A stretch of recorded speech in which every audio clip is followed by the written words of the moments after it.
Hey guys, this is Star What If. How are you all? Please support to subscribe this channel for watching new interesting stories. So in this video, we will see second part what if Harry embraced the ancient magic power of legendary house. Here is short summary. Hogwarts was never meant to have just 4 houses. When Harry establishes a legendary 5th house, he unlocks ancient magic that reshapes the wizarding world, and his own destiny. But before we start, if you want more stuff like this, then be sure to subscribe and like this video. And if possible share this video with your friends. Now let's start the story. Percy Weasley strode regally up to Professor Snape. "Severus," he began, as the veins stood out on Snape's neck and forehead at the pompous nature of his former student.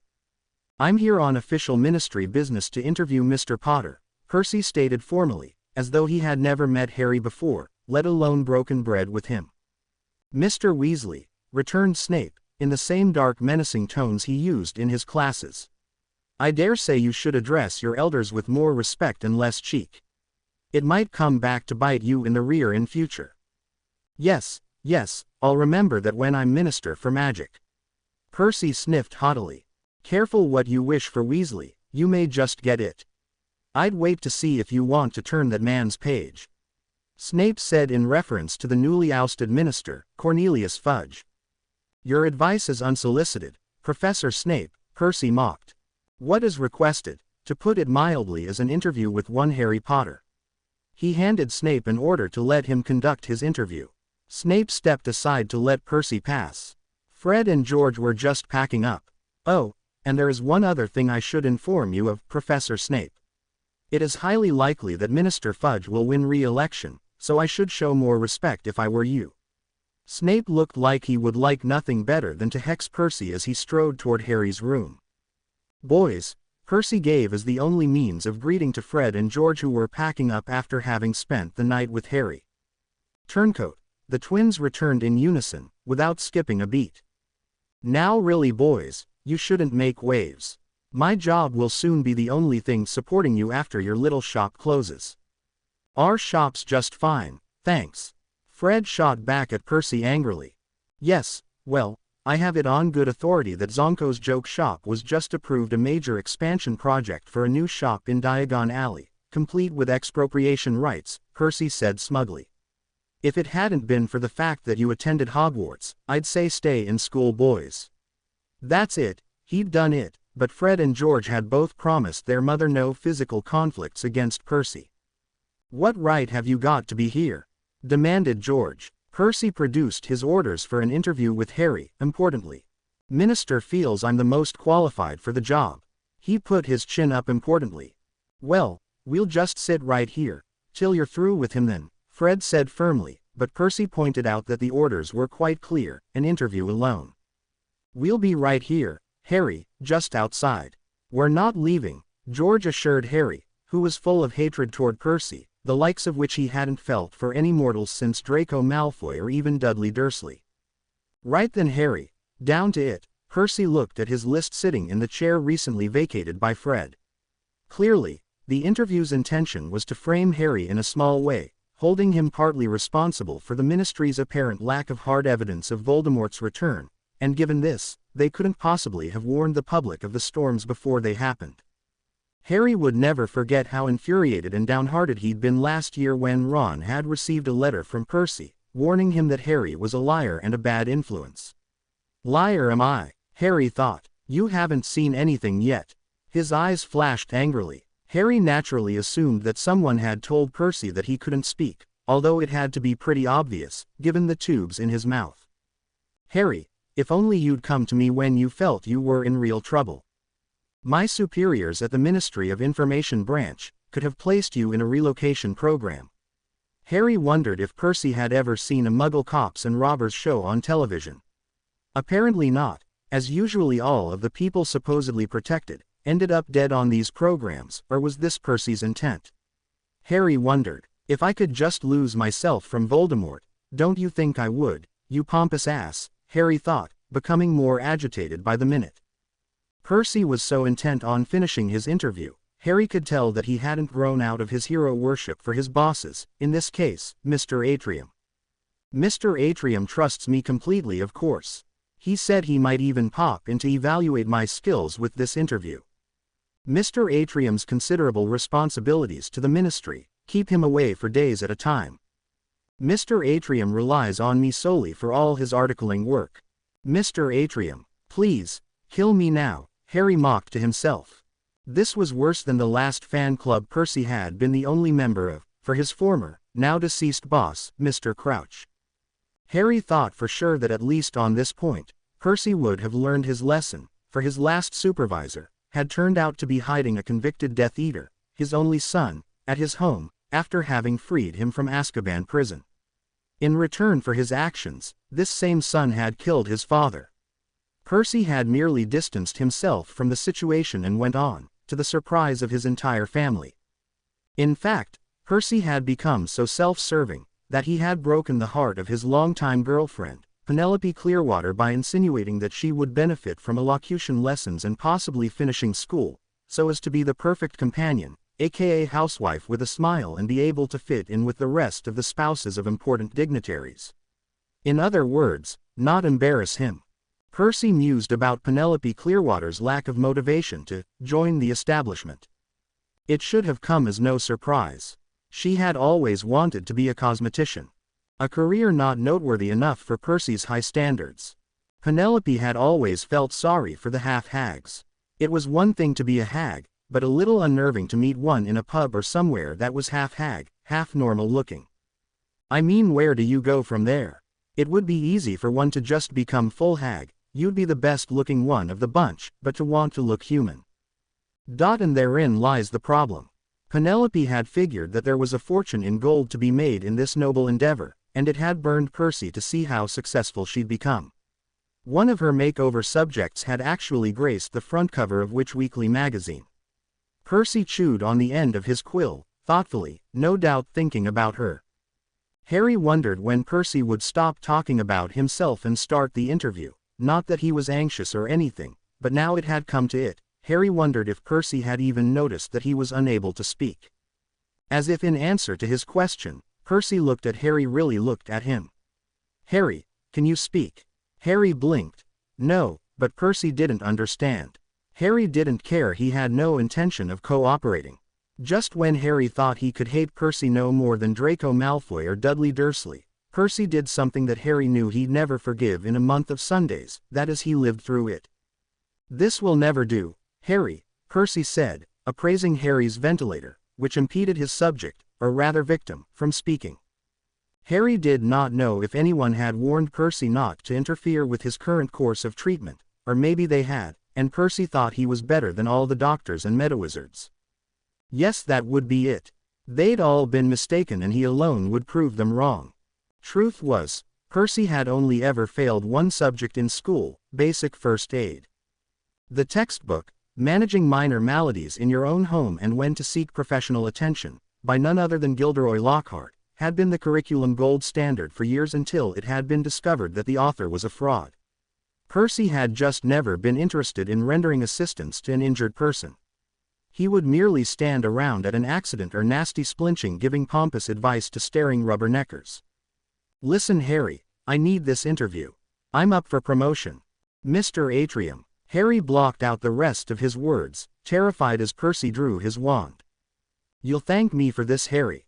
Mr. Atrium feels, and I concur, that this whole nonsense of keeping you breathing artificially and stuff is balderdash. Percy looked nervous as he aimed his wand. Right then, Harry, just lie still.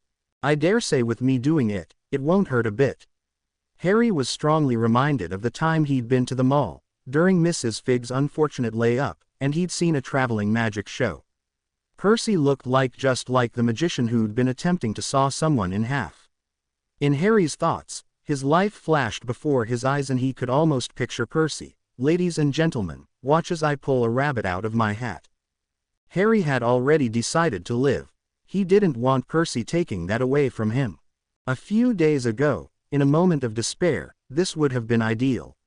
He'd been angry about not receiving wizarding medicine, and he'd had his doubts as to whether everyone was being so careful about not transferring him to wizard medicine because of how high the stakes for his survival were, not only to him, but indeed the whole world. However, Harry had come to believe and even accept that Muggle medicine had to be the way of it for now at least. Harry was trying desperately to choke out some words, but all of his almost non-existent voice only came out in muffled unintelligible, "NNNNOOO." It was too quiet and raspy to hear. He blinked. No. Furiously, but to no avail. Then he saw it, Hagrid's umbrella, lying across the bedside table right beside him. Percy was so focused on what he was about to do, that he didn't notice Harry's arm slowly stretch out, open-palmed. Accio wand, he thought desperately, for no command would issue from his mouth, though he kept trying, ventilator and all. Then something happened Harry could not explain. Hagrid's umbrella flew obediently into his hand. Rigurgitalia respiratoris. Percy had landed a spell directly onto Harry's throat and chest, just as Harry had shouted in his mind, Rictusempra. The last thing Harry saw of Percy was him smacking into a wall and falling to the floor, but it was too late. Percy's spell had already been cast. Hagrid's umbrella slipped from Harry's sweat-soaked hands. The trachea tube slithered up his throat like a snake, painfully beeping with it Harry's last breath, and he felt it hit his teeth hard on the way out. He clutched at his throat. His nose and face were bloody. He tried to get up to summon help, but his eyes unfocused and he fell, gasping for what little breath he could draw on his own. He looked up to the ceiling, trying desperately to stay calm and feeling each effort to draw breath burn his chest in agony.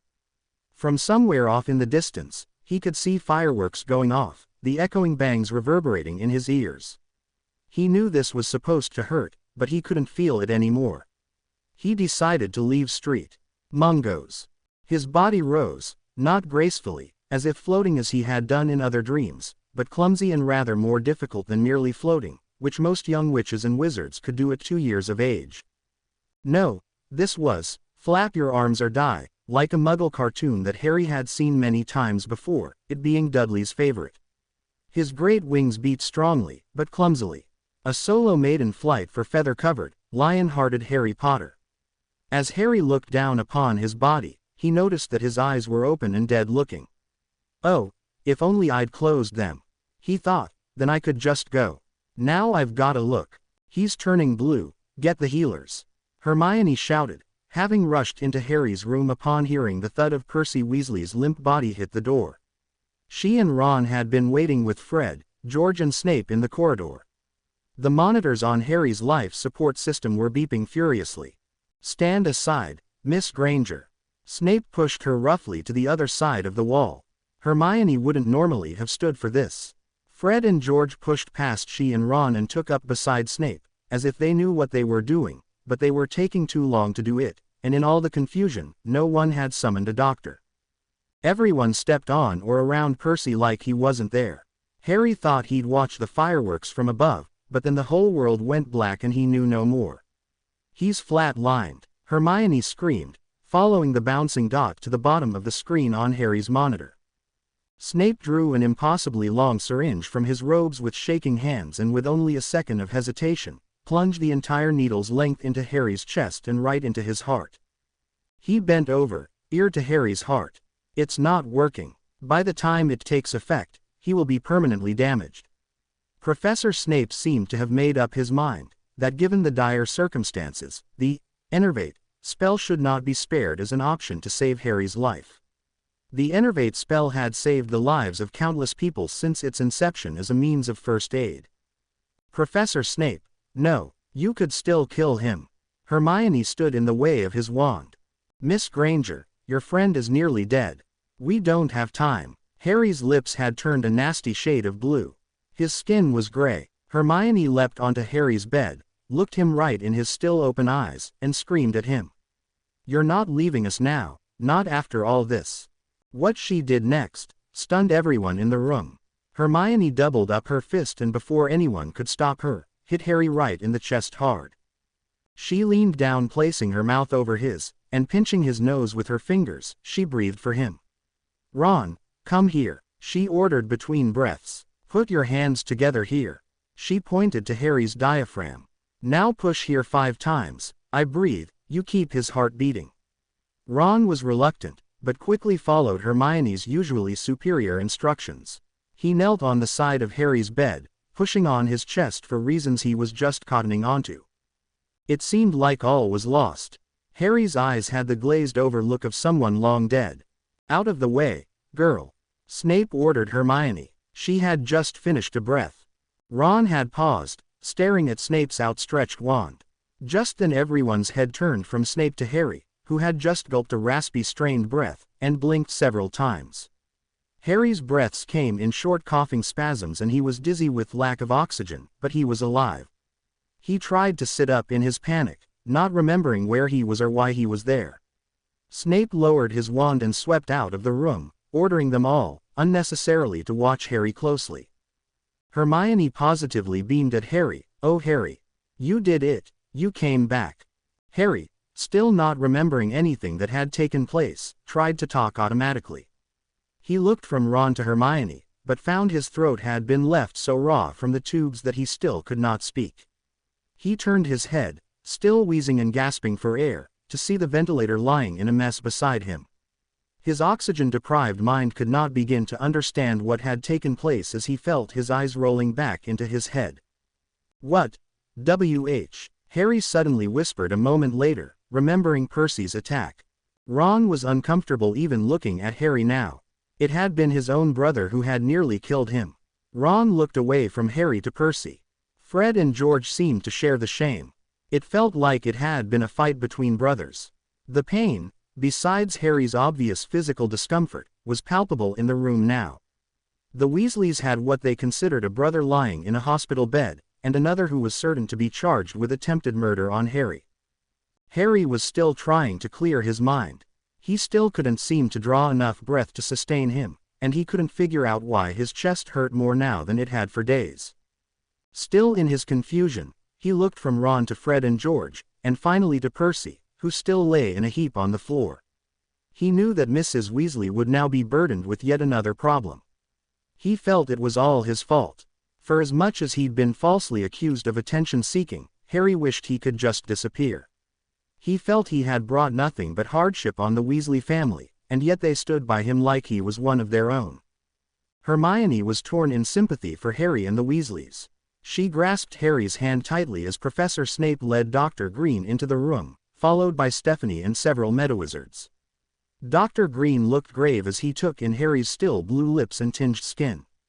Harry was terrified he'd put the tubes back in, although even he had to admit, at this point, barely breathing felt like aerobic exercise. "All right, Harry, we're just going to test your blood oxygen level," Stephanie soothed as Dr. Green drew a blood sample. Stephanie placed an oxygen mask over Harry's face and his breaths, though labored, were easier. "No Harry, don't try to talk yet," she warned him as he opened his mouth to try to ask something. "Just slowly breathe in through your nose, out through your mouth, that's it dear." Stephanie was observing Harry's monitors very carefully, her forefinger on Harry's wrist, taking his pulse. Harry was dimly aware of Medawizards gathered around Percy, who was now sitting shakily on the edge of the extra bed used by his overnight companions. I didn't think," Percy stammered, as a Medawizard poked her wand into the gash at the back of his head where he'd hit the wall. She was none too gentle either, having been filled in on his assault on her patient. "No, you didn't think, Percy." Fred stormed angrily. "You never think of anything but yourself. You could have killed him. I swear if you had." George's face was torn between sorrow and rage. "Ron, you know I'd never do anything to hurt you, or Harry." Percy looked pleadingly at Ron. "You did hurt him, Percy. You hurt us." Ron looked at him with a pained expression. "Just the way it used to be with all of us. Dad," he said the word Dad, looking down at the floor, "always told us to just turn the other cheek when people teased us about our clothes or lack of money, but he told us if anyone attacked us, we weren't to cast the first curse, but we were to cast the last. Harry couldn't turn the other cheek, Percy, because you weren't man enough to insult him to his face. Harry found that letter, Percy. The one you wrote me to stop hanging around with him, the one where you wrote the cruelest and mean-spirited things about him. Harry never teased me, Percy, even when we were little, and he's rich, but it doesn't matter to him at all. Harry didn't have a father to tell him to turn the other cheek. He just had us, and you had to tear that up." What else can you do to him, Percy? What? Ron was yelling himself hoarse. Do you fancy Dad was right, Percy, that we should defend one another? Ron seemed to have taken it upon himself to avenge the attack on Harry.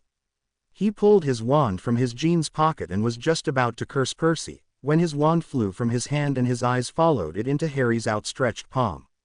Harry had grabbed Hagrid's umbrella again when the doctors and Professor Snape had stepped out for a discussion.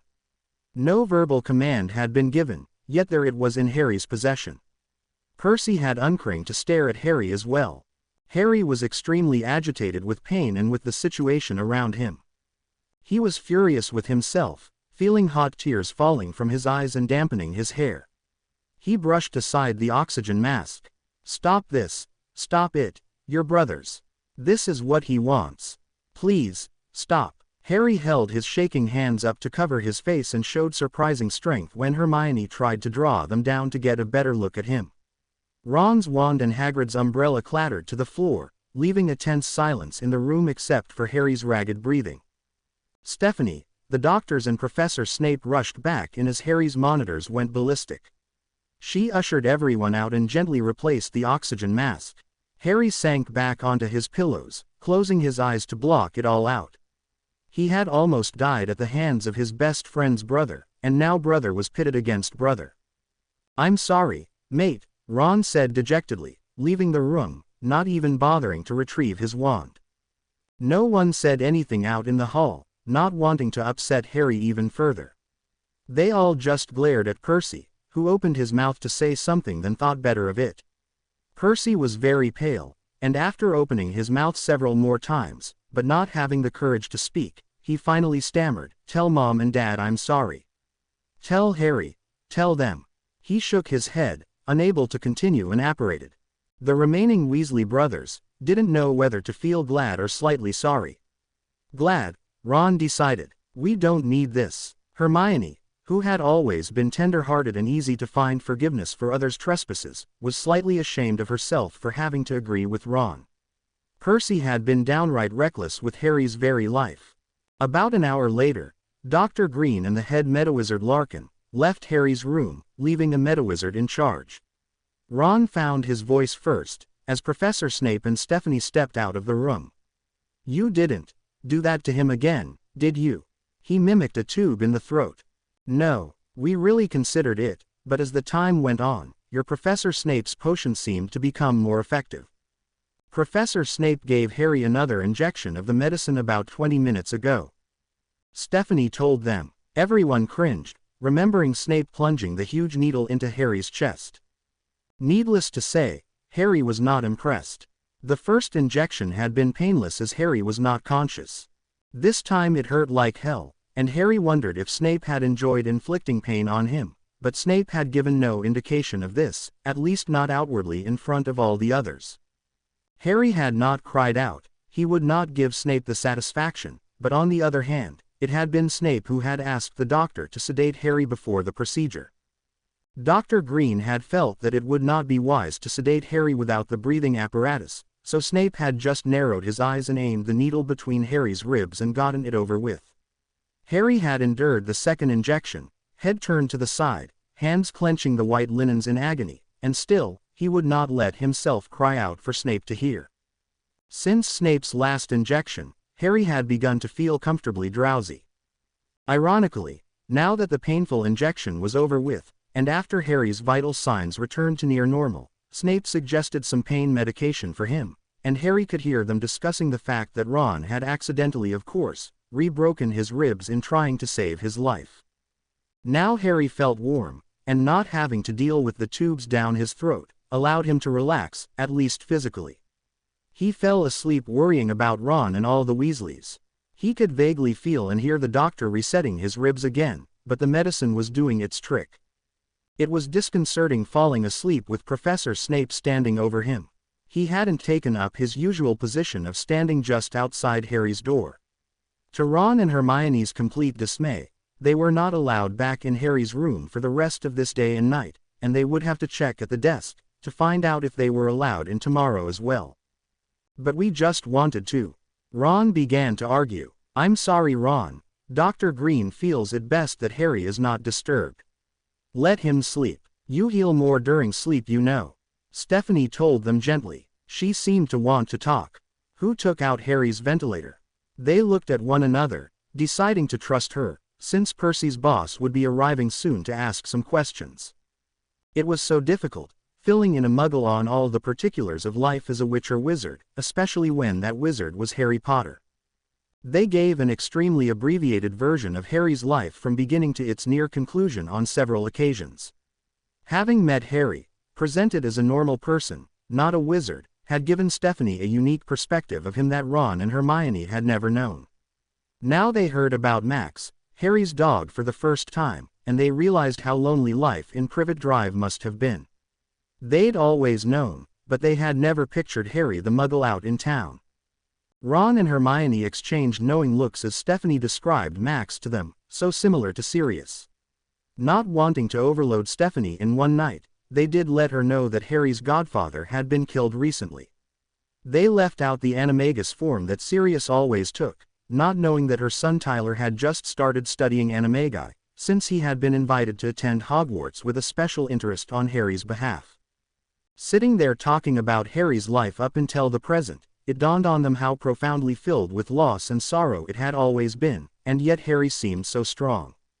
No one could blame him for breaking down in his present state, but now they had come to think about it, no one had ever seen Harry cry, not about his parents, not about Sirius.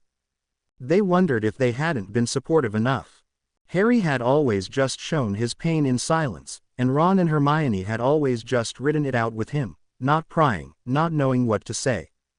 They thought of all the sortings they had seen, looking at all the first years. They seemed so small and young now, and Ron could picture Harry, sitting on the stool, waiting to be sorted, looking terrified, but keeping it in check all the same. His mind went back to when he had first met Harry. Ron, now seeing things from this older perspective, couldn't believe how brave Harry had always been, but then Harry had no choice. Ron had always known that the Dursleys were not treating Harry well, to put it mildly. Harry had never talked about it to him, or any other parts of his childhood, and he'd never asked. It seemed strange even as Harry's best friend, to think of the famous Harry Potter as a part-time Muggle. The Weasleys had always taken him in whenever they could, but in the good feeling of being his rescuers, no one had ever really remembered the month of loneliness and isolation Harry had already endured to reach this point. No wonder Max the black dog had made such a strong impression on Harry. No wonder Hedwig, his owl, was such a comfort to him. Hedwig had been Harry's only friend during his long isolation at the Dursleys.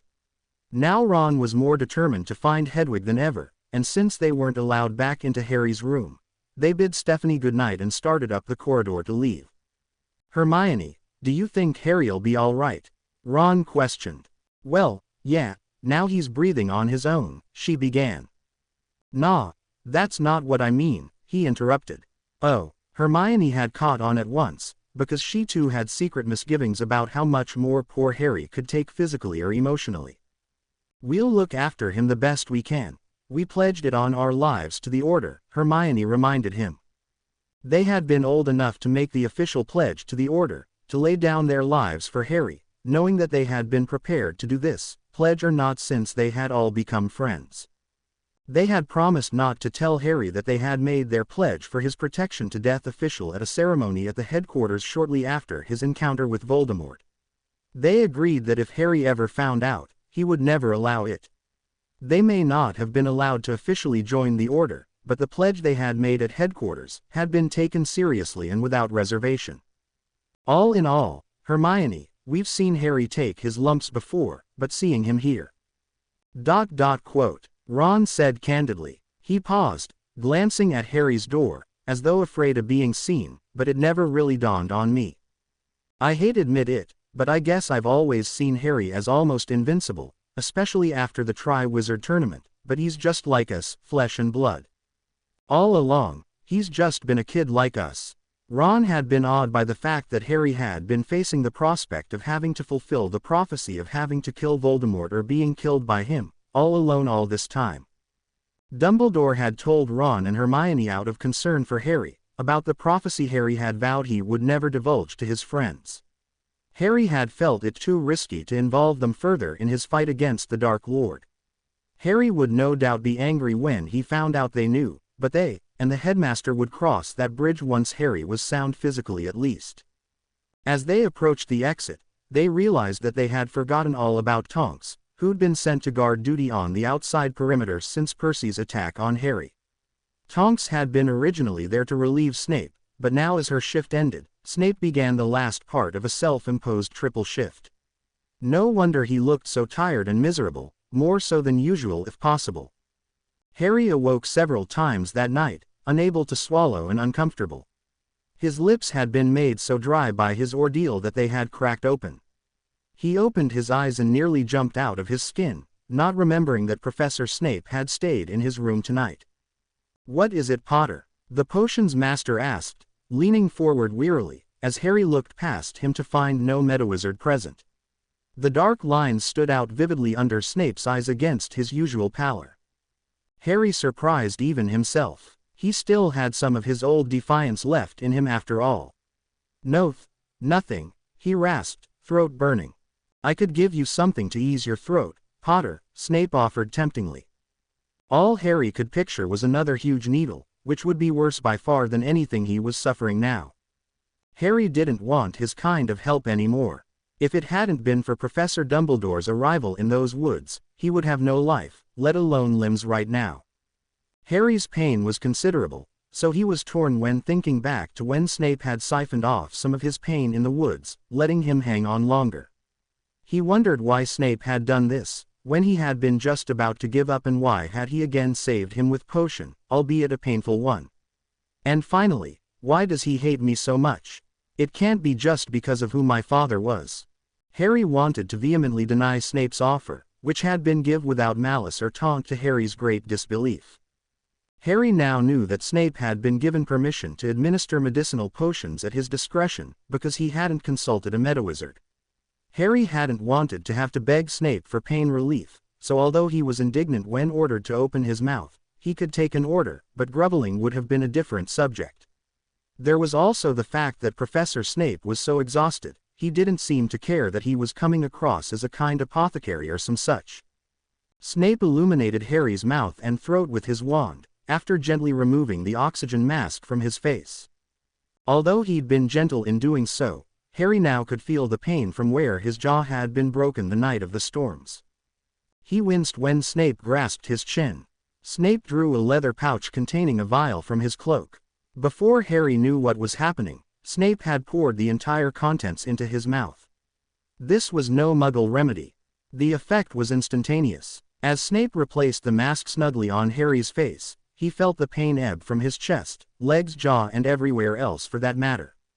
Had Snape just slipped him a magical pain-relieving potion? He wondered gratefully. "This won't do," Snape said, contemplating calling someone to clean Harry up.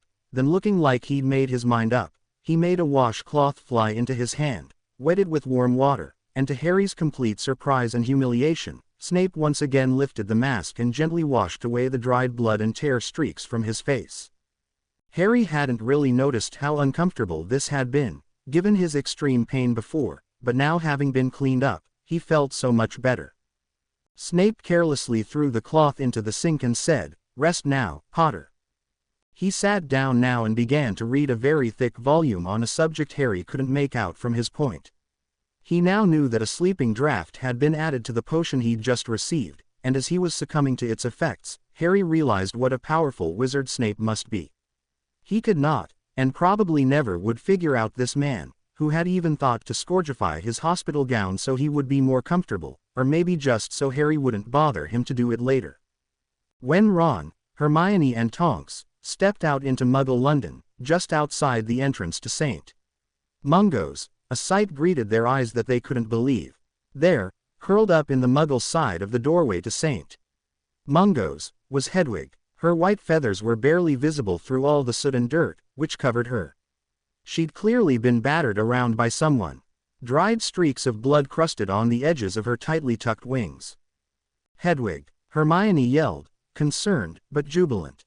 She attempted to pick up Hedwig, but she was strangely heavy, despite her almost skeletal appearance. Hedwig had been carrying a great package in her talons and beak, which was tightly bound in twine. The address on the package read, Mr. Harry Potter, Street. Mungo's Hospital for Magical Maladies and Afflictions, Muggle Accommodation Wing, Floor 3, Room, the only one on Floor 3. The very specific address, affirmed now, that Harry was no longer safe in hiding at St. Mungo's. Hermione prodded Hedwig to let her take the package, but Hedwig nipped at her. Hedwig, it's me, Hermione. I'll see to it that Harry gets his parcel. We've got to get you some help, she soothed, but when she reached for Harry's owl, Hedwig took to clumsy flight, right up to where Floor 3 would be on the other side. She flapped gracelessly to the ground and huddled up once more in the doorway to St. Mungo's. Come on Hedwig, it's me Ron. You've stayed at my house with Harry. Hedwig fixed her large amber eyes on Ron, reflecting the streetlights above. Her head cocked to one side, and she finally let Ron and Hermione pick her up, but she refused to let go of her parcel. Hedwig, Harry's asleep right now.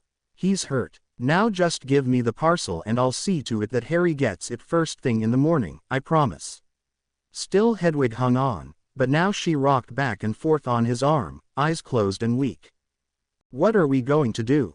They won't let us in until tomorrow, and that's a maybe. Hermione was very worried. Well, that Stephanie person is a veteran. Ron suggested. Veterinarian, Ron, Hermione corrected him. Yes, and from what Professor Dumbledore told us, her son Tyler has some sort of healing influence on animals as well. Yeah, but we could take her to Diagon Alley and they'd have her fixed up in a couple of minutes, then she won't end up, like Harry. Ron glanced up at the third floor. I'd agree with you, Ron, Tonks cut in, striding up to them after having finishing her first outdoor perimeter check, but I don't think Hedwig's going to leave Street Mungo's without a fight, and by the looks of things, I don't she has much fight left in her. They turned around to re-enter Street Mungo's. No one seemed to notice or care that they had an animal with them. It seemed odd to Hermione, raised as a Muggle as she had been. Animals had always been strictly forbidden in Muggle hospitals, but the wizarding community had learned long ago, that as long as the animal was well behaved and polite, they could speed their master's recovery. Now they looked around, noticing for the first time, other owls, cats, and a variety of other pets lounging around. They found Stephanie in the tea room, and she examined Hedwig, who would still not let the package go out of her beak. I don't think she's really damaged, just very dehydrated and fatigued.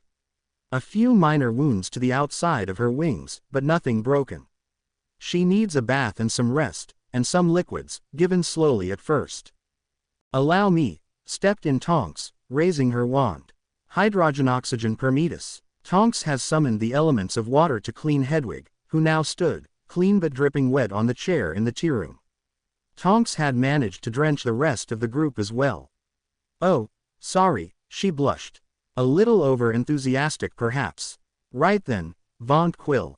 Hedwig was dry instantly, leaving everyone else to towel off on paper towels.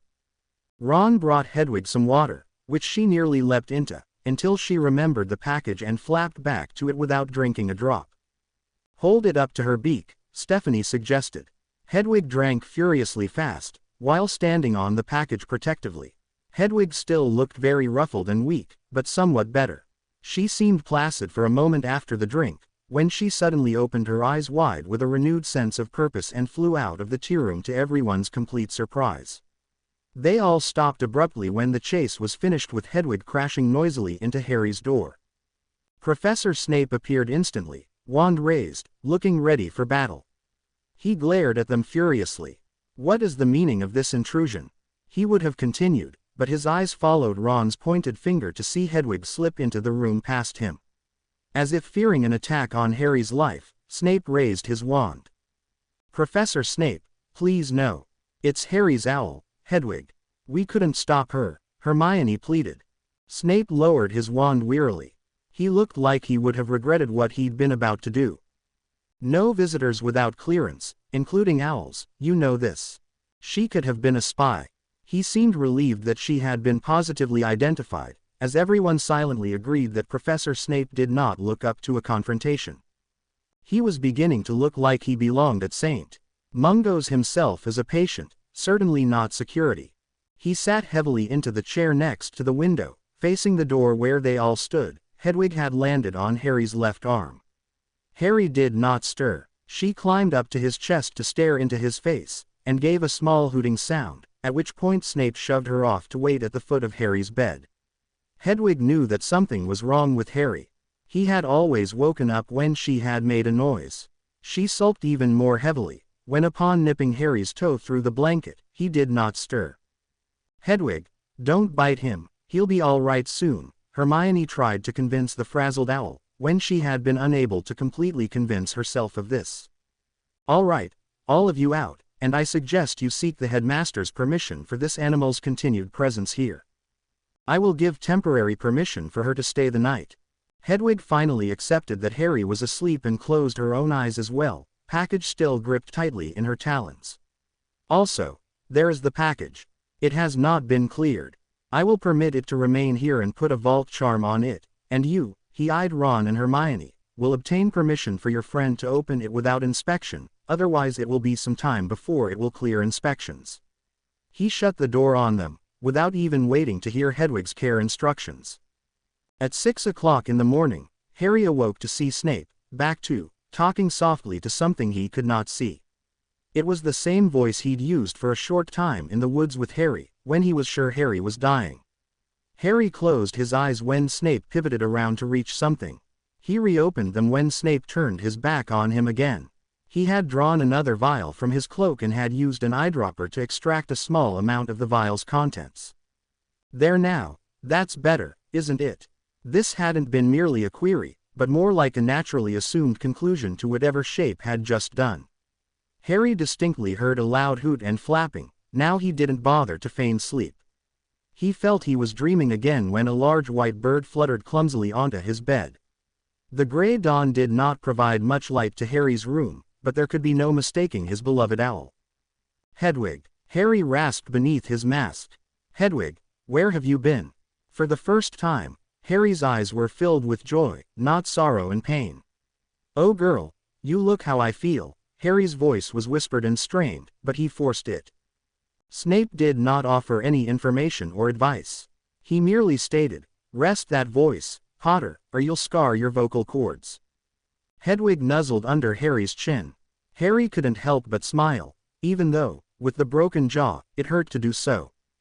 He raised his hand to touch his jaw, and then to pet Hedwig affectionately. This done, Hedwig could forget her mission no longer. She picked up her burden and dropped it heavily onto Harry's chest. "Ouch!" Harry exclaimed, rather more loudly than he'd thought possible. Hedwig, realizing her mistake, stepped gently off his chest onto the side of the bed. "Thanks, girl," Harry said, as his throat dried up. "You have the headmaster's permission to open your package, Potter." Snape had received an officially stamped letter from Dumbledore a mere 2 hours after sending enquiry on the subject.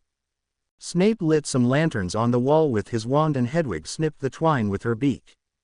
There was no return address, but Harry's heart leapt into his throat when he read the heading of some official-looking document. The parchment read, "Last Will and Testament of Sirius Black." Harry's head swam. He had not expected this, nor was he in any way prepared to deal with it. Somehow it seemed to weigh a heavy acceptance that Sirius was really gone. Harry hoped this time would never come, when he would have to face it, really face that Sirius was gone. Harry did not want Snape knowing his business, but now it seemed almost pointless to try to hide anything from him. There were so many papers, and Harry couldn't hold his arms up for long in this position. He hated to ask, but he checked his pride. Professor." He was barely audible. "Would you?" Harry felt he could not wait to find out what was in those papers, although he knew he should wait for someone he knew to read it to him. He had longed to hear anything from Sirius, even this final, painful reminder of Sirius' death. Harry now thought about how much pain he was going through with his injuries, and he now suddenly wondered if Sirius' death had been an instant one. If he could just know that Sirius had died instantly without pain, he could have at least taken comfort in that one small thing. "Are you certain you wouldn't prefer?" Snape suggested wearily. "No, please." Harry was so tense, it sounded more like a hiss. Very well. I, Sirius Black, being of sound mind and body, do hereby bequeath all my worldly belongings to my godson, Harry James Potter, upon my death by nature or act of malice. Snape read this like a lawyer who'd never met Sirius before. There's a lot, Potter, shall I go on? Yes, Harry mouthed, for no sound would come out. The list ended with Grimmauld Place. No, Harry wheezed, turning his head away from Snape's view. I was supposed to live with you, Sirius, not alone. Harry thought desperately to himself. The most profound silence and isolation filled Harry's entire being, threatening to swallow him up, and for the first time Harry wondered what was he, Harry Potter, going to get as reward for defeating the Dark Lord Voldemort. The world, Harry figured out, would get peace and freedom and joy, and he, the young tragic martyr, would get torn to pieces, left with the inheritances of all his dead loved ones to live alone in an empty house. Now he wished he had flown away, and not listened to Hermione and Ron's voice call him back. Thinking of Ron and Hermione, he supposed that maybe they could be left happy if the Dark Lord was defeated, so just as they'd pledged their lives, unbeknownst to him, he now pledged his life to them secretly. Hoping that they at least may have a shot if they survived, gave him something to live for, though while thinking of Ron and Hermione having a life, Harry pictured himself alone if he should somehow survive. Briefly, Ginny had come to his mind, but if he survived at all, he didn't know if he could live with himself after having killed someone, even Voldemort, let alone if any girl would accept him. There is something else here, Potter, dated July the 31st. Snape's eyes narrowed suspiciously. He opened the parcel and examined the contents closely. He pulled out a long gold chain, and Harry saw a pocket watch emerge on the end of it. On closer inspection, he saw a relief of a griffin, raised up on its rear legs. Snape unfolded a richly embossed birthday card. To my godson, on his 16th birthday. Snape gave the card to Harry, who turned it over and over in his fingers. Harry read the inscription on the watch, to Harry, love Mom and Dad. Harry didn't understand, and Snape quickly read on as Harry's stomach flipped. Dearest godson, this letter was left in my possession, that I should give it to you on your 16th birthday, just as your father James received it on his 16th birthday, and so on back into your lineage. I was to see to it that you got it should something happen too. Harry looked sickly confused. Sirius must have wrapped this package up sometime before his death, Snape reasoned as he read on. Harry, the pendant in the package is from me. Wear it always.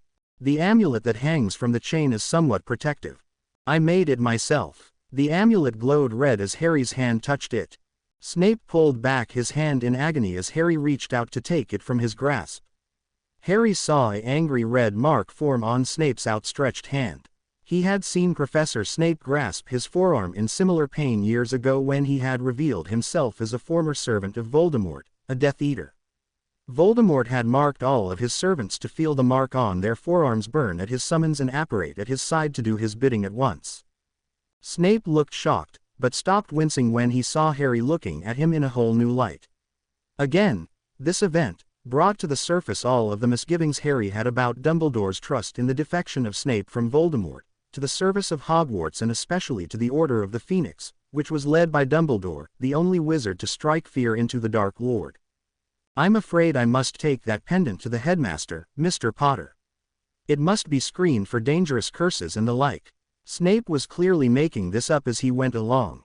Harry did not want to relinquish Sirius's gift. He needed protection now more than ever before. No, it's mine. There was nothing wrong with my firebolt and there's nothing wrong with this. Harry was struggling with Snape for the amulet. With the pain from touching it that Snape was enduring, it was almost a fair fight, even with Harry so weak. I will not let you injure yourself further, Mr. Potter. You will let go of the amulet. Snape's voice was steady and cold, despite his obvious discomfort. Harry knew all too well that he meant what he said. It's mine. Get off. Harry was wheezing badly and his monitors were sure to attract attention any time now. Dormian tranquilly. Snape had hit him squarely in the chest. Harry's grip let go and he sunk out of Snape's hands. The monitors returned to normal at once, and Harry's chest rose and fell gently as in one who was comfortable, without a care in the world. Harry's last thought was, Why hadn't Hedwig helped him? Harry awoke to see a dim, bearded figure, sitting next to his bedside. The figure stood to tower over him, and Harry was jolted into full awareness, with fright. He felt his glasses being fitted onto his face. He gazed into the serene face of his headmaster, Professor Dumbledore. Harry began to speak very fast as his throat would allow. "Professor Snape, sir, Sirius left me." Snape took. Harry was so frantic to get his point out, he was making no sense at all. "Professor Snape, Harry," Dumbledore corrected him calmly. "He stole my pendant, sir."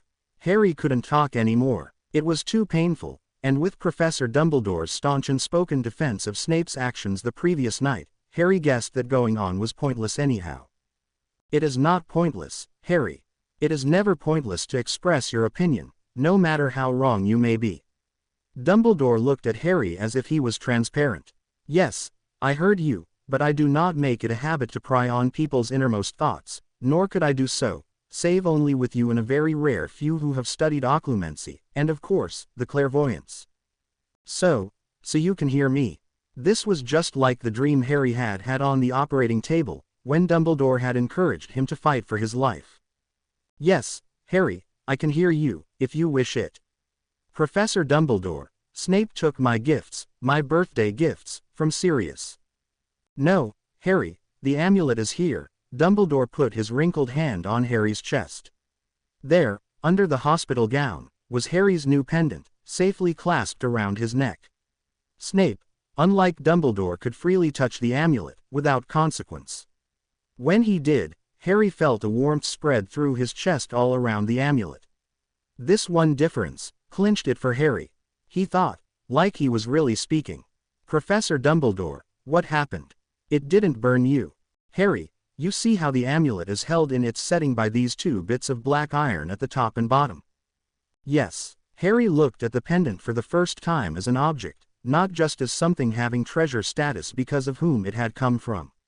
He tried hard to look at it objectively as he had been instructed.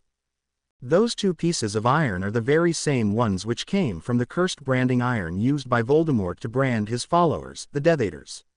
A burn that would never heal, which would summon his chosen servants to apparate at his side, upon feeling the pain from the brand renewed in full. Harry was horrified, wondering what on earth Sirius could have been thinking to send him such an item. He rasped desperately, "Get it off me," and tried to yank it from his neck. "You needn't fear it, Harry." It was Professor Snape's exhaustion and surprise which caught him so thoroughly off his guard. "He has come to me for an intense session of occlumency, and I'm sure when he is rested, he will be immune to its effects. I know he feels the calls, Professor. I've seen him bite the inside of his cheek, holding his arm, pretending he doesn't feel his master's call." "Yes, Harry, you are correct. Professor Snape is a marked man in more ways than one. He will feel that pain at every summons, just as you feel the pain in your scar through Voldemort's strong emotions. Professor Snape will feel that pain for the rest of his life, or until Voldemort is defeated. He comes to me for further occlumency lessons to learn to block out the pain and irresistible force he feels when summoned."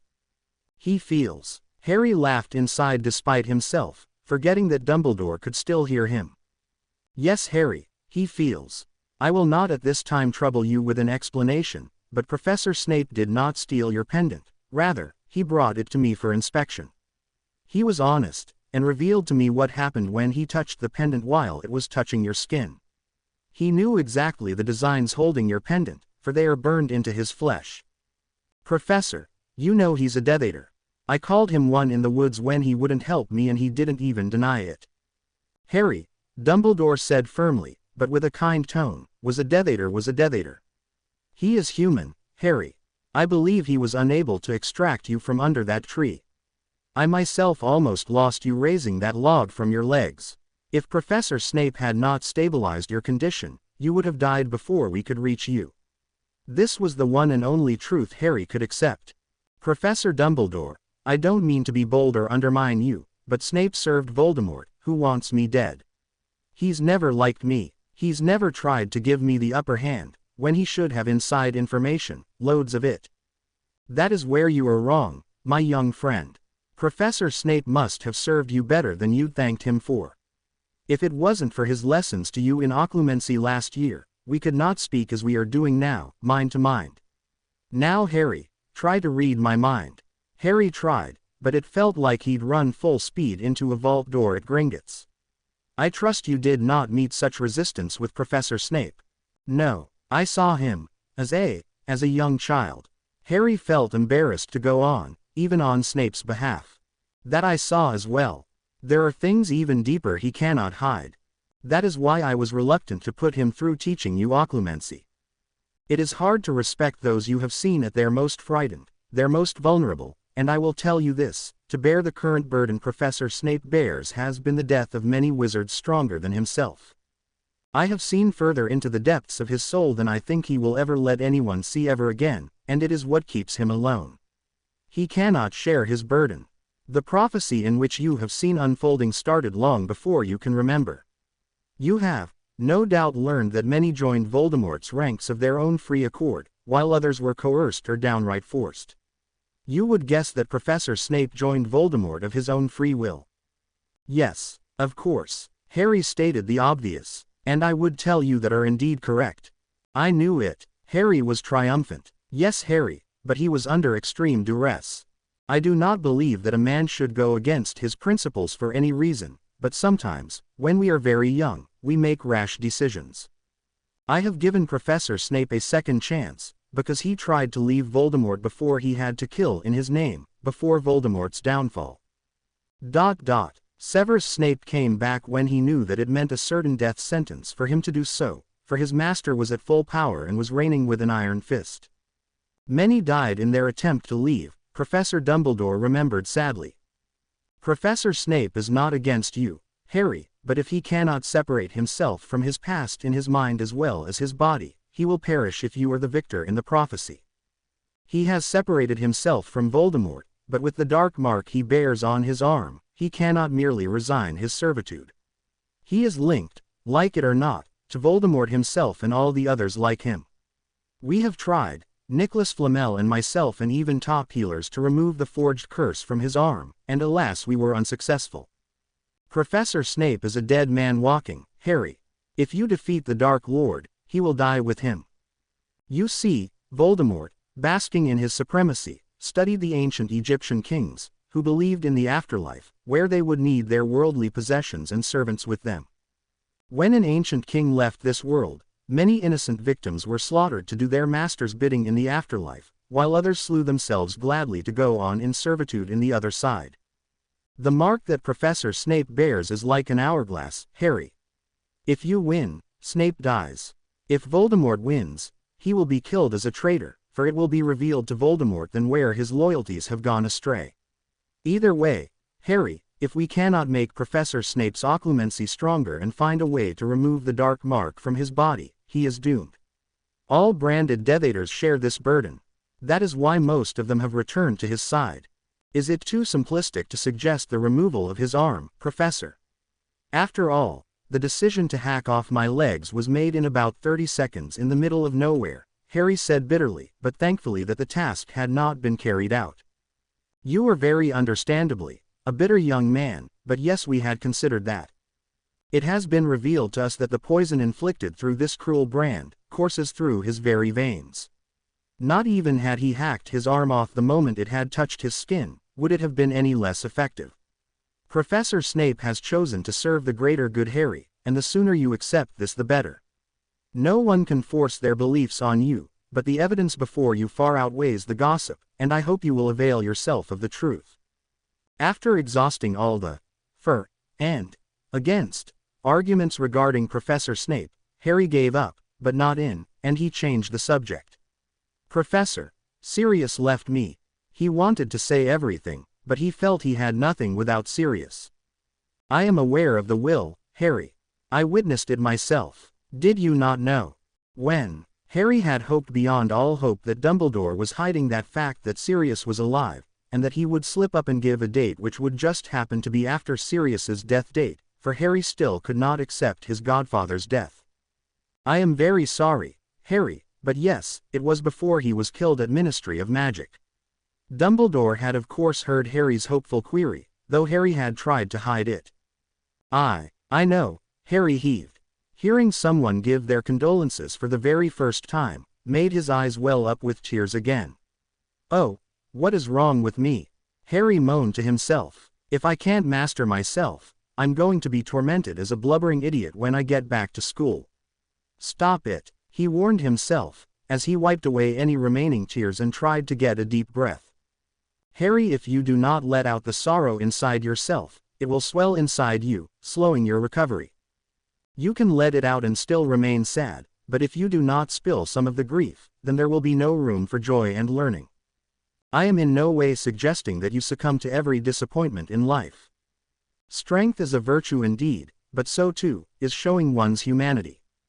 You keep wondering every time you fall apart, if you will ever be able to put yourself back together. My answer to you is this. You speak of empty houses and sole inheritances. To some, this wealth would be beyond their wildest dreams, for Sirius was a wealthy man, Harry, but his most treasured possession was his belief that you and he would be reunited. All you are left with is a memory of him, but someday, when your grief is not so near, the memory of his love and the love of your parents will sustain you. For you were, and are, rich in love. Many men have pledged their very lives in your quest. Sirius's riches do not interest you, so take comfort in the one thing he gave you that he did not inherit from his family, his love for you. Harry had his eyes closed as he abbreviated Dumbledore's long speech into a short one.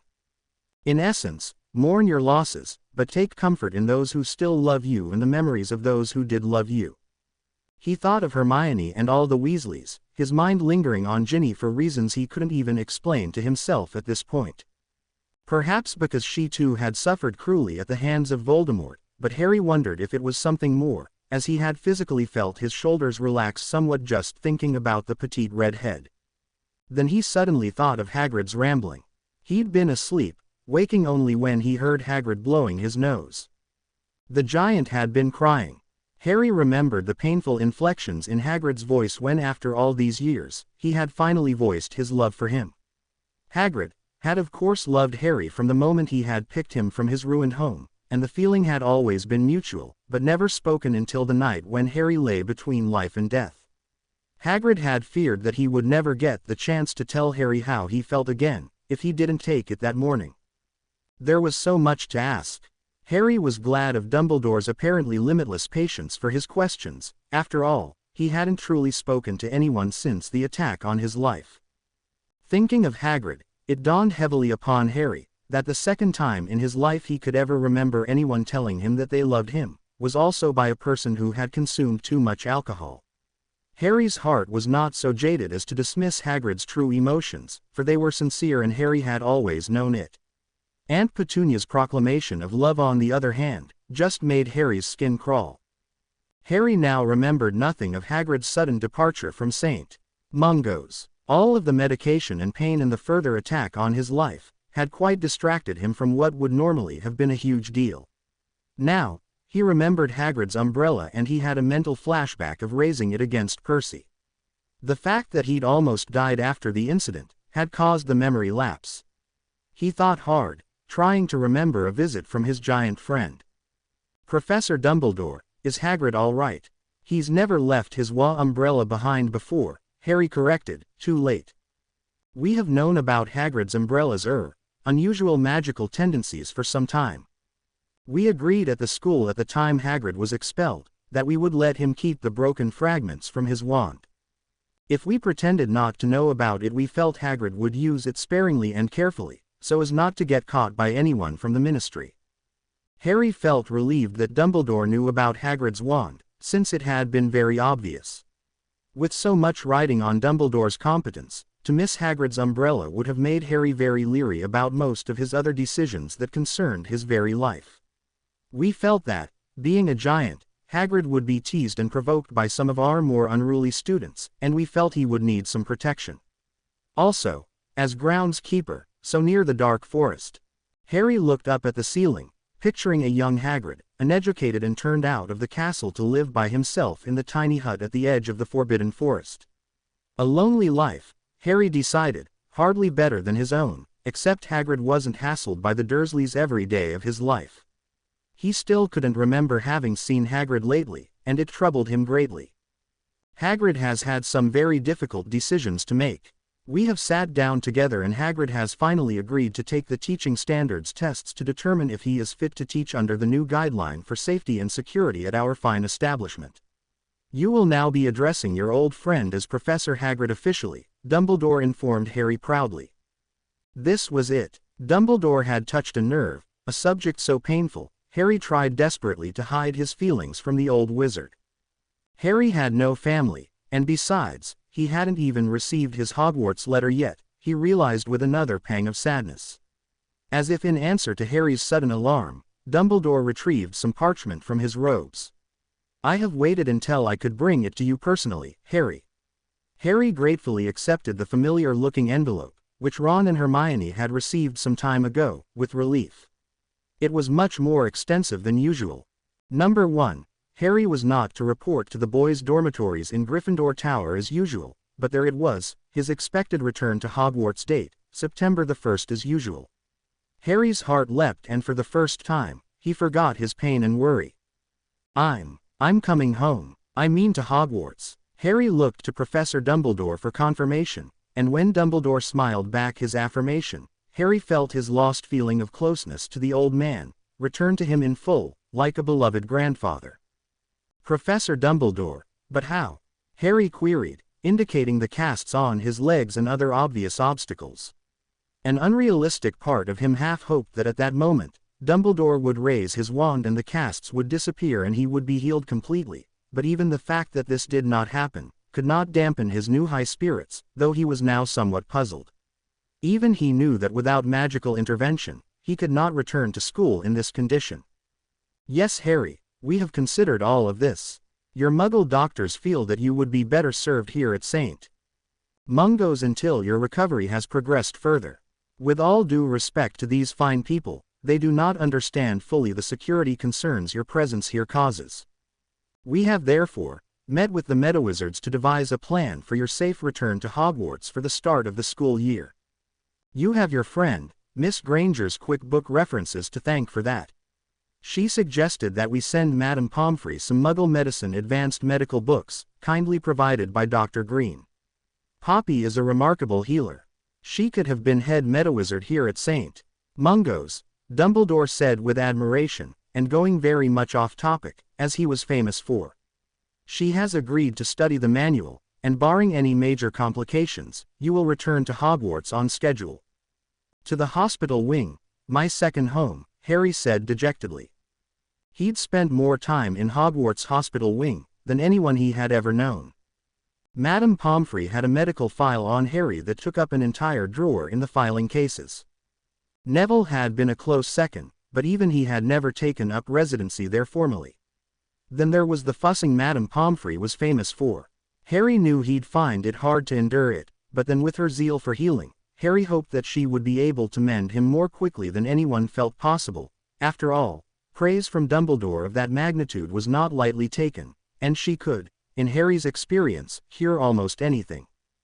Harry was torn between relief and embarrassment upon finding out that Stephanie would have an extended hand in his care. She was a veterinarian, and Harry cringed at the thought that Malfoy would get this information.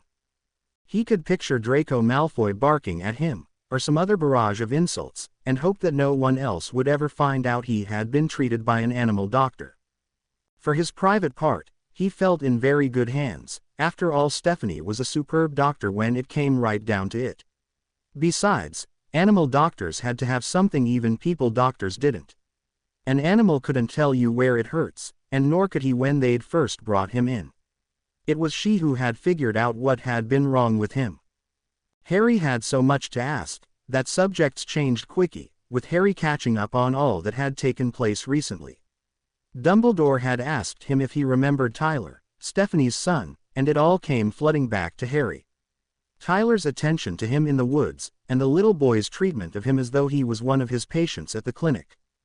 Professor Dumbledore, Tyler, he's an animal healer of some sort, and he said I had the heart of a lion, and I don't think he meant courage.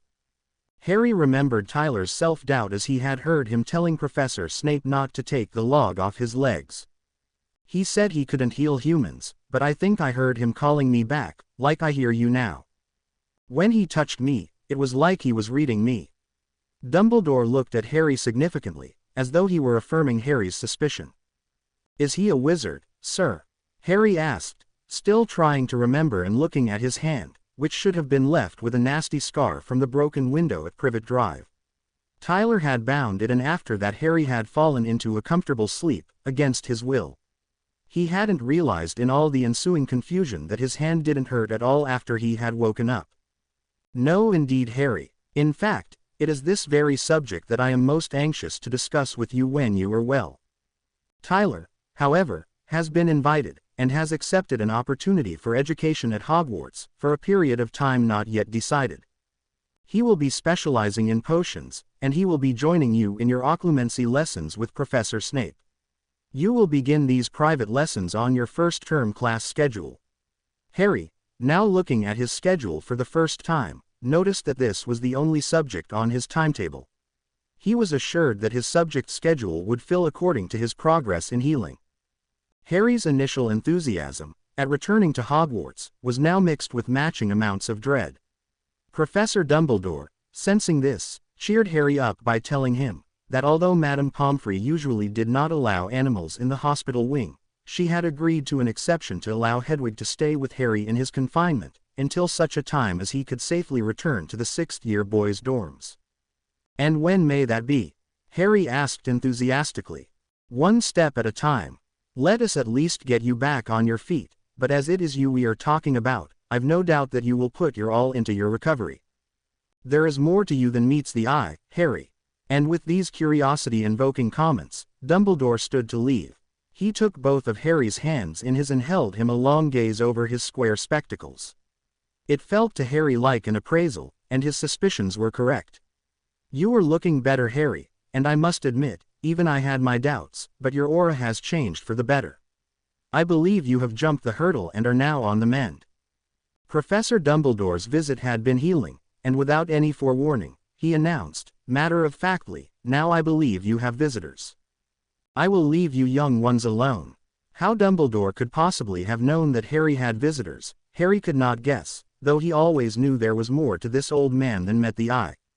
It was a full 3 minutes before any visual or audible announcement of new arrivals came, yet Dumbledore had somehow perceived their arrival. "I will leave Miss Granger and Mr. Weasley to fill you in on your accommodation details." Harry thought he'd heard all the details. "Remember, Harry, you must allow yourself rest and time. No shame or guilt need be felt for letting yourself grieve." With a pop, Dumbledore apparated with a wink at Harry and his friends, who had just entered. "Hiya, Harry." Ron sounded as enthused as Colin Creevey had been upon seeing the famous Harry Potter for the first time. Harry, who after conversing with Dumbledore so freely in his mind, had temporarily fallen out of reality. He immediately tried to talk to them in the same way. He was crestfallen when it didn't work. "Professor McGonagall is here for the day shift, Harry. How's Hedwig?" Hermione picked up Harry's owl affectionately, and Hedwig seemed to nuzzle in apology for having bitten Hermione. "She looks wonderful, but I'd give a lot to know where she's been for all this time."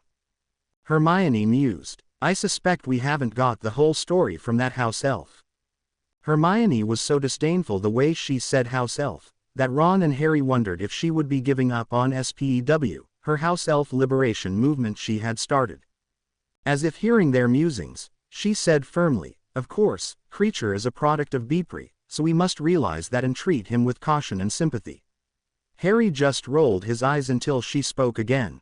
"Of course, if he does one more thing wrong, he may find himself on that wall next to his dead relatives quicker than he thinks." Harry's thought came much quicker than his real damaged voice would keep up with. "Snape gave Hedwig potion, me too, the strength it took out him even to talk." Harry almost wished Snape was here to give him some more of the potion. "Whoa, I must be really desperate to wish that," he caught himself. The door burst open just as they were beginning to enjoy their time alone. "Hello, Harry, I'm Miss Ketchel. It's time for your medicine. I'm just waiting for the head medawizard who will be supervising my care of you today," she said cheerfully. Harry did not think these people would be looking after him, and his face showed his uncertainty. "Arg." Ron was disgusted, and he voiced it when Miss Ketchel went to find her boss, who was late. Harry had wanted so desperately to tell them about Sirius's gifts, and the will, and the watch his parents had left him for his 16th birthday, not to mention about Dumbledore's visit and Snape's secrets. He was simply bursting at the seams, and now he was to be someone's guinea pig. It didn't help matters that Miss Ketchel was extremely pretty and very young. She couldn't have been out of school long. When the impatient Miss Ketchel returned, she did not ask Ron and Hermione to leave, for which Harry was grateful. At first, he felt himself going red when they unceremoniously uncovered his entire body from the waist up, and flipped the blankets back from his legs, leaving only his privates covered. Harry was humiliated, horrified, and just when he thought his embarrassment could go no further, Hermione, unable to contain herself, gasped in horror and he saw Ron grimace. Harry laid there, like a corpse while Miss Ketchel listened with a stethoscope to Harry's chest, but she had clearly never done this before, and the head Medawizard had had only a few days' practice at it as well. Ron, who was wholly sympathetic to Harry's plight, slipped out of the room to find someone who could at least expedite this awful invasion on his friend. Professor McGonagall immediately paged Stephanie, who stepped into the room and nonchalantly covered Harry back up. The Medawizard, who in his opinion was finished, had stood over the shivering body of Harry, discussing him like he was in a morgue. Harry, who in the past had even felt slightly apprehensive about taking his shirt off on the sprawling grounds of Hogwarts on a warm sunny day, if there were girls around, was beyond livid. Leaving Harry alone with his friends to gain some of his composure back, Stephanie said, "Now, Harry, I'll just go see about some pajamas for you." Stephanie ushered the rude Miss Ketchel and the Medawizard, whom Harry now referred to as the Fool and the Fool's Apprentice, out of his room. He could not look Hermione in the eye. "Sorry, Harry, it's just that, I wasn't prepared," Hermione stammered in apology. She hadn't meant to scare or insult him. Oh great, what now? Harry's overreactive imagination had him wondering, what did these Muggle freaks do to me? What? Harry put the question to her, not really wanting to hear the answer. "It's just that, what?" he prompted, coughing painfully, voice very hoarse. She did not answer right away. The only good thing that had come out of this whole embarrassing situation was that he had been given another dose of Snape's potion, and felt slightly better, although the talented Miss Ketchel, no doubt dying to try a Muggle syringe, had neglected to read Snape's notes that instructed the patient to drink the potion. She had uncovered his hip, exposing him further, and plunged the needle painfully into his hip, clearly not knowing how to perform this procedure. As this came back to him, Snape's potion always had a moment-long side effect of almost passing out with relief. Harry suddenly became alarmed that Hermione may have seen more of him than he'd thought when the trainee Medawizard had exposed his hip to inject him. Harry knew that it was rude to whisper in front of other people, and that he and Hermione had had no secrets between them, but after what Harry had just been through, she did not begrudge him a sidebar with Ron. Hermione nervously looked up at the ceiling. She had no clue as to what Harry's secret was, or she would be blushing. Hermione feared that Harry was angry with her for crying out upon seeing him almost naked. "What did you see, you and Hermione?" "She didn't see." Ron almost burst out laughing with relief, despite his best friend's sincere concern, which was verging on death by embarrassment. Ron was glad that Harry was not angry with the two of them. "Nah, mate, your secret's safe with me," Ron smiled at him, trying to break the tension. Harry had told Ron about his unfortunate scar on his beeps from being shot with Dudley's pellet gun as a child. This having been said, Harry felt somewhat more relieved, but poor Hermione was still completely out of the loop. She was still apologizing profusely for reacting verbally to the massive surgical incisions on his chest, which were still stapled up, and made him resemble someone who had been zippered up. Harry had not seen his chest, as he had been lying down the whole time. All he knew was that it hurt a lot. Professor McGonagall came into Harry's room with Stephanie, and he was slightly worried about a repeat performance when he saw pajamas in her hands. "What is it, Mr. Potter?" Professor McGonagall asked kindly, knowing what he had just endured. "Hermione, please," Harry asked sheepishly, indicating the door.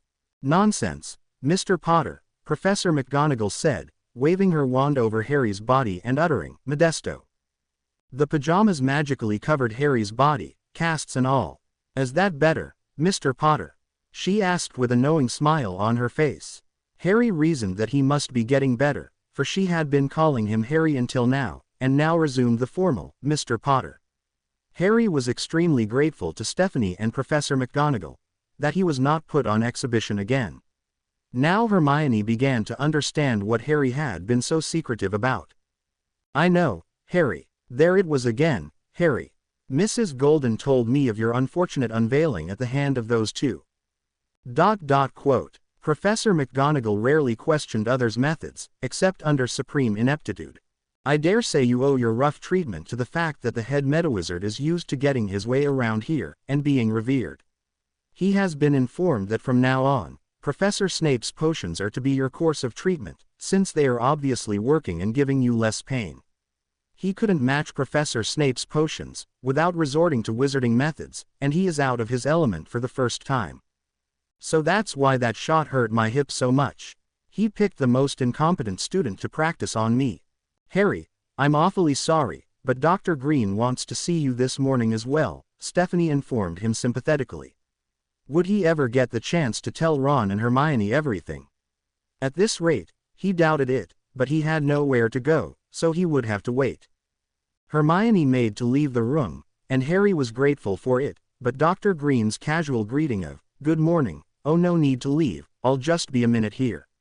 Hermione didn't want Harry to think he repulsed her, so she stayed put, but Harry had only been half convinced that she had seen nothing by Ron's playful proclamation that she hadn't seen the scar on his cheek. Harry had already felt like he'd been strip-searched, but this was more discreet by a mile. Dr. Green barely opened his pajama shirt to listen to his lungs and check his incisions. Then he uncovered his feet, and Harry was grateful for every pin-prick he felt in each toe that Dr. Green touched.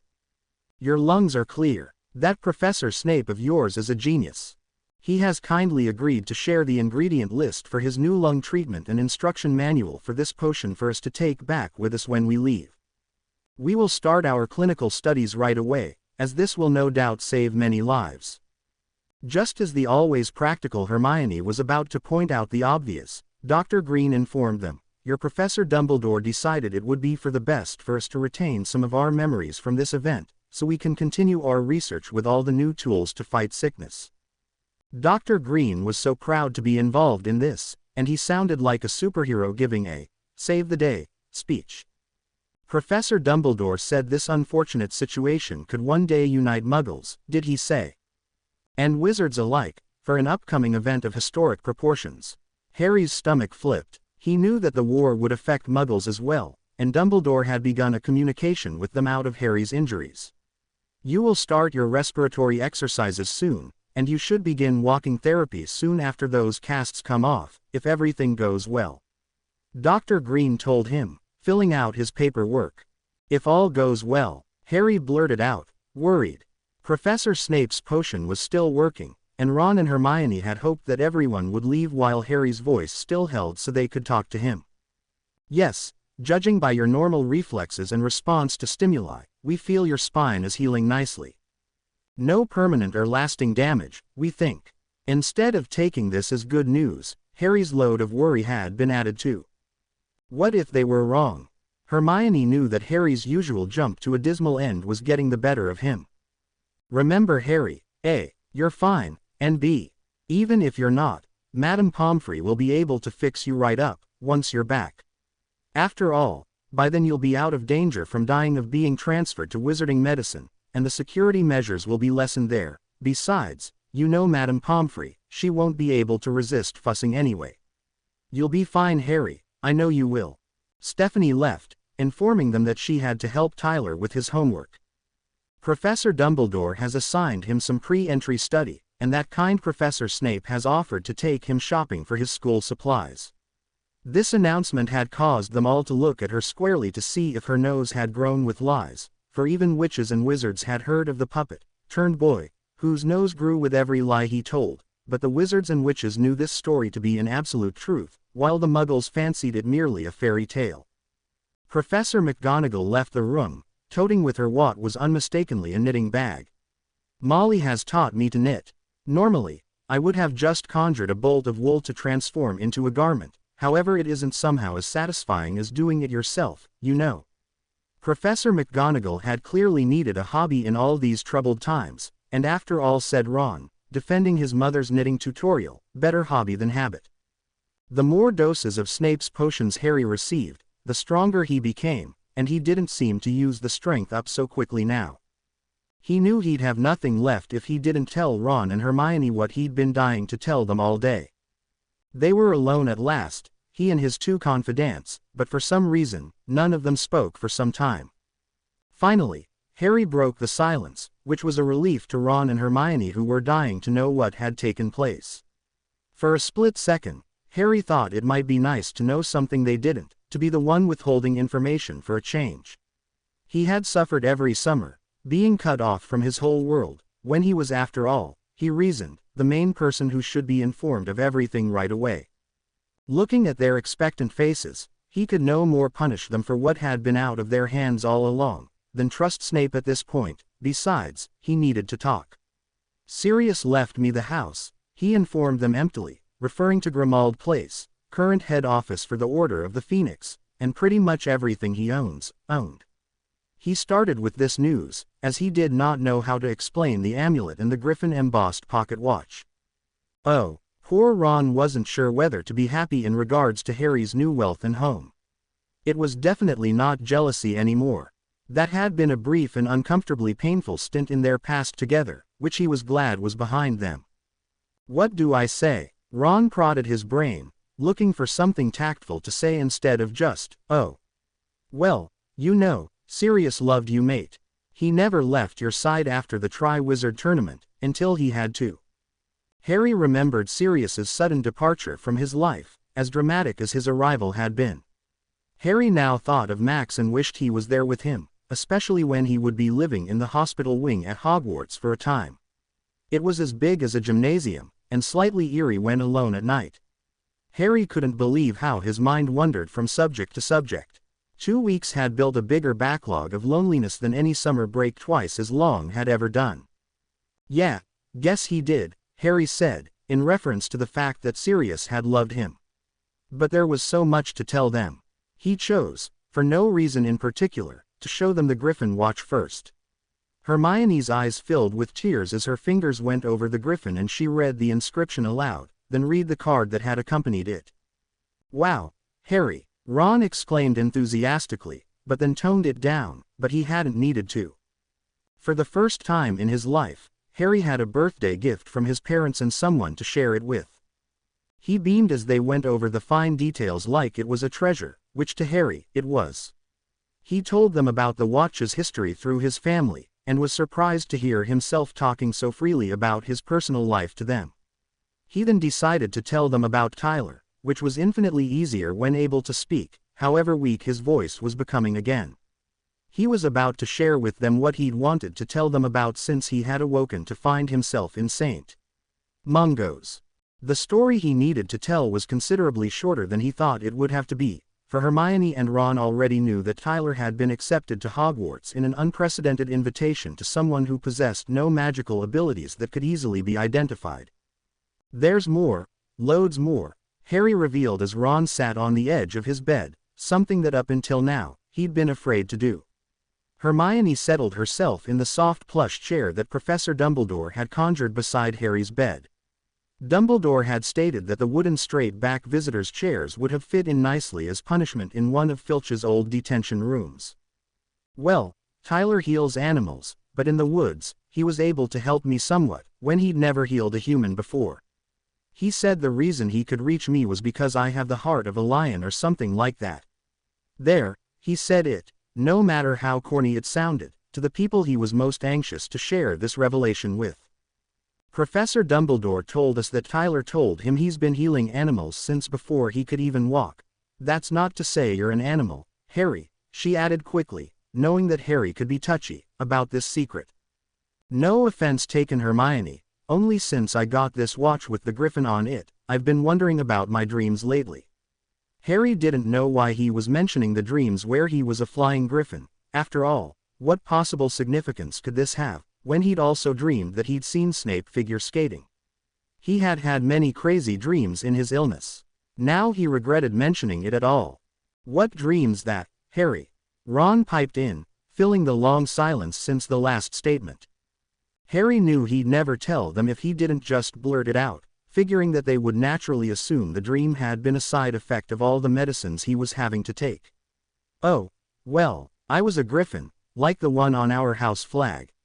I could fly, not with a broom, but with wings, wings that were mine, a part of me. Harry got a far-away look in his eyes. Earth to Harry, Ron called from a far-off sort of voice. Oh, yeah, Harry landed back from his little daydream a little embarrassed. Hermione had remained quiet during this time, contemplating all that she had seen and heard in the past few days to the present. She certainly didn't beat around the bush when she blurted out, quite seriously, Harry, maybe you're an animagus. Hermione, animagi are made, not born. It can take even the most talented witches and wizards years to actually achieve it, and even with loads of practice, most never make it. Yes, but then there is Tyler's having said something about Harry having the heart of a lion, reasoned Hermione, putting all the information together. Harry watched Ron and Hermione volley suggestions about, like a tennis match, and not including him in the conversation. And then there's the fact that Harry Potter is a nutter who needs to be locked up, Harry added, making Hermione and Ron remember that he was in the room too. Sorry mate, of course we don't think you're a nutter, but even if we ever do, at least we only have to wheel you down to floor 2. That's where they keep him, Ron quipped, but then he became suddenly somber, as he recalled Neville's parents, who had become permanent residents of St. Mungo's psychiatric ward. He now remembered watching Neville's mother lovingly giving her son an empty candy wrapper. Out of her mind. Neville, despite being told by his grandmother to just put it in the trash, had lovingly tucked into his pocket when he thought no one was watching. Neville's parents had been Aurors, driven mad by the Cruciatus curse, administered by Bellatrix Lestrange, who had ended up in Azkaban prison, along with her husband, as known Death Eaters. The Lestranges had recently escaped or were let free by the Dementors of Azkaban, who were supposed to be guarding them. It had been Bellatrix who had killed Sirius at the Ministry of Magic right in front of Harry last school year. Neville had been taken aback, upon finding out that Ron, Hermione and Harry had all been present to witness the visit. He was there with his stern grandmother, whom he lived with. It had actually done Neville good to finally be able to talk about his parents. They were alive, but didn't know him, but Ron, Harry and Hermione had listened with patience as Neville had swelled with pride, as he told them of his parents' brave battle with Voldemort's Death Eaters, and he had even said, Voldemort, which would have been impossible for him to say before this. Speaking of Neville, he's sent us loads of owls this year, to our respective houses of course. They've all just been rerouted to Sirius's place, sorry Harry. Hermione looked at him tentatively. Harry hadn't seemed to mind her slip. Everyone was always apprehensive mentioning Sirius's name, for fear of making Harry feel worse. Anyway, Neville wants to visit, he's been worried sick. Come to think of it, Harry, we should have told you ages ago. Professor Dumbledore has granted a few people that you know well, to visit, at your choice, of course. Who'd want to visit me? Harry was interested to know who hadn't read and soaked up Rita Skeeter's aka Morgana Mausoleum's personal account of Harry's experiences this past summer. Rather accurate to begin with, but leaving him for dead near the end of the article. If this had been meant to put the pressure on Harry's caregivers to give up details to set the record straight, she had failed miserably and had actually helped. This article would make Harry's journey back to Hogwarts Hospital Wing in less than 2 weeks' time go more smoothly. Not that Voldemort would believe Harry was dead, he'd know better, but any other newscasters or curiosity seekers would believe the article and so give up the big chase to find Harry Potter. Neville, and only a handful of others including the Order, know you're alive. Initially, Neville wasn't told, but Harry, he was beside himself until we told him the truth. Professor McGonagall went ballistic on us for telling him, but even she had to admit that even telling him how badly injured you were made him almost sick. She knew he could be trusted. To prove it, he's been wearing black and has gone into mourning. Professor Dumbledore reckons that Neville's coming to St. Mungo's won't be seen as suspicious, as he regularly visits his parents. He's going to try to slip away from his gran to come see you tonight." Now Harry realized that the reason for his room being absent of get-well wishes was that to almost everyone he knew, Harry Potter, the boy who lived, had died. Deep down, he had harbored a little resentment at Cho Chang for not sending a get-well wish, even though they had barely had one pleasant conversation that hadn't ended in Cho crying about her boyfriend, Cedric Diggory, who had been killed by Voldemort in Harry's presence the previous year at the end of the Tri-Wizard tournament. It was at this moment that Harry felt a sudden unexplained yearning for an annoying singing get-well card. Ginny had always sent him one when he'd even been slightly injured or sick. Ginny, for her part, had thought she had embarrassed Harry enough with the poetic Valentine she had sent him years ago, and had vowed not to send him any more singing cards, valentines, or bother him in that way again. For some reason, Harry felt he might just like one of those annoying sappy things at a time like this. Harry knew he was probably thinking this way because of the distraction such a card would be from his black thoughts about Cedric's death, and all of the other horrible things that had befallen him since then. Harry had tried in vain to save Cedric, and in fact nearly perished himself. He too had mourned Cedric's death, though they were little more than acquaintances. Cedric had been a good person, and Harry had held himself somewhat responsible for his death, although Cho did not blame him, not outwardly anyway. Harry felt a little glad that Cho would think he had died as well. Harry had no idea how far the word of his death had spread, until Hermione produced a copy of the Daily Prophet, the first Harry had seen all summer. She held up the headline, "Funeral to be held for Harry James Potter on Wednesday, August 21st at midnight, Professor Albus Dumbledore officiating." Harry did a double take. Hermione read the rest of the article, which made them all feel grateful it wasn't true, but brought back the fact that one day very soon, any day at all, it could come true. It was remarkable how accurate Rita Skeeter's article was, in her description of Harry's injuries and attempted resuscitation at the accident scene. "Accident," Harry croaked. "Yeah, Harry, they've put it round that you were out in one of your sour bitter moods, against the advice of your loving and concerned guardians, and were caught in a freak storm and crushed to death by a fallen tree." Harry was used to getting no public support or thanks for his fight against an evil Dark Lord, but the next paragraph really angered him.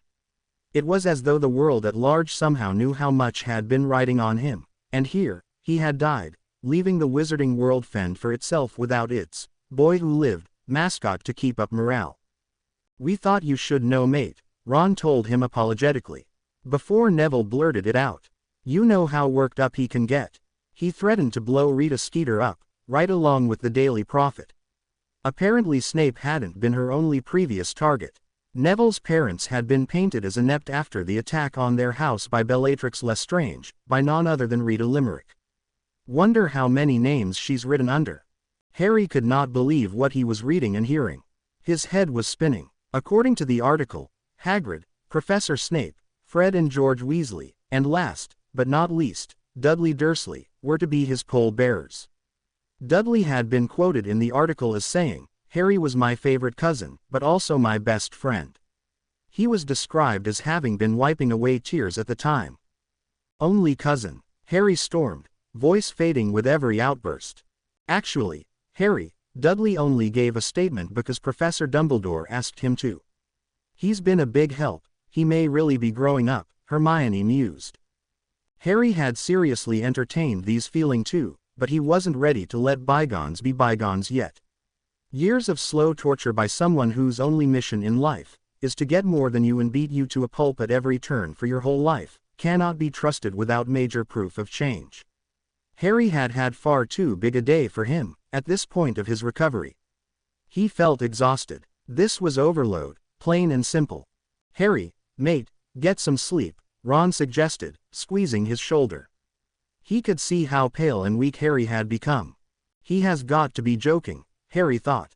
After all this, he wondered if he'd ever sleep again. He had now lost his voice again, and found that with all the information swimming around his head, his eyes became too tired to hold open. Ron and Hermione hated having to tell him all of this, but Professor Dumbledore had felt it best if he heard it from those he loved. They slipped from his room, whispering, "See you tomorrow, Harry, feel better."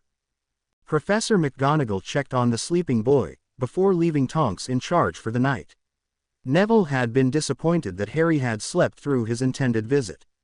Neville had gone home, telling Tonks to just say hi, "I'm glad you're feeling better." Tonks smiled at Neville, causing him to blush deeply. She was back to her silvery blonde hair, and reminded Neville of Avila too. "Of course, Neville, I'll tell Harry," she promised him, flashing him a smile that he was so intent upon. He bumped into the glass door of the elevator. He was thoroughly disgusted with his clumsiness, for Neville had recently gained a certain amount of self-respect. He had fought beside his friends, and maybe even saved their lives. He had gone on, in blinding pain with a broken nose and the effects of the Cruciatus curse. No, Neville Longbottom was no longer just a behind-the-scenes, don't-get-involved sort of person. He, like Harry and Ron, were growing up. Now though, with this beautiful, but imposing aura, he was Neville Longbottom, clumsy oaf. He could have died when the elevator reached the bottom floor, and his grand snarled at him, "Your face is all red. I hope you haven't picked up anything contagious in this filth pit," but when she put her hand to Neville's forehead to check for fever, it was delivered in a loving manner. Neville had been so desperate to brag about his role at the Ministry of Magic, so Gran would finally be proud of him, but he had for some reason played down his life-saving role. He longed to share the details of the story to two people, who at this time understood very little, not even that Neville was their son. Gran had praised him and even cooked his favorite meals for a week. She had even given him more freedoms, like finally being allowed to try out for a summer recreational Quidditch team. Neville had been learning to fly better from Fred and George Weasley, who had sold him, at a very nice discount, they assured him, a series of magical pills, which were for improving one's flying skills. They assured him that every professional Quidditch team were using the highly contentious supplements, and as they were to be banned soon, Neville should take their whole supply, even though they, as regular partakers of this wonder supplement, were selling the last of their own private stock. What had made the Weasley twins and Ron laugh was that the supplements were simply a market research failed flavor of Bertie Bott's every flavor bean. Watching them laugh at the time, Hermione really had to wonder what possible flavor could have been rejected by a company who sold vomit, booger and earwax flavor, just to mention a few. The thing that amused them the most was that it had worked. Neville rarely, if ever, fell of his broom, or got injured in a crash, which was a frequent occurrence before. Harry lay in troubled dreams. He saw a large hall, the Great Hall at Hogwarts. Among one large Gryffindor flag, hung many black flags. The school's bell rang out slowly and mournfully. The Great Hall's carved oak doors opened magically and a slow methodical procession began. The 6 pole-bearers, somber-faced, and dressed in black mourning cloaks, save for one, Dudley, who was in a plain black suit and tie, which made him look almost thin. The Gryffindor flag-draped coffin remained closed as the pole-bearers took their seats, leaving Professor McGonagall and Professor Snape standing at either end as some sort of honor guard. Harry wanted to yell, "Stop!" but could not. No one even noticed him standing there beside his own casket. "Witches and wizards, ladies and gentlemen, people of the press," Dumbledore began, looking significantly at Rita Skeeter. "What is she doing here?" Harry demanded, to no response at all. As he looked around the gathering, he saw Aunt Petunia and Uncle Vernon. Can dead people faint? It certainly felt like he was going to now. Hermione. Harry crept over to her, and made to snip her ear. "You're putting it on a bit thick, aren't you? For someone in the know." Quote. His finger passed right through her ear. If it was possible, Ron was more full of grief than even Hermione. Mr. Weasley gripped Ron's shoulders tightly. He was so pale, in sharp contrast to his red hair. His shoulders shook uncontrollably, and he was wearing dark glasses. Ginny sat, head on her mother's shoulder, looking like she'd cried all the tears that could be manufactured without complete dehydration. She sobbed, but no more tears would come forth. She did not look at Dumbledore, but could not take her eyes off that casket, as if she thought that if she stared at it long enough, she could make sense of it. Harry felt like he had in the Chamber of Secrets when he had saved Ginny from Voldemort and the Basilisk. He really wanted to go to her. Ron and Hermione had each other, Ginny had always been a little alone. She had of course dated, but wasn't particularly close to anyone, and didn't even seem all that hung up on hanging out with friends. She had always just liked it best when she could trail after Ron and Hermione. That 1-year age difference that used to seem so significant, now didn't register to any of them anymore. Panic-stricken about not being felt by Hermione, Harry went straight to Ginny. She had gone through Voldemort's possession, too. Maybe she would sense him. Harry moved his hand to lift her chin up to look into his face, but it had passed right through her head. Harry stood stock still, just staring at his hand, turning it around in front of himself. He was now trying to convince himself that this was just another crazy dream. Come on, Ron, they're going to give you a Best Actor award if you don't quit it soon.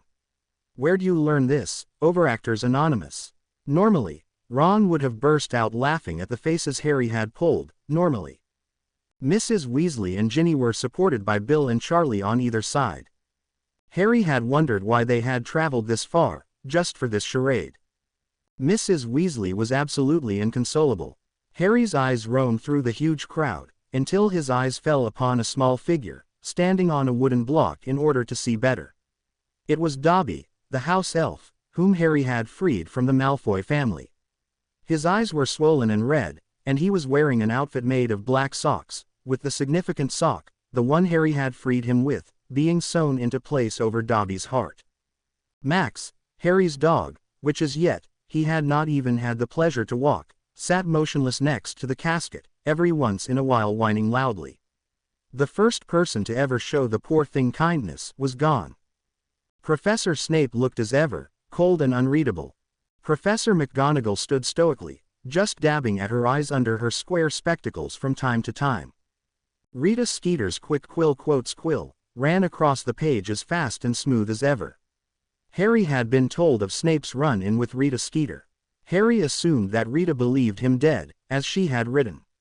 He wasn't sorry for this, maybe she'd leave him alone, but now he was becoming alarmed that maybe he'd actually died for real, having fallen asleep when Ron and Hermione left, and not waking up again. Now, Harry was really horror-stricken, and tried to make a spectacle of himself, but failed miserably. Hagrid, over here, how about you and me blow this joint and get ourselves some mead? Hagrid, deciding to take care of Harry better now that Sirius was gone, would have laughed heartily at this, then he would have given Harry a lecture to go on indefinitely about the effects of underage drinking. Harry, who was of course rather repulsed by alcohol in general, because of the hideous behavior displayed by those under its influence, had doubted that he would ever get around to wasting his time with it.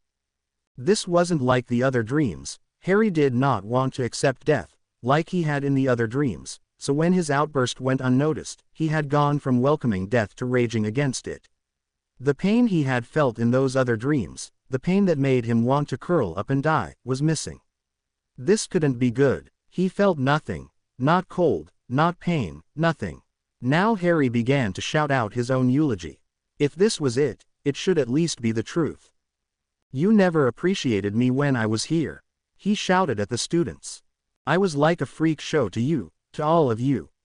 You expected me to entertain you with my life. You all, you. His voice trailed off as he saw Cho Chang, sobbing into a handkerchief. In her hands, was a picture of Cedric Diggory and himself, smiling stiffly for the camera during a photo shoot for the Triwizard Tournament. Harry's forced smile sharply contrasted Cedric's ear-to-ear grin of elation. Suddenly, Harry heard a voice even more clear to him than Dumbledore's. Nearly headless Nick glided through the great hall toward him. Harry could tell no one else saw nearly headless Nick this time. Harry, how wonderful to see you. With your vote added, I'm sure to be able to join the headless hunt this year. Everyone is gathered in the dungeon. Unlike birthday parties, Death Day parties begin the day you cross to the other side. Think of it, Sir Nicholas de Mimsy Porpington, presenting Harry Potter at his first annual Death Day party. Get away from me. Harry pushed nearly headless Nick, and his hands found solid matter. Why could he feel and push away nearly headless Nick, the Gryffindor ghost, when he could not touch Hermione or Ginny? Harry, lad, Nick empathized, we all fight it at first, but you don't want to be like her. Nick had pointed to a spot behind Harry, where stood moaning Myrtle. Oh Harry, I'm so sorry for your loss, but now you can join me swimming, talking about our deaths. Oh, it'll be wonderful. Myrtle sounded like Harry had just asked her to the prom. No, no, you've got it all wrong. This is all just an elaborate ruse. I'm not dead, I'm coming back, ask them. He turned to point out Ron and Hermione, who were filing out slowly. Mrs. Weasley had needed assistance to walk out. Ron, Hermione, tell them, please, make it stop. They can't hear you. Harry, Myrtle advised him, placing her arm around his shoulders and making him feel worse, if that were possible at this point. Well, why can they usually see and hear you, and now they can't? He demanded. Because, when we pick up beginners like you, there is too much resistance, and it upsets the mourners and ruins a perfectly good funeral. You need to be trained. You know, gliding, moving solid matter, that sort of thing. Nick filled him in like he was about to start kindergarten. Nick allowed Harry to stay to enjoy his funeral, while he would see about preparations for the Death Day party, sure to be the best yet. Harry's casket arrived at its final destination down by the lake. A hole had been dug, and Professor Dumbledore was throwing a handful of earth onto it. Ron and Hermione followed suit. Hermione placed a small red rose in Ginny's trembling hands and Ginny tossed it lightly into the grave. This act was followed by the Weasleys and the Gryffindor Quidditch team, who, excepting the Weasley players, had donned the uniforms as a tribute. The Gryffindor flag that had draped the coffin, had been neatly folded, was presented to Aunt Petunia, who didn't even have the decency to fake a tear. Harry was angry. He grabbed the flag, and it flew into Mrs. Weasley's hands. Mrs. Weasley looked around, and right through him. Now, Harry tried to make them hear him. He had made something solid move. Fred had followed the flag from Petunia to his mother and had discreetly moistened the tip of his finger to feel a wind, but there had been none. He shook his head for being so foolish as to hope that somehow Harry was there with them. The coffin was lowered into the ground.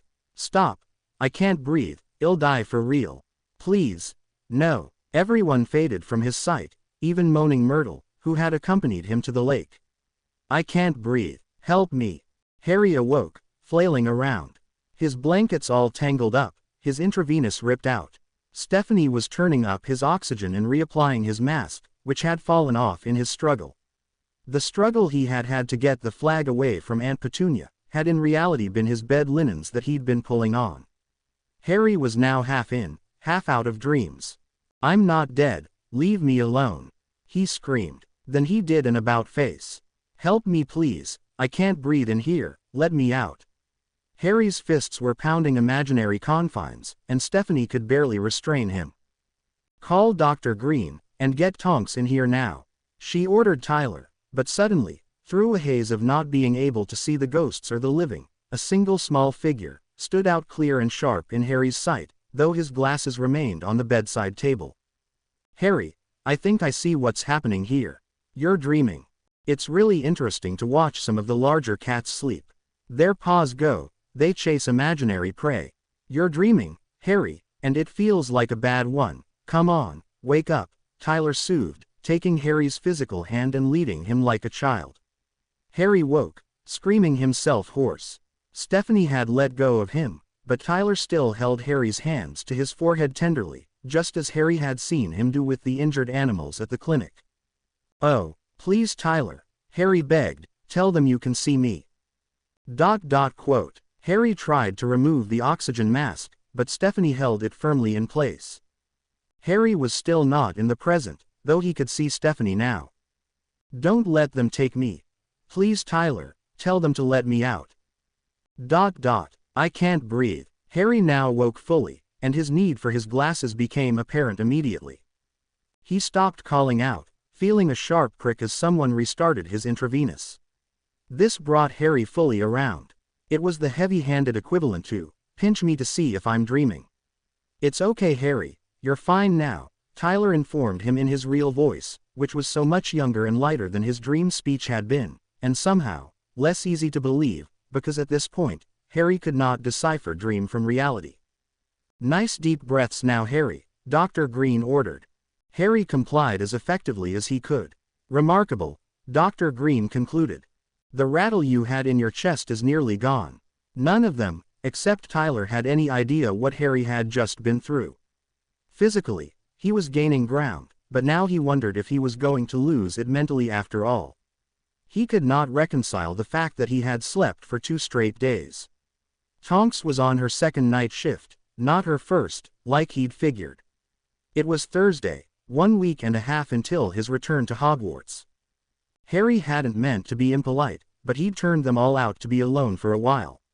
He thought morbidly of who would come to Snape when he died if Harry lost to Voldemort. Or even more to think of if Voldemort lost to Harry, and Snape hadn't found out a way to fight his debt of servitude in the afterlife. Tonks couldn't help but open his door a crack to check on Harry. "All right, Harry." "Yeah, it was nothing," he lied, and she was right to bring him some good news. The funeral dream had really rattled him. "Harry, we contacted Ron and Hermione to tell them you're awake. Mrs. Weasley is escorting them here now. We figured you could use some company. Fred and George have been in to check on you, and Ron and Hermione were here all day yesterday. They were beyond worried, but we assured them that you were just sleeping and healing. Mrs. Weasley's given them permission to spend the night. You've been sleeping for 2 days, so she figured you'd need to talk." Harry found this surprising. They had usually just knocked him back out with sleeping potion, but they did not want him becoming addicted. As Harry lay thinking of his dreams, he wondered why Sirius hadn't come for him, if he was truly dead, or his parents. He shook these thoughts out of his head.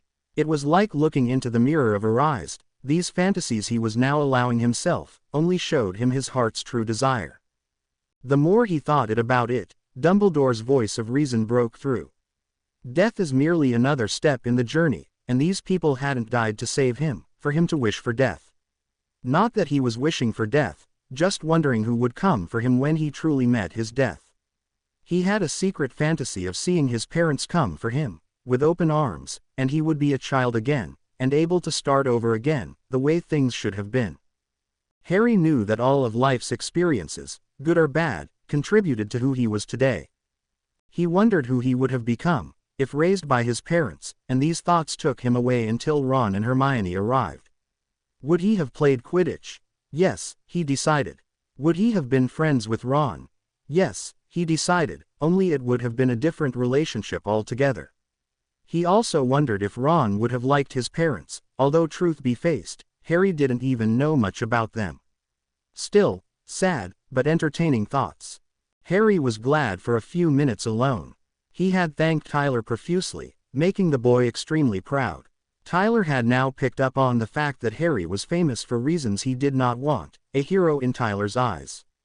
Tyler had taken Voldemort's existence in stride, especially for a Muggle who had been made aware of the Dark Lord in such a dramatic way. He seemed to have limitless faith in Harry, almost unnerving faith. As if sensing Harry thinking about him, Tyler entered the room to retrieve his books that he'd left behind. Harry thanked him again, and Tyler beamed, "You're welcome, Harry." "Well, I'll be going, your friends are coming." Harry wanted to say, "You're my friend too," but felt it a little too assuming. What if Tyler didn't want the association anymore, after finding out who he really was? This was, of course, Harry's insecurity. "You don't have to leave. If you don't want to," Harry told his first Muggle friend timidly. The couple of minutes alone with his thoughts was all that Harry found he wanted. His nerves were shot, and he really didn't want to be alone. He was glad Tyler stayed. It was the first time he'd been able to speak to Tyler alone since the attack. Harry was afraid to come right out and ask Tyler why he had referred to him as having the heart of a lion, but he had no need. Tyler felt free to speak about his gift for the first time with someone other than his family. Tyler was so much more self-assured now that he'd met with Professor Dumbledore, and had taken special lessons with Professor Snape. He still had no idea what was different about the boy. Tyler revealed that though he'd never healed a human before in any significant way, except cuts and bruises, that when he had read Harry, he saw him as a big wild cat. As near as Tyler could tell, a lion. Tyler admitted that he had only had contact with such a creature once when he had comforted a stressed lion at the zoo. This particular lion had been one of the unfortunate animals housed at a zoo that cared more about profit than care. The lion was exhibiting all the signs of anxiety. His repetitive head shaking made it obvious that he was out of his mind with boredom, in a wholly inadequate cement enclosure, which allowed for no exercise and very little shade. Tyler had been distressed to say the least, to find the monkeys, apes and elephants, all suffered in similar deplorable conditions. Tyler somehow had summoned the animals to come to him. He was uncertain how he'd done it, but he'd somehow given each animal a kind of dream escape. Tyler pictured each animal's natural habitat from magazines he'd seen and mentally gave to each of them these pictures.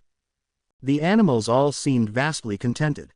Tyler had successfully persuaded the zookeepers to start providing more natural stimuli for the animals by threatening to expose their lack of proper care for their animals. Over time Tyler had made friends with the new zookeeper and conditions improved rapidly, as he saved the zoo money because the animals were less stressed, and thus suffered less ailments. "You feel out of your element now, Harry, like that lion, but well. I almost sensed wings like a bird that you could use to fly away, but that's out of your reach right now, so more or less you feel like a caged lion who's never been allowed out." Tyler had summoned up in one sentence what Harry had felt like every moment with the Dursleys, and now especially, bedridden as he was. Harry had so many unanswered questions, but he had no chance to tell Tyler about his lion dreams and his winged lion dreams. Somehow he trusted Tyler not to jump to conclusions that he was coming unglued. At that moment, Ron, Hermione and Mrs. Weasley arrived. Mrs. Weasley took over immediately, fluffing his pillow and reassuring him that it had been just a horrible dream. Of course they didn't know how horrible, but they had been told that he woken up screaming. Hermione, who had her hair in pigtails and was still sporting her fiti pajamas which resembled the ones worn by infants, was the first to get right to the point. "What is it, Harry?" She was full of concern.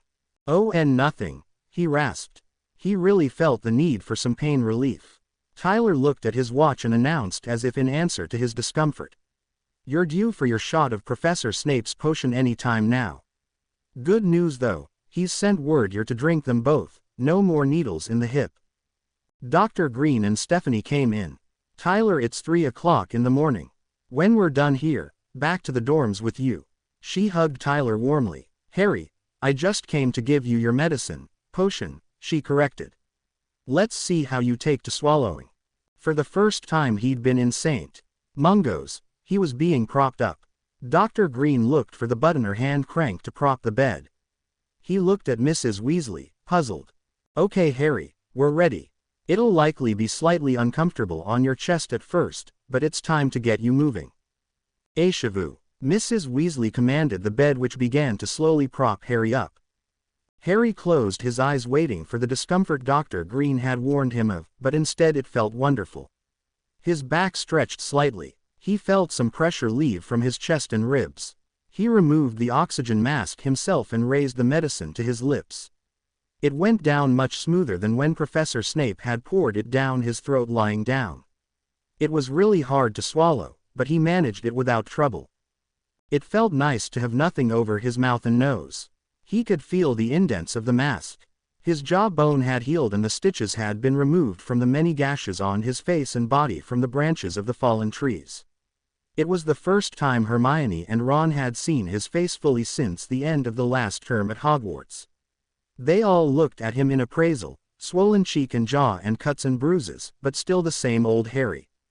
The potions took effect immediately as they had done when injected, for which Harry was grateful, for he'd noticed Dr. Green had carried with him a syringe just in case. "Keep on like this, Harry, and I may even be able to let you have Jello tomorrow." Dr. Green was talking about Jello like it was Harry's favorite dish. Actually, Harry had never cared for it, but now he thought of it, he hadn't eaten or drank anything in almost 3 weeks. Jello was sounding better and better all the time. "Not to worry, dear," Mrs. Weasley soothed, as only she could. "As soon as you're able to eat, you'll have whatever you want." Harry smiled at her, remembering how when he got to the burrow, looking thinner than he should, she would make all of his favorites to build him back up again. Each time Harry had arrived from the Dursleys looking haggard, Mrs. Weasley wished she could curse them. She had not been impressed by the Tung-Tung Toffee incident, but secretly felt like the Dursleys had deserved this, and wondered how Harry had managed all these years, without more incidents of severe underage magic, like blowing up his Aunt Marge to the size of the sitting room in his 3rd year. Okay, now that you're reclined, let's have a look at your chest, Dr. Green said. He breathed on his stethoscope to warm it, which Mrs. Weasley approved highly of. As he opened his pajama shirt, Harry saw the surgical incision on his chest for the first time. His newfound appetite disappeared as quickly as it had come as he took in the countless staples. Harry felt like he was going to be sick. Now he knew why Hermione had had such an uncharacteristically tactless reaction to seeing his chest for the first time. "You've healed remarkably well," Dr. Green marveled. Harry thought he had to be joking. "Professor Snape rubbed your chest with a remarkable new salve he concocted himself. A very expedited closure of a wound this size. The staples come out tomorrow, because of this special salve, and that should reduce some of the swelling. This salve is another medicine that has been made available to us through your professor." Harry wondered if Dumbledore had ordered that Snape give some potion lists to the doctors due to upcoming war. They would certainly be needed at such a time. Harry could think of little else but those awful staples.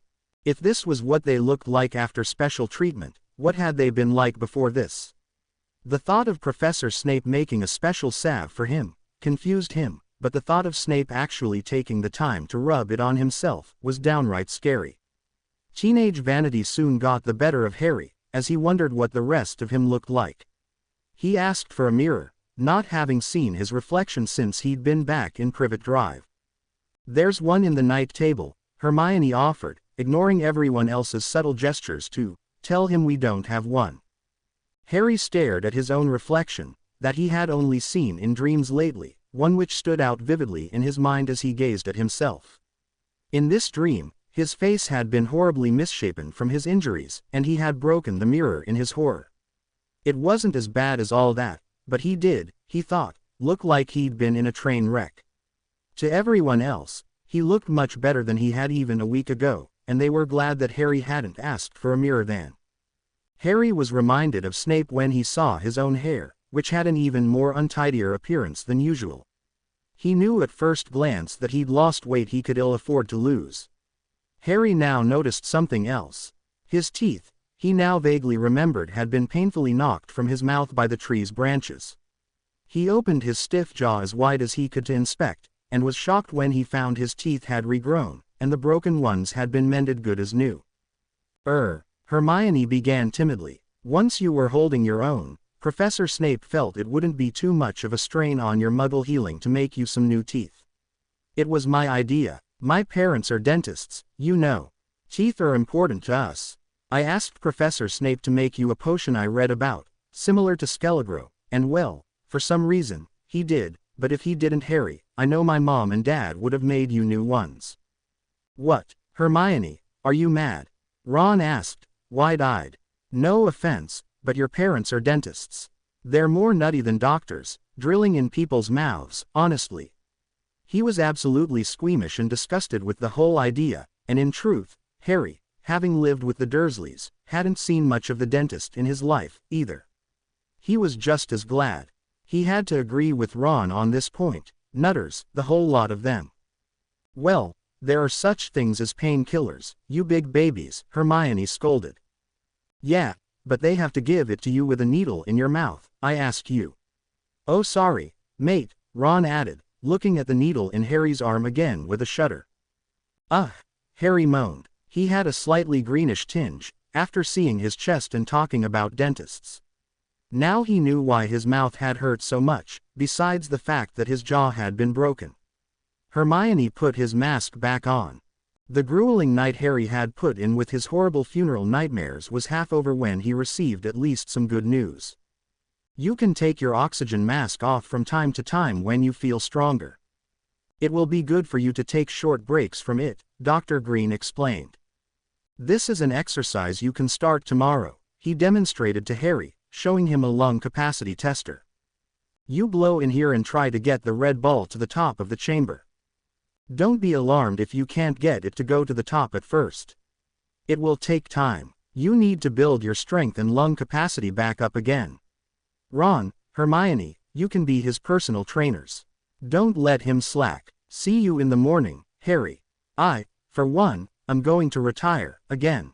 He bade them good night, and left, followed by Stephanie and Tyler. It had been hours since Harry had woken up screaming, and he still felt uneasy to let himself drift back to sleep, though he was exhausted. Harry felt guilty for needing his friends so much. They were so sleepy, but they stifled their yawns. Sorry, he apologized, suggesting, not too convincingly, that he didn't need them to stay. Harry, you're not gonna get rid of us that easy, mate. Ron smiled, through a yawn. He and Hermione were each acutely aware that if one of them were hospitalized, Harry wouldn't leave their side when they needed him. They also knew that their parents would be there with them around the clock at a time like this. The weight of this fell heavily, as they realized, not for the first time, that they were his family.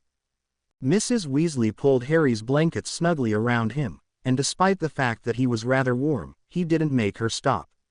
Somehow this made him feel better, as she bent down and kissed his forehead.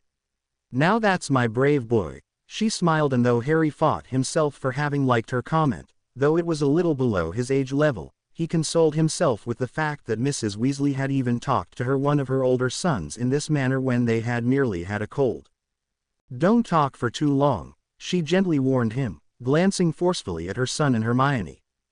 The potions and gentle care from Mrs. Weasley had made him feel better, but had also thrown into sharp relief that which he had never known until he had met the Weasleys, a gentle touch. It both comforted and worried Harry to know how much they cared for him, with him so dangerous to be around and all. They talked for a while, and for a change, Ron and Hermione fell asleep as Harry watched them, Ron on the spare bed, and Hermione curled up on the plush chair. Mrs. Weasley had gone out into the corridor to knit and talk with Tonks. Harry studied their faces. Even in sleep, he could see they had changed, and were full of care. Harry had tried unsuccessfully to convince himself that he wasn't lonely, but without Hedwig, Ron and Hermione, the loneliness would have enveloped him, after the dream he'd had. He had not decided as yet, to tell them about it or not. Harry was startled to be awakened by Dr. Green's cheerful, "Good morning." As he flipped open the blinds, he could not believe he'd fallen asleep again, after having slept for 2 days. Ron and Hermione were blinking in the newly sunbathed room. It was 10 o'clock in the morning. Hermione, who was usually an early riser, still seemed sleepy. Ron awoke, mumbling, "Go cannons, go, score." Hermione and Harry laughed, as he sat up, rubbing his eyes, asking, "What?" He had no idea what had been so funny. Harry had really needed this. Dr. Green gave Harry his medicine, took his pulse, checked his chest, and Harry knew the drill, but it was getting monotonous. He was feeling somewhat better and felt all the fussing unnecessary, well except Mrs. Weasley's, and there it was again, that momentary nagging at the back of his mind about a certain other female member of the Weasley clan, who he hadn't seen since he'd awoken. He was jarred from his wonder at this by the door opening. Mrs. Weasley bustled in with a breakfast tray for Ron and Hermione. It was the first food Harry had smelled since his injuries had made eating an impossibility. The bacon, eggs and toast, smelled and looked wonderful. He suddenly felt ravenous. "Good news, Harry, dear. You get to try some Jell-O today." She smiled at him warmly. "Oh, great, Green, my favorite." He tried to sound appreciative. He was horrified when Mrs. Weasley propped his bed up, tucked a napkin into his pajama shirt, and raised a spoonful of Jell-O to his mouth. He didn't know what else to do, so he just opened his mouth and took it. "Oh, Mom, I know you love him, but he's not a baby." Ron scolded mildly. Harry was sorry and grateful all at once. "Oh, of course you're not, dear. I just thought your arms would be too sore to," she trailed off.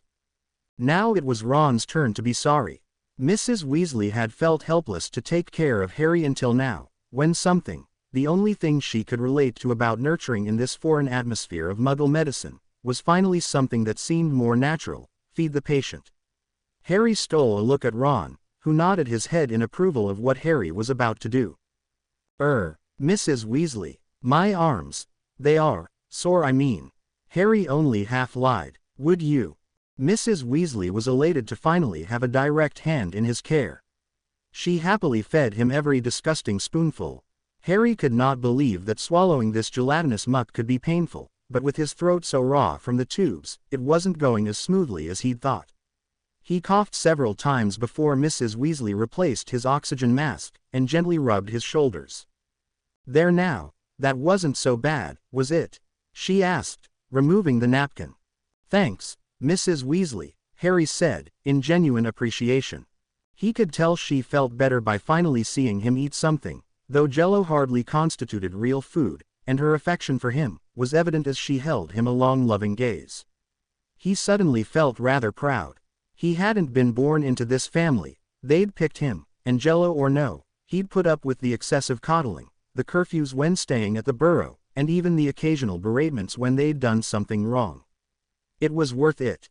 "Well, dears, I must get back. It wouldn't do any of you harm to take a nap today, to catch up. Your spare clothes are in your knapsacks. I packed them before I woke you. Professor McGonagall is here today, so be good." Harry wondered where Snape had been since the beginning of the week. He remembered how tired and gaunt the potions master had been. He guessed he must have been sleeping when Snape had come to rub the salve on his chest, a blessing he was eternally grateful for. That would have been just too creepy. Now that they were alone again, Harry decided to tell Ron and Hermione about his funeral dream. Somehow, in the light of day, it didn't seem quite so scary, but when he'd finished, Ron and Hermione had suddenly stopped munching their breakfast. For one, they felt kind of guilty eating in front of him, and for another, it brought to the surface the fact that they had to attend Harry's decoy mock funeral tomorrow at midnight. It had been the talk of the upcoming funeral that had induced these terrifying dreams to begin with. "I already went to my funeral, I mean," he said, and despite his resolution that he wouldn't let this dream haunt him, he shuddered at the mere memory of it. At first, he'd felt confident telling the story in broad daylight, but to match his tone, the sun faded from the window, and was replaced by a dull gray light that crept weakly into the room. "Are you all right?" asked Hermione, standing up to get a closer look at Harry, who had paled at the sudden change in the sky, remembering the real horrors of the storms he had endured. "Yeah," Harry replied, looking like he was trying to shrug it all off. "Yeah, only it was so real. I was dead, and you buried me." Harry looked at them with a haunted look in his eyes, almost as if asking them why they'd done such a thing. It had been so very real. They didn't know what to say, so Ron tried to put a different spin on things. "Fred and George are giving us concentrated odorless onion extract to put around our eyes to help us cry at the funeral, because we know you're alive, Harry," Ron said for Harry's benefit, seeing how he was still staring at them for an explanation as to why they had buried him. Ron was worried that a small part of Harry was still stuck in his dream, though he was awake. He kept talking as lightly as he could, as much for Harry's benefit as his own. There was something in Harry's tone that had actually made him feel guilty for something he hadn't even done. An added touch befitting their fine inventions, don't you think? Ron prodded, just to hear Harry say something. Harry was slightly humored by this, but still could not get the very real tears Ron, Hermione and Ginny had cried in his dream. Of course, our Hermione here cries at the drop of a hat, so no problem there. Ron chided her. It was true. Hermione usually cried at the end of Quidditch match when Gryffindor won, or lost, or if someone, usually Harry, ended up hurt. Hermione took the good-natured ribbing in stride, then they turned back to Harry's nightmare. He finished his story with being locked into the coffin and buried. Ron shuddered and Hermione was filled with pity for him. "Well, in any case, you'll be safe, and well, sound here during the whole thing, then we'll come right back, okay?" "Sure," Harry replied, in that outnumbered, outvoted kind of voice he'd developed for just such times. Hermione tried desperately to make him feel better. "One of the newer members of the Order will be on your door duty here today, because if anyone expected, who was close to you, didn't show at the funeral, it would look fishy. All of the replacements have been training vigorously. You'll be in good hands," but Hermione sounded apprehensive. Harry could tell that she was anxious about trusting in the newcomers for security, for no one had ever bothered to tell them where the new Order members had come from. "I don't get it. It's not like Voldemort doesn't know I'm alive and kicking, for now, so who cares if someone else doesn't believe I'm dead either?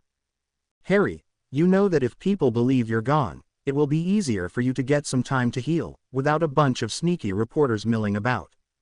Besides, All of Voldemort's supporters are not Death Eaters. They don't know the secret, and you know if they thought you were still alive, they'd have a go at you too. Hermione looked at the floor, and finally told Harry something that he'd not expected in a million years.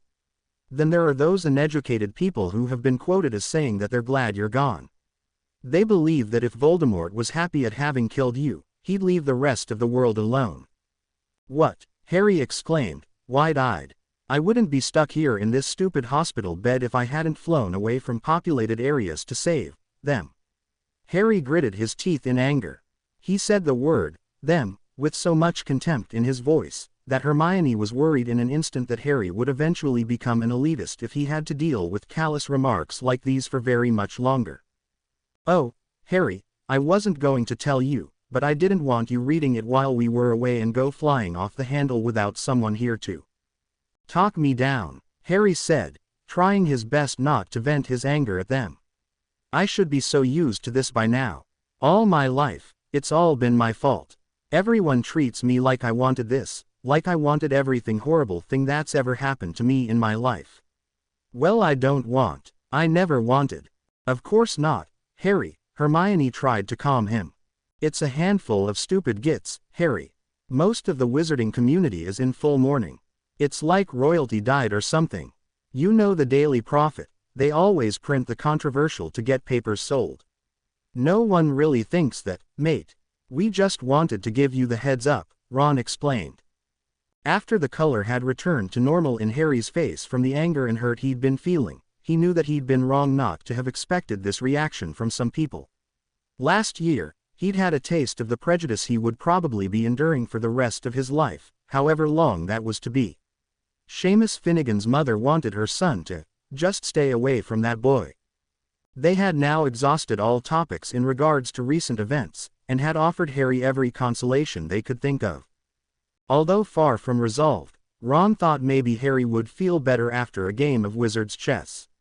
Something to take his mind off things. Harry was actually glad he'd lost to Ron. He didn't want him treating him any differently because of his injuries. Ron would never have just let him win, because Harry would see right through it. Harry usually lost, and Ron knew that Harry's sense of pride rivaled his own. Everything had to be earned. Hermione declined to play the winner, so Harry and Ron had another game. Harry did more miserably than before. Hermione laughed. At least we know some things never change, she said, as she knitted freedom hats she forced on the house elves of Hogwarts, in order to free them as they picked up in the common rooms. At 1 o'clock, Hermione and Ron went for a walk on Professor McGonagall's orders, to give Harry a rest and for them to get some exercise. 1 hour, she ordered in a stern manner. Truthfully, Harry was tired, all the time. He wondered if he'd ever be the same again. How do you get tired just lying here day in and day out? He wondered to himself. You're looking better, Mr. Potter, but we must not push ourselves the first time we feel well, she advised. Harry felt far from well, but he did feel like pushing himself. He wanted to get up. He wanted a shower. Professor McGonagall knew cleansing charms, unlike Tonks, and hers worked like, well, a charm. Aura aesthetic. She pointed her wand at Harry, and he felt a warm sensation wash over him. He felt sparkly clean, like he'd spent an hour in the shower. He reached up his hand and felt shiny clean hair, not the greasy mess he'd seen in the mirror. Thanks, Professor McGonagall, Harry said, very glad that she hadn't sponge-bathed him, like a real Muggle hospital. That would have been just downright awkward. She handed him the mirror, and he was shocked, feeling quite sure that she had performed some magical healing on him that wouldn't set off too many alarm bells. His hair was now in its original untidy state, and he was glad of it, being surprised that he had such vanity. His cheek and lip were significantly less swollen, and he had more color. He was surprised how much he cared about such things. You, most welcome, Mr. Potter. Now rest, she instructed. When Hermione and Ron returned, Ron exclaimed, "What, did you have a power beauty sleep, mate?" When it came right down to it, Harry didn't know how to put it. He couldn't say. Professor McGonagall gave me a bath. They knew what had happened. Ron just wanted to antagonize him for a while. Oh, I thought the lovely and talented Miss Ketchel had come in and sponged you down." He laughed, and Harry threw a small teddy bear at him, a gift from Ginny. Mrs. Weasley, to Harry's complete embarrassment, had insisted in placing the small plush bear at the foot of his bed. Ron forgot himself, and made to throw it back at him. "Ron!" Hermione scolded, loudly, darting between Harry and the teddy bear projectile. "You could hurt him." Ron looked scandalized. Hermione placed the bear on the bedside table. "I'm not going to break from a plush toy, Hermione," Harry said quietly, realizing now that Hermione was going to be harder to convince that he was finally getting better than Mrs. Weasley would. When a cup of warm broth was brought to him for lunch, she tested the temperature and insisted on helping him drink it. He coughed considerably more than he had with the jello, but all in all, he was improving. Ron just shrugged his shoulders when Hermione went to put their lunch trays on the trolley out in the corridor. "If you play your cards right, mate, I reckon she'll be your beep for the whole first term, probably do all of your homework for you too." "Ha ha," Harry retorted, "but seriously, Ron, is everyone going to treat me this way?" "Well, Harry," Ron reasoned, "you know, it's really not that far off from your dream. We did almost lose you. You've only just woken up for real a few days ago after just hanging on in and out of it for weeks. They're just worried, we all are." Harry needed Ron to stop now. He needed him to be the one to be tough and normal and not worried or doting. Ron realized that and trailed with, "Except of course Fred, George and myself. We know this is all a ploy to win over Cho Chang." Harry was glad Ron had said it, but he wasn't ready to face Cho after coming back from the dead. By the way she'd acted last year, she'd probably just be mad that it wasn't Cedric who had come back, he concluded. His eyes somehow automatically turned to the plush bear that Ginny had sent to him. He wondered why she hadn't been to see him since he'd awoken. "What's Ginny doing?" he asked, as casually as he could, and he was surprised at how hard-sounding casual was at this point. "Oh, you know, helping Mom keep up at Grimmauld Place, and trying to sneak in on things as usual," Ron answered, slightly evasive. "Oh," was all Harry could manage, feeling very disappointed. Trying, but not succeeding in sounding detached, he added, "Yeah, she's getting very good at that. Well, you know, she is the little sister of Fred and George as well, learned everything she could from them." Ron laughed. "She really wanted to come, Harry," Hermione added, rejoining the conversation. "But well, you know, she's always had a crush on you." "Until I fell back to Earth last year," Harry said bitterly. Ginny had told him off for sounding too exclusively involved in the fight against Voldemort. She had wanted him to rely on others more than he was prepared to then. There had also been the other arguments they'd had. She wanted into his head, and he wasn't ready to let anyone in. She thought that because she had been ready to talk about what she had gone through at the Dark Lord's hands in her first year at Hogwarts, that he should open up as well. Ginny just could never understand why he was always so determined to be alone, and he had never let it sink in how much it must have cost her to open up to him about what had taken place in the chamber when he had come to her rescue. Besides the bigger problems Harry had with Ginny, like the fact that she'd had him on a pedestal until last year, he had no idea where exactly he stood with the more grown-up Ginny, and he didn't even know where he wanted to stand with her. He didn't want that attention that came from a victim-rescuer relationship, and now he knew Ginny had more than moved past that. He didn't know what he wanted. The more he thought about it, the more he was reminded of when Hermione had been so cross with Ron for not realizing that she was a girl, even though she was their best friend. Ron had secretly, or so he thought, harbored feelings of regret over not having asked her to the Yule Ball ever since. Out loud though, Harry stuck to his indignance, yet inside he wondered.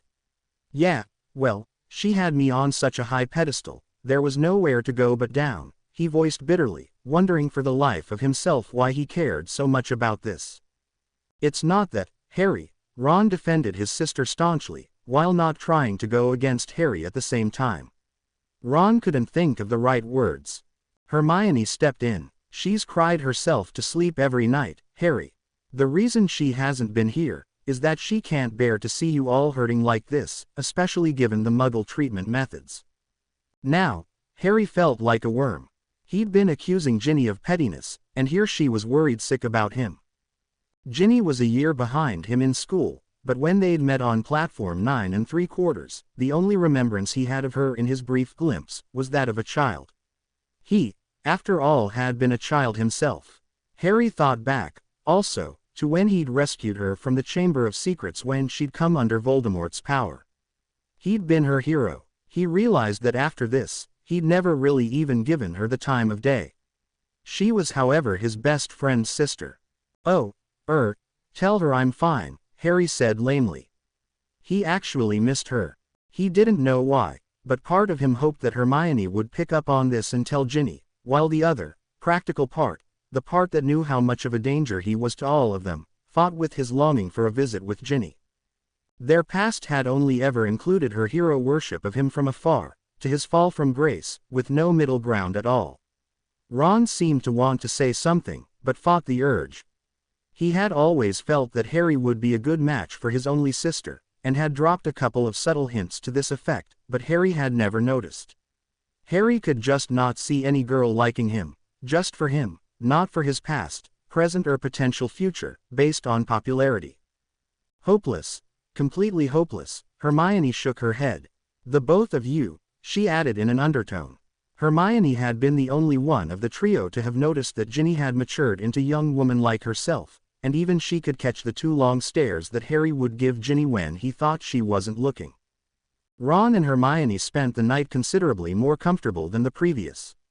Hermione took the spare bed, and Ron, who usually curled up into a ball to sleep anyway, enjoyed the squashy purple chair. Stephanie entered the room at 7 o'clock the next morning, with 3 steaming bowls of porridge with treacle syrup and orange juice. "Dr. Green wants you to try something a little more solid today, Harry. He'll be here in a couple minutes. He just wants to be here in case. Here's your medicine. He wants you take it now, so that when you need to swallow, it will be at its most effective." Harry hoped all would go well. He was starving, a good sign, everyone assured him. He felt like he was doing a breakfast cereal commercial as he went to take a spoonful, all eyes on him. It went better than expected and Harry finished not long after Ron and Hermione, no coughing, no pain. The orange juice felt wonderful on his long parched palate. Intravenous fluids keep you alive, but do nothing for thirst, he knew all too well. "Well, I think we can get rid of this for you today," Dr. Green stated, pointing to Harry's intravenous. "Just a little pinch now." He withdrew the long needle from Harry's forearm and Stephanie applied pressure for a moment, bandaging up the site. Harry was glad to see the IV unit wheeled from his room, as he was lectured about drinking lots of fluids now. He knew Mrs. Weasley would be pleased and would see to it that he got everything he needed, and more. Ron, who'd never had a needle in his life, had gone as green as the time his "eat slugs" curse on Malfoy had backfired on him and he'd spent the entire day vomiting slugs. By the look of him, the furthest thing from Ron's mind was lunch, but Harry was already making mental menus. At 10:30, a timid knock was heard on the door. Hermione opened it. Neville stood outside, as if he'd been playing knick-knock, and was now seriously contemplating running away. He stepped in looking at the floor, plucking up the courage to look at Harry. Neville looked immensely relieved. He had seen the IV bag and hookup taken from the room, and had imagined that, judging by the way the Muggle machinery was described to him by none other than Fred and George Weasley, that Harry would not even look human anymore. Before he'd even said hello, he expressed relief, for other than the oxygen mask and the monitors, he still looked like Harry. Harry took Neville's arrival as an excuse to take the mask off. Neville shook hands with him, which turned into a gentle hug. It's so good to see you. You can't imagine." But Harry could imagine, and seeing Neville made him look forward to his return to Hogwarts more than ever. He was even looking forward to moving back into the boys' dorms, even thought things had been cool at best with 2 of his roommates, Dean Thomas, and especially, Seamus Finnegan. Seamus's mother had warned her son about being so close to Harry, who was considered mentally unbalanced by many who read the cheap shots printed in the Daily Prophet last year. Neville had always stood by him. Harry noticed a change in Neville Longbottom the minute he'd walked into the room. There was, despite his slow entry into the room, a certain confidence about him, which he had not possessed before. He had had his nose fixed to look normal after it had been so cruelly broken by the Death Eaters at the Ministry of Magic last year, and he'd specifically asked the healers not to remove the minuscule scar just beside his nose on the right. It would have been an easy procedure for even the most novice metawizard, but Harry suspected that he wanted something to show off back at school, and he couldn't begrudge him this, even though he'd wished all his life that people would quit staring at his. "You look good," Neville lied unconvincingly. To everyone who'd seen him 2 weeks prior, Harry did look better, but to new visitors, Harry was still very pale and sick-looking. "Okay, you look like a hurtin' unit, mate," Ron chimed in, startling Neville out of his awkward predicament. Harry just smiled and shot him a look. "Yeah, well, I just lost a fight with a tree that would rival the Whomping Willow. What's your excuse?" They all laughed, relieving some of the tension. For Harry's sake, they didn't talk about the last time they had all been together. Everyone skirted around Sirius's name, even when it would have been appropriate to say it. Part of Harry was glad of this, but a bigger part needed to talk about it. "Really, you guys? And Hermione," he corrected before she could protest, "it's like there's this huge elephant standing right here in this room with us, and we all see it, but you won't acknowledge it. We can't just forget him." "I can't." Harry did his best to let them know that by removing Sirius's name from the conversation, they were actually hurting him, not helping. Professor Dumbledore had really known what he was talking about. Harry needed to grieve, and he needed to have people who were his true friends to understand this. Neville had never fully understood the connection between Sirius Black and Harry. After all, Sirius Black had been painted as a criminal, a supporter of Voldemort, who'd killed Peter Pettigrew, a supposed hero, and 8 Muggles, on the night Harry's parents had been killed. It was not known to the wizarding world at large that in fact Peter Pettigrew was an unregistered animagus, who hadn't been killed by Black, but had in fact killed the Muggles himself and ran away as a sewer rat, returning to the service of Voldemort, his most loyal, Wormtail. Neville, like all the wizarding population, had staunchly believed the stories about Sirius Black's involvement in the murders.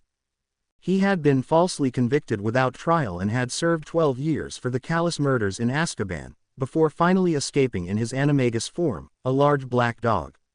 Professor Dumbledore had become convinced of Black's innocence, and since his escape, members of the Order of the Phoenix had come to fully believe his innocence as well. Sirius had even provided his ancestral home as headquarters of the Order of the Phoenix, because it had been such a highly secured place to begin with. Neville had suspected that Harry had at least been friends with Sirius Black. Now, he was getting an earful of information he'd never dreamed of being privy to, up to and including the fact that Ron's old rat, Scabbers, had been Peter Pettigrew, disguised as a family pet.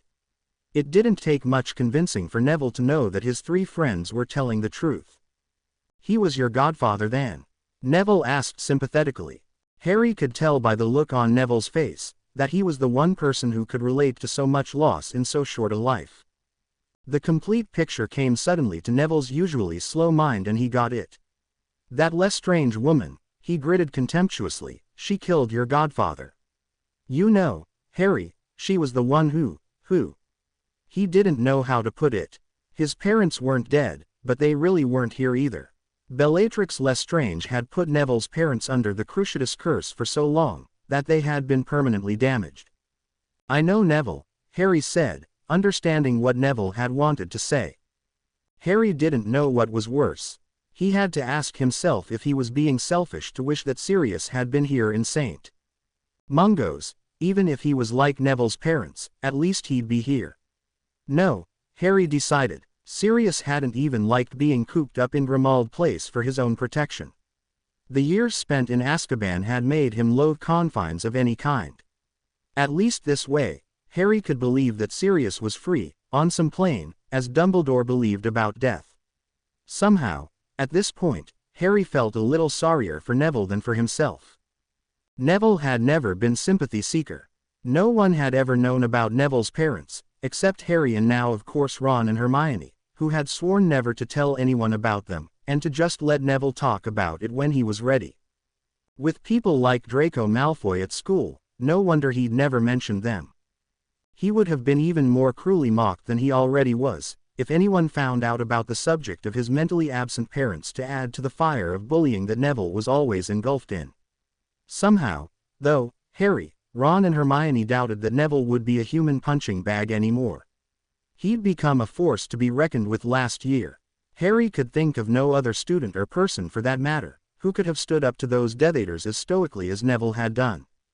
It felt good to talk about Sirius in a positive manner, as Harry related to an astonished Neville, all about Buckbeak and Sirius's escape together from the grounds of Hogwarts. Harry felt considerably better filling Neville in on their exploits.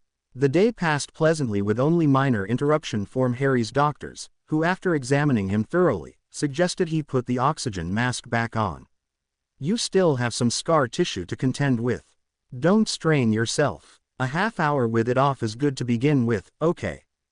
Dr. Green suggested. Harry was loath to admit that he'd been getting sore and burning sensations in his chest again. Sorry Harry, I stayed too long. Ron and Hermione warned me how really weak you were still. Neville stopped talking automatically, as Harry caught Ron and Hermione grimacing. I'm not weak, Harry protested angrily. Ron and Hermione braced themselves for a barrage of arguments that never came. Sorry, Harry, they only meant that I shouldn't overtax you. Neville's explanation only made things worse, for Harry had been harboring a fear that he would never get better, and this proclamation from his friends seemed to confirm this for him. It seemed one step forward, 2 steps back. He couldn't even breathe properly on his own, and his patience was wearing thin, but Ron and Hermione were only passing on to Neville what Harry's doctors had told them. Harry needed rest above all else. They were not to encourage him to stay up past his endurance. Great, I get my voice back finally, and now I'm not supposed to talk. Harry, mate, no one said that, Ron said firmly, but Harry knew that they'd all be leaving soon to go to his funeral, and this was what was really bothering him above all else. He was so full of turmoil about his funeral dream, that any doubt he perceived from his friends regarding his recovery was blown out of proportions. They couldn't blame him for being angry. They had all spent so much time assuring him how well he was doing, while discussing him another light behind his back. I suppose you think I'm nuts, too. Heard all about the visit I had from the staff psycho wizard too, I bet. Actually this was news to them all. Harry was humiliated, and with good reason. He'd had to endure, and how does the death of your parents at such a tender age affect you now? For 2 hours, from a person who had no more tact or relation to him than Rita Skeeter. The female psychiatrist had been in to see Harry after he'd had the terrible nightmare, and he'd been too embarrassed to speak about it to anyone. Harry, when did this psychiatrist come to see you? Asked Hermione, very concerned. On the night I had the dreams, before you and Ron got here. I was afraid she'd still be here when you arrived. Harry said bitterly, I don't think I'll ever forgive Professor Dumbledore for setting a psychiatrist on me. On one hand he tells me to take the time to grieve, then when I do, this is what he does, he added angrily. Guess he did what he thought was best, as I'm weak and all, he glared at them. Harry, what else did this person ask you? Alarm bells were ringing in Hermione's ears. They hadn't been told by anyone that Harry had seen a psychiatrist. I told her I wasn't talking to her, he said flatly.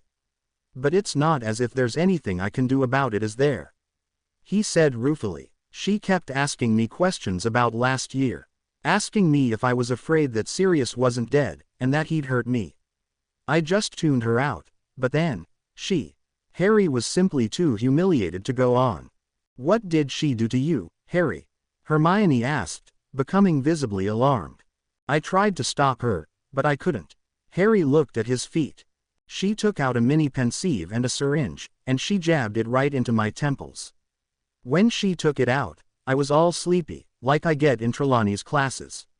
She was like that Rita Skeeter person, only I couldn't stop myself from telling her that sometimes. Hermione didn't have to ask Harry to finish his sentence. He had always wondered if his parents would be pleased with him, and he'd spent many agonizing hours missing them. Now he'd admitted this to a perfect stranger. She said she'd read some of Tyler's pre-term work, regarding me. She wanted to know if I thought I was an animagus, and if so, what kind. I was so out of it with whatever she gave me, that I don't know what I said. She got really personal. Okay. Harry was now very agitated. She was obsessed with Snape's role in saving me, and I don't want him getting any more brownie points on account of me, so I got it together enough to lie outright. I told her that as far as I'm concerned, Snape tried to kill me. I'm not telling anyone my personal life, and if she wants it, then she can read all about it in the Daily Prophet, like everyone else. Harry's voice was reaching a decibel that would bring attention at any moment. Then she'd get enough on me to keep her gainfully employed for a year, and she can pronounce me nuts, lock me up and throw away the key. Hermione handed Harry a glass of water as he held his strained throat, tears of humiliation shining in his eyes. Harry had stopped abruptly. Even in his anger and humiliation, he hadn't wanted to hurt Neville for the world. He'd only wanted to make a point. I'm sorry, Neville, please. I never meant anything by it, but everyone's well. I don't know. Everyone still thinks I'm nuts. Neville had developed a thick skin. He knew Harry was just lashing out in frustration. He suddenly felt the need to confess something. All of his visits to St. Mungo's had not been for the sole purpose of visiting his parents. I know all the psychiatrists here, he admitted. It was Gran's idea. She said I had no motivation, lacked proper skills and had no direction. She felt I could be helped by these people. Honestly, they're complete nutters themselves. One of them even wears glasses with no lenses at all. Forgets himself all the time and reaches right through them to rub his eyes or something. I may have a bad memory, but I'm no nutter, either, Harry, Neville stated firmly. So, who'd you get? Neville asked in a knowing tone. Callisto something. Yeah, that was the nasty twit's name, Harry remembered bitterly. Look at this. He now gingerly pushed his hair back from his forehead, to reveal a nasty needle mark in his temple, which now had started to bruise. No one had seen it for all his hair. She said it would relax me to get me to open up. I even told her about Cho for some reason, and I may have said something about Ginny being pretty or something, but she was mainly interested in my plans for return to school. I told her after I get out of the hospital wing. Harry, that's classified information. She shouldn't have known that, said Hermione, now visibly panicked. Don't you see what's happened? She cried. The only ones who know that are the Order and a handful of others here. There's a curse on the secret. Everyone who knows the details, but blabs to anyone, will be automatically stricken deaf and speechless. Well, that would have been useful information, Hermione. Perhaps if someone had told me this before they sicked her on me, I wouldn't have told her, but as I'm weak. Oh, don't be thick, Harry. She scolded him, as Neville interrupted. Callisto. No, I've never had her, and I've seen every psychiatrist here, he said sheepishly. What else did you tell her? Hermione asked anxiously, as Ron went to fetch Professor McGonagall. Everything, Hermione, Harry told her, horrified. That is, I lied a lot to make her leave me alone. It felt like when Moody, you know who I mean, taught us the effects of the Imperious Curse, and I could fight it somewhat. I was confused, really tired, my head hurt. He reached up to touch the spot and winced as it was still tender. What's going on? He asked in an uneasy voice, as Professor McGonagall charged in, lifting his hair to have a look. What did she look like, Potter? Professor McGonagall demanded in a harsh tone. I don't remember. It was dark. She woke me up. I don't know why. Would someone please tell me what is going on? I didn't mention the psychiatrist because I was too embarrassed, okay. He was defending himself when he had no need. No, not okay, Harry. Your foolish pride may have caused your imposter psychiatrist to avoid capture, she said angrily. Fake. What? Harry was bewildered, especially as to why this was somehow his fault. Have Tonks sent in immediately and summon Professor Dumbledore and Professor Snape, Professor McGonagall ordered crisply. Within 20 minutes, Order members had been dispatched to hunt down the imposter psychiatrist who had somehow infiltrated the closely guarded facility, and to provide extra security. Many had apparated outside of Harry's door. Tonks could be heard sobbing, "No sir, no one. No one passed into Harry's room. I didn't leave, not for a minute. Is he okay?" She finished, frantically. Tonks had been on shift 2 days prior when the psychiatrist had entered and left Harry's room without having been detected by her or outside security. It has been 2 days since the imposter psychiatrist questioned Harry and he has shown no ill effects as of yet. He will, of course, be examined for any time-released curses or hexes, Dumbledore soothed Tonks, who continued to berate herself for the lax insecurity on her watch. You are not to blame, my dear. Grounds security and floor security all reported no unusual activity that evening. Apparating into the boys' room while it is so protected is the work of a very powerful villain. We must be more vigilant. Security must now be stationed in Mr. Potter's room. We must make plans for this evening in particular, while so many of us are expected elsewhere. Harry knew that Dumbledore meant his funeral. Professor Snape will examine the boy to see if the spy learned anything that will be of use to Voldemort. Dumbledore was clearly worried about Harry, but also now about a possible breach of Snape's double identity. If Harry had been forced to divulge information about Snape's role in his rescue, Snape could be in serious peril. Professor Snape arrived as Dumbledore was pacing the floor. Tonks was beside herself with guilt. She knew Harry's room had been charmed similar to Hogwarts to ward off apparition within the confines of his room, but she still felt she could have done more. She grimaced as Snape entered Harry's room. All the facade of a caring healer that he'd shown falsely to impress the Muggles was gone. He looked as though he didn't want to hear what Harry had been through.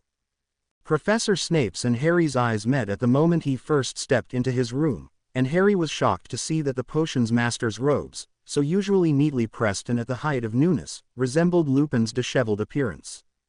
Harry, who once again found himself in a complete state of overload, looked to Hermione, Ron and Neville for support, after having just browbeaten them for calling him weak. He certainly felt weak now. How had all of this come about, he wondered. He hadn't even gotten a chance to apologize to them for being so sensitive when they were only looking after him. He just wasn't used to anyone caring whether he felt good or not.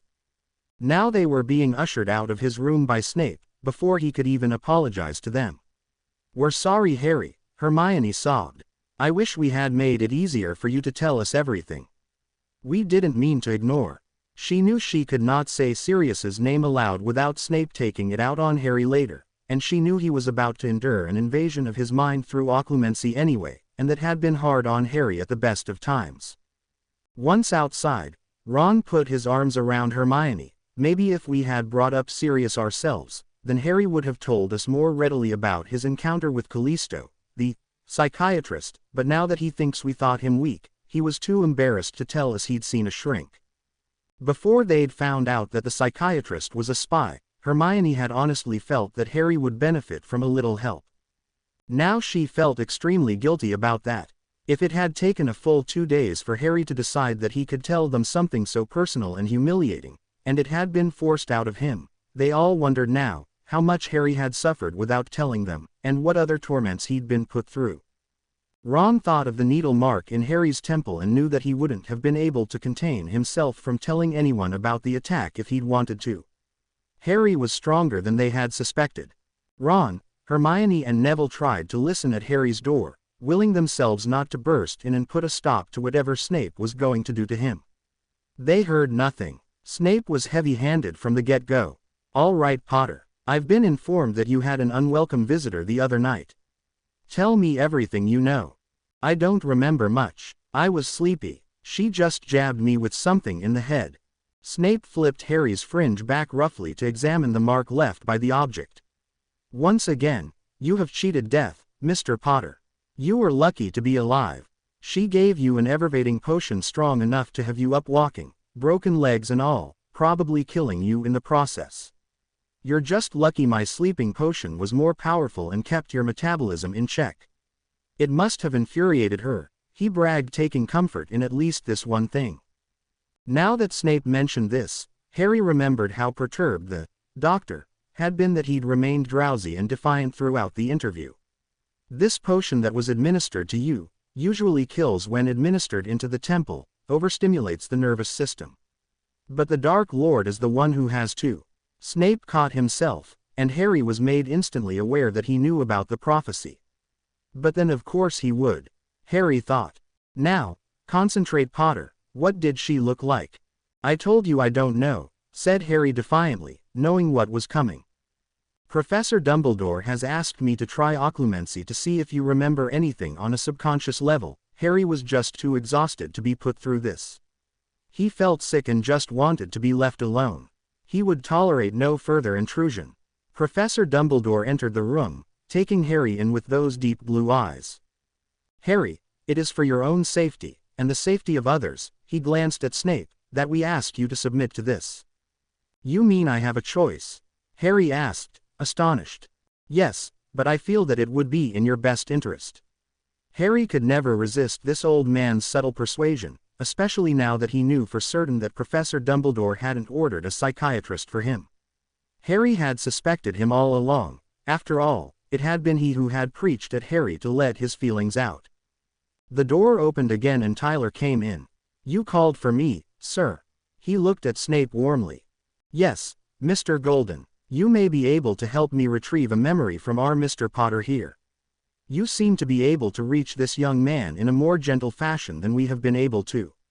The method will be somewhat similar to what you have been studying for your pre-admission lessons, though it would seem you have already learned a lot about Mr. Potter in this short time."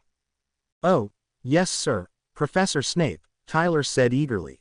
Harry didn't at all like the easy manner in which Tyler and Snape talked, like he was his favorite student or something. Then a thought occurred to Harry that was almost as bad as the situation itself. What if Tyler was sorted into Slytherin House? Harry was sure to lose his new young friend for good, and what if Tyler told them everything he learned of Harry recently? Harry actually flinched as Tyler put his hands on his forehead. They seemed locked together in thought immediately, and Harry didn't feel at all at ease when Tyler told him to relax. It was highly disconcerting to Harry, who felt like an outsider listening to a conversation inside his own head, being held by two other people. "Harry, just concentrate on the night of the nightmares, okay?" Snape coaxed as if Harry had a choice.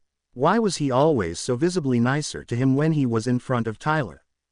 For a few agonizing moments, Harry was trapped inside his nightmare about his coffin again. Then Tyler called to him. "It's all right, Harry, come out and leave that alone. You were sleeping after the nightmare." "Then what?"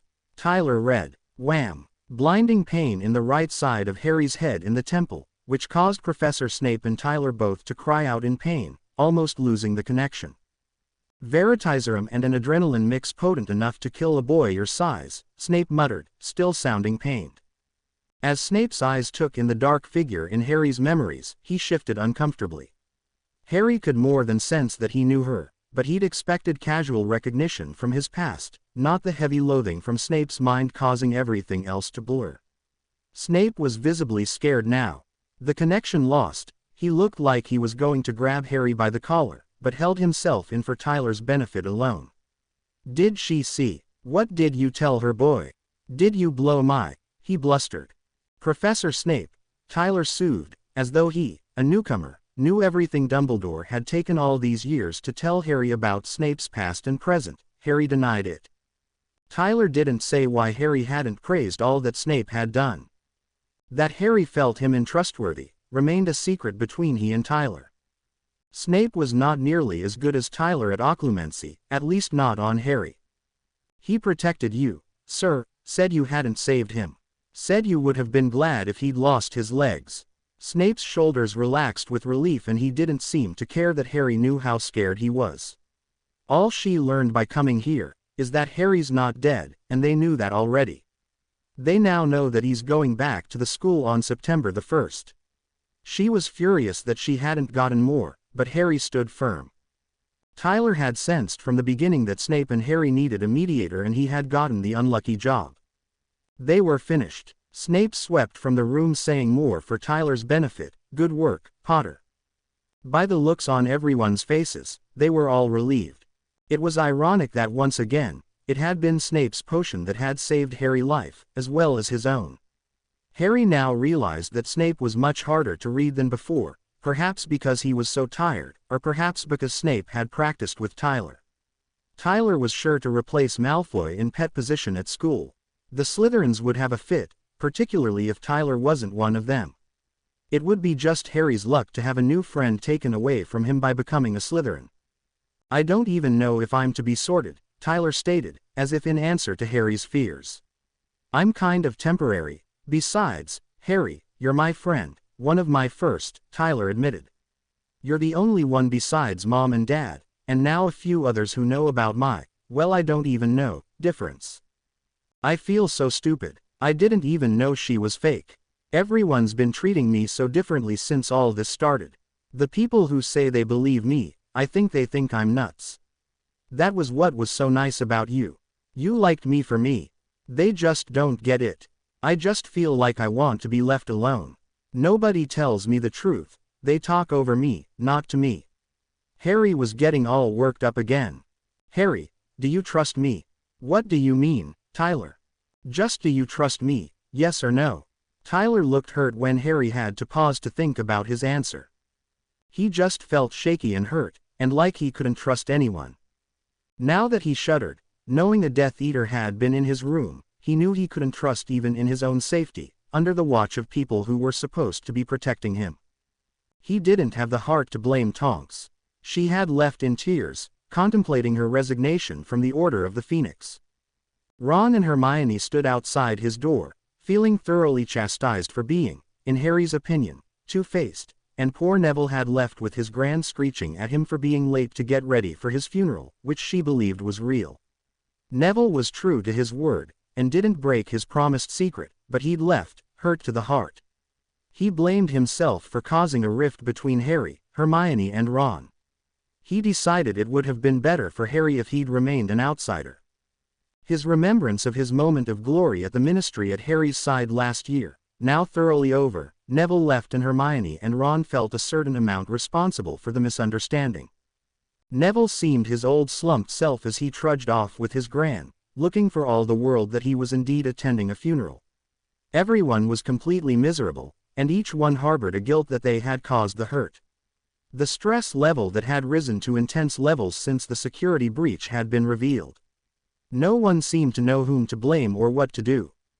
Professor McGonagall had entered the room as soon as Snape had left, new security protocol. Harry would have no privacy from now on. She did not, however, interrupt Tyler's and Harry's conversation. Yes, I trust you, Harry finally decided. Well then you should know Harry, you're acting like an prat. Ron and Hermione were just trying to protect you. Yes, he said, holding up his small hand, they called you weak, but they meant for now, not forever.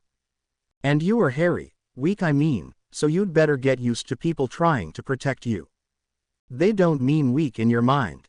Very few people could have survived what you did this past month alone, let alone what's happened to you your whole life. Harry had been so busy feeling put out, that he hadn't stopped to consider that everyone else was tired and worried too. He was sick of being here, poked and prodded and pitied. He had been glad when Ron and Hermione had finally started to treat him normally, only to find out they had thought him weak. He had been sensitive to weakness ever since he'd been attacked by Dementors, but now this child of 11 was starting to make sense. Is Neville okay? He looked pretty bad when he found out about the fake shrink. Yet another lack of consideration on your part, Harry, Tyler told him, though gentle in his tone. Neville's parents are here too. A security breach on you is a security breach to the whole hospital, you know. Since you've been here, anyone who knows you're alive and here has been worried. Everyone is at an increased risk, not just you. Now Harry was reminded of the time Uncle Vernon had tried to kick him out because of the Dementor attack. Wherever he went, there would always be innocent victims in the wake of any attack on his life. Even Tyler had narrowly escaped injury by Voldemort himself, in his quest for Harry, yet here he stood, ready to help Harry, despite knowing more about Harry's destiny than almost anyone else. Neville's never told anyone before tonight about the fact that he sees psychiatrists on a regular basis, because he was embarrassed too, Harry, so it's not your fault. It's natural not to want to share these things, especially in your situation. I'm sorry, Tyler, I'm sorry to everyone, but what am I supposed to do? I wanted to run away from everyone years ago, so they wouldn't get hurt, but everyone wants me to stay, even though they know it's dangerous. I'm not cursed, I'm a curse, period. I'm dangerous to be around. Mom and Dad, Cedric and Sirius and I don't know how many more who were appointed to look after me, died because of me. No, Harry, not because of you, because of Voldemort. You blame yourself. No one else does, mate. Tyler sounded like Ron now. How do you know all this, Tyler? Harry was astounded how much Tyler knew in such a short time. I've been working with Professor Snape and Professor Dumbledore, and your friend Hermione lent me loads of books. You're in a lot of them, actually. Harry couldn't suppress his smile. Of course Hermione would take a new student under her wing. He suddenly felt a new warmth for Ron and Hermione. They were so accepting. After all, Tyler, and especially Harry, were as different as they come. Harry now realized, with regret, that he'd been hard on Hermione and Ron since last year, when he had endlessly berated them for keeping secrets on Dumbledore's orders. He realized that he had been unfair, but they had endured his endless tirade of accusations of them not doing as much as he had done and the like, with understanding that he had never shown to them. I'm to blame if you want to know, Harry. Tyler told him, looking like he was ready for a well-deserved lash of anger, and looking puzzled when it didn't come.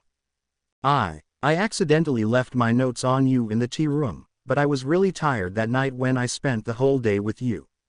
I tried to stay up all night, to help get ready to help you with your occlumency like Professor Dumbledore asked me to. When my mom came to see where I was, she sent me straight off to bed, and I must have forgotten them there. I'm so sorry, Harry. I didn't mean to let you down. Harry wasn't mad, he couldn't be, taking in the small boy who was so sincerely trying to help him. He was however feeling very awkward. He had hoped that he and Tyler's friendship could have been based on just normal things. Now the boy had been dragged into Harry's complicated life. Tyler looked at the floor. That's how she knew that you were going back to school on the 1st of September. I blew it. Add Tyler to the list of, it's all my fault, Harry grumbled. You know whose fault this all is. Voldemort's. If we can't keep it together here, how are we going to fight him when he comes for me?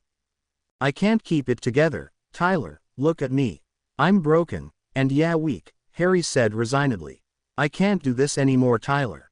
I'm tired, and I can't watch them all die anymore, one by one.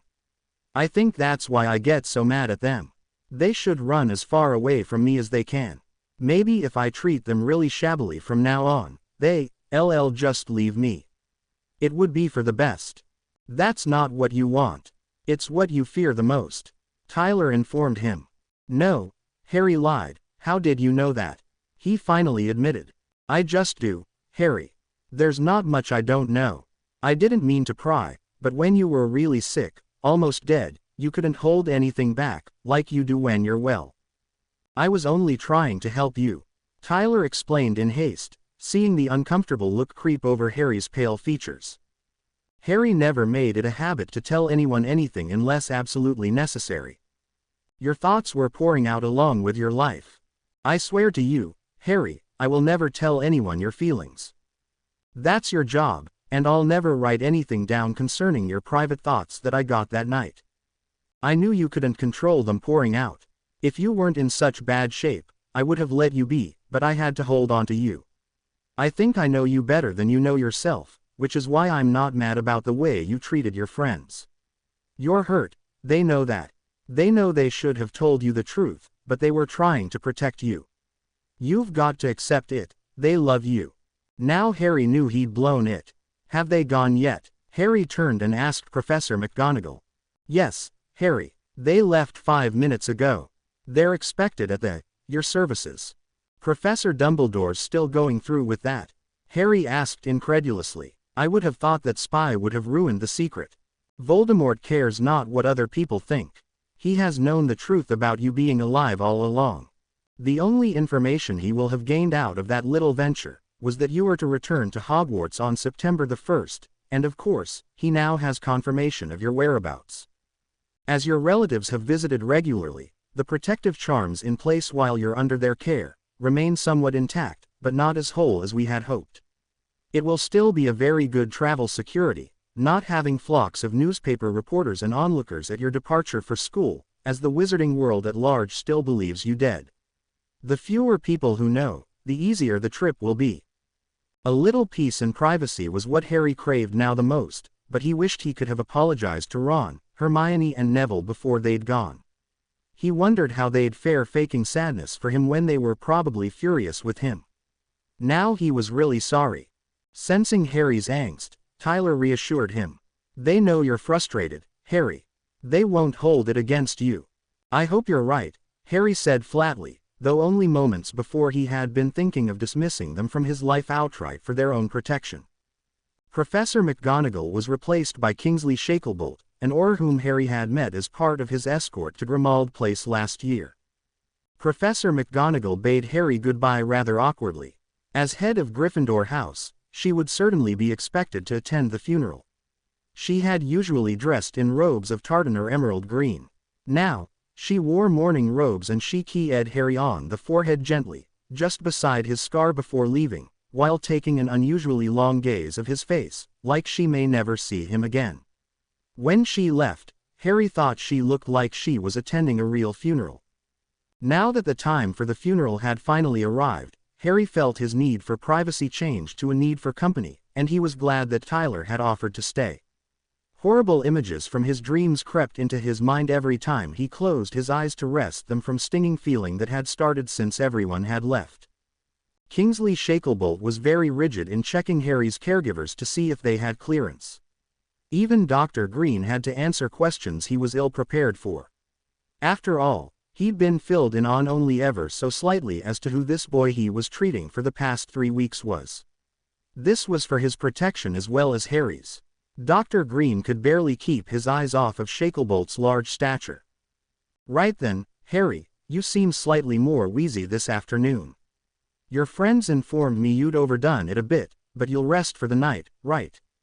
Dr. Green asked this as if it were more of an order than a request as he replaced his stethoscope around his neck. Right, Harry grumbled. He defiantly crossed his arms across his chest to resemble a corpse lying in a coffin and closed his eyes firmly. Very funny, Dr. Green smiled. Your Professor Snape has prescribed this for you. He handed Harry a smoking vial of potion. Harry was going to decline, but Tyler eagerly informed him that he had helped Snape make it. Harry felt he owed it to Tyler to show some faith in him, so he drank the heavy warm liquid, and the aroma of it, neither good or bad, filled all his senses and his very veins. Soon after, Tyler said good night, though it was only afternoon. Harry now found that he wasn't at all worried about anything anymore.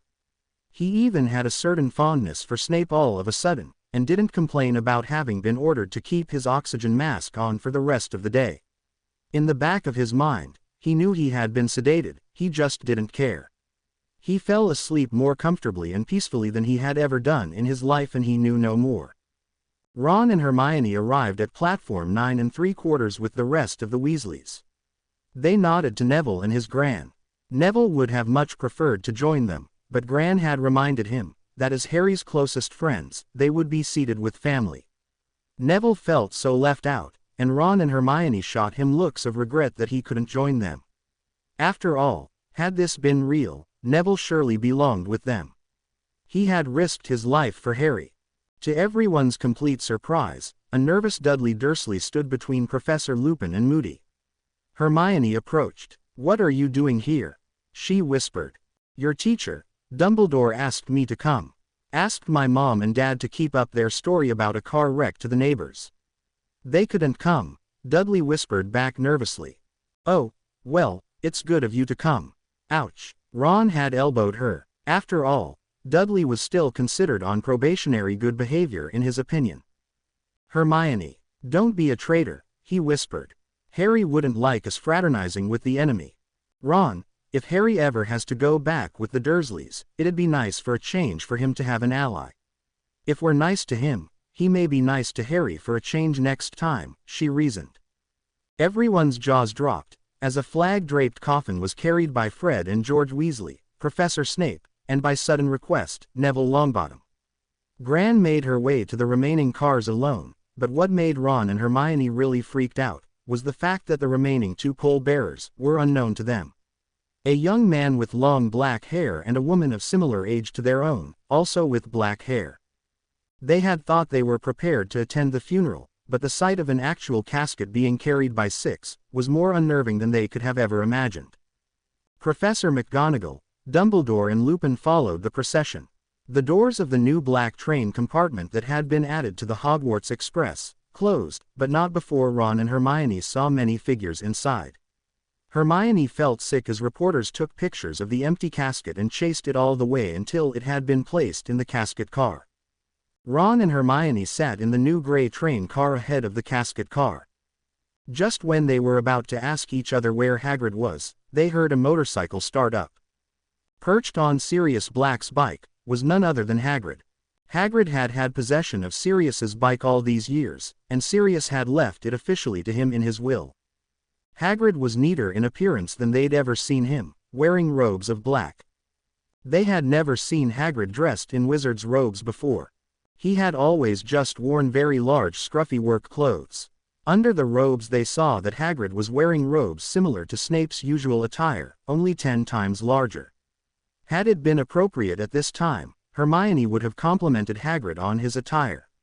In honor of Harry, Hagrid wore the Gryffindor colors on an armband, which showed only when his robes blew back in the wind, which had begun to howl through the open tunnels of platform 9 3/4. Suddenly there was a commotion behind them as they had been turned to look at Hagrid, and Hermione heard Ron exclaim, "No bloody way." He shouted angrily, taking out his wand and pointing it behind Hermione. "Ron, don't, put it away. Don't cause a scene," Hermione pleaded, getting in his way. "Hermione, please move, or I'll move you," came Ron's rattled reply. Hermione was so shocked at his threat, that she too drew her wand. "I don't want to, Ron, but Dumbledore warned us that Malfoy would come to gloat. I'll knock you cold if I have to. Get a grip before they get here. We're supposed to be grieving. You know I can do it, you haven't beaten me all summer in our practices together." Ron forced his indignant anger back down to the pit of stomach, where it remained uncomfortably, and there he was, Draco Malfoy, flanked by Crabbe and Goyle, all wearing their dress robes, like they were attending a party. Ron's face was contorted in anger. He pronounced every syllable of every word singularly. "I swear, Hermione, if he makes one move to disrupt the service, or insult Harry, I will, you know what I will, Hermione," he breathed like a hiss. "Okay, Ron, now just put it away." She grabbed his hand and gently lowered it, speaking to him like she was talking him down from a ledge. "Sorry, Hermione, I would never hurt you. Please." Ron actually hugged her instead of the other way around. "I know, Ron, I know," and they let go of the embrace at the same time. "Well, at least that looked convincing," he stated, blushing profusely, as they saw Draco and his cronies take their seats in the car ahead of them. "Yeah, good one," she stammered. "But, Hermione, if this had been for real, then you'd have had to get in line," she finished for him. "Boy, they say funerals and weddings," Ron said. Percy Weasley had been told that Harry had died after his interference. He had not been told the truth, nor had he been back to work at the Ministry of Magic. The wizarding community believed that Harry had died at midnight, just moments after his 16th birthday, at the hands of Voldemort through his tornadoes. Ron almost felt sorry for him. Percy was the only Weasley who didn't know that Harry was alive. He had known that Harry had survived the tornadoes, but he believed he had been responsible for finishing him off. Percy was pale and thinner than ever, but he was dressed immaculately. His mourning robes hung rather loosely than they should have. Percy had no reason to possess garments like these before, meaning that from the time he had gotten them, which could have been no more than 3 days before, he'd lost even more weight. Ron was glad Mrs. Weasley hadn't seen Percy yet. Percy had arrived like a regular student, not a returning hero the way he would have thought it would be like. He faced an enquiry for his work ethics in 3 weeks' time. It had been determined pre-trial that he would not be charged with accessory to murder, for he had been following direct orders from the Minister for Magic himself. The Ministry of Magic had become a clearinghouse since the death of Harry Potter, and the admitted fact that Voldemort had indeed returned. In fact, even the Minister for Magic himself, Cornelius Fudge, had been called into question. There had been hundreds of firings, and with each one, the line of inaction pointed up more and more to the top leaders, as was usual with any honest inquiry performed to enact real change and not merely just placate the public. No, this was a finger-pointing, heads-will-roll inquiry. At the same time, many honest, hard-working witches and wizards had been promoted. Percy had watched his peers move on to positions which he had once been sure he would attain. Judging by the way he looked, he didn't care about these things anymore. Gone was the air of arrogance and annoying superiority, replaced by head down. Look at no one posture. Presently, the rest of the Weasley clan, including Bill and Charlie, whose employers had given them a week off with pay to pay their last respects to the most famous wizard of his time, or any time in the century for that matter. Everyone was aboard, including former alumni, Oliver Wood, previous captain of the Gryffindor Quidditch team, among others too numerous to mention. For the first time in her life, Hermione had lied to her parents. Mr. and Mrs. Granger were among the Muggles in attendance. They knew about Voldemort, but only as he who must not be named. They understood the danger Harry had been in and had been proud along with worried sick about their daughter's safety since she had been one of Harry's best friends. They were not told of Hermione's pledge to the death to protect Harry, but then Harry did not know of this either. Her parents hadn't known Harry well, but they grieved for him. He had befriended their Muggle-born daughter, and even they knew how special the friendship had been. Harry had never known that Hermione had suffered the same fears he had harbored, that she would not make friends at Hogwarts when she had first found out she was a witch. The Hogwarts Express pulled out from platform 9 3/4 in a slow steady steam. It was not the usual exuberant ride with the students greeting one another up and down the train. They had seen Angelina Johnson, Alicia Spinett and Katie Bell, all hugging Oliver Wood and Lee Jordan, the Quidditch commentator, who had a distinct preference for Gryffindor. The girls had burst into tears simultaneously. Harry had been the Gryffindor seeker for years and a good friend to them all. If Harry could see this, he'd have forgiven Captain Angelina Johnson for being so hard on him as she had been last year when he'd missed practices during his many detentions with Professor Umbridge. The last person to have boarded the train in a most self-redeeming, but sincerely sorrowful way, was Professor Trelawney. Ron would have loved to be the one to tell her that Harry was still alive. The bespectacled divination teacher had boarded the coach followed just behind by her adoring students, Lavender Brown and Parvati Patil. They could be heard sobbing. "You knew it all along. Oh poor Harry." Hermione just rolled her eyes. She had never been a fan of divination class, feeling it to be nothing more than a sham. Since everyone in Ron and Hermione's coach knew the truth, and they could not be overheard, conversation turned to security and intelligence on Voldemort's whereabouts since he had been in the Ministry of Magic. Obviously, since one of Voldemort's most trusted servants, Bellatrix Lestrange had paid Harry a visit in disguise, posing as a psychiatrist, the Dark Lord still did not have all the answers he needed. Clearly though, he knew somehow that he had to kill Harry himself, or else Harry would have been dead already, despite all of his friends' heroic efforts. Bellatrix was more than capable, but Voldemort would take no more chances. It had to be a clear chance with no chance of failure. He could not afford to be defeated again, even in a small way.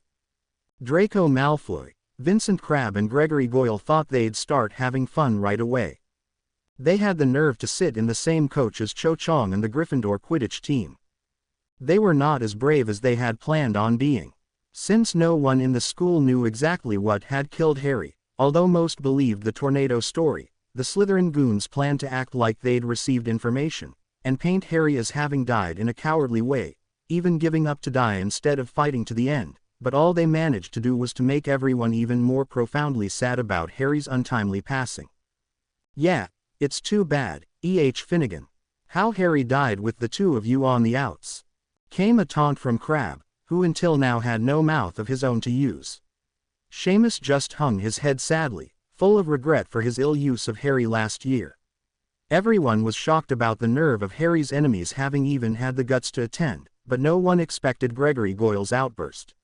Usually Malfoy's cronies merely served as protection for him, but now it seemed, Goyle, at least, found a voice of his own.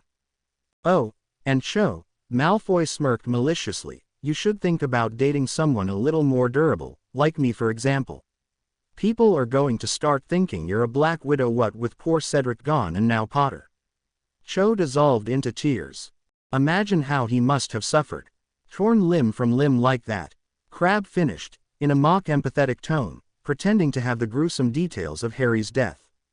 Crack. The three Slytherins were stuck together in a kind of cord. They could not speak, and they struggled uselessly against the cords that bound them. Dean Thomas, Seamus Finnegan and Oliver Wood called for order in the car, promising to see to it personally that these undesirables did not attend Harry's funeral.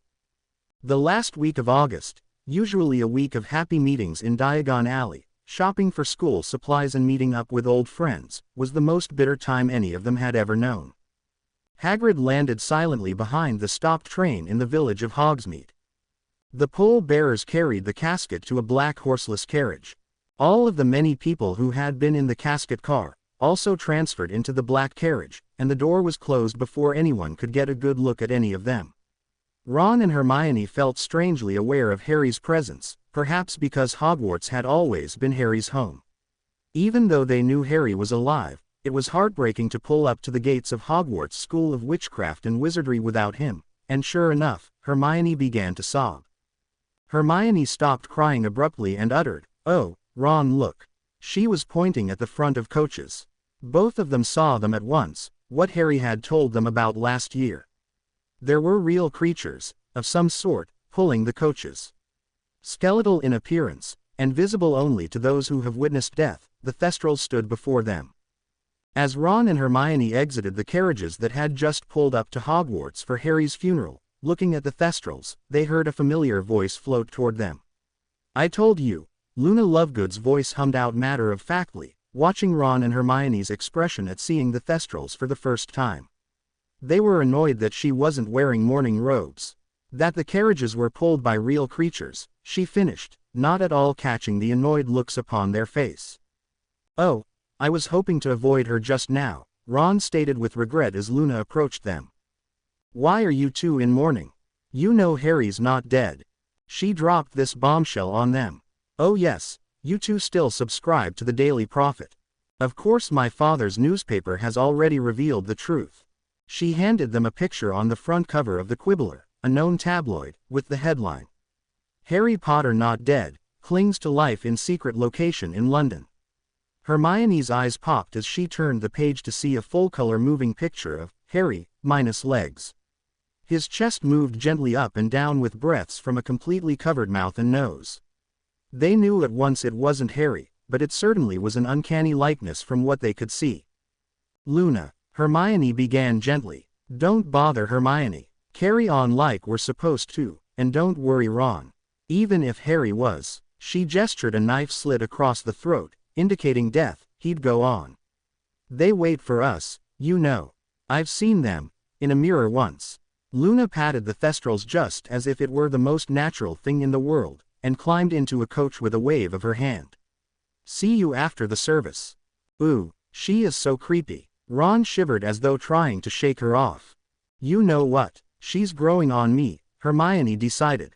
"She may have a lot to offer the DA, if we can figure out what she's on about half the time. Anyway, those pictures just seal up the fact that Harry's dead. Everyone knows the Quibbler's full of rubbish.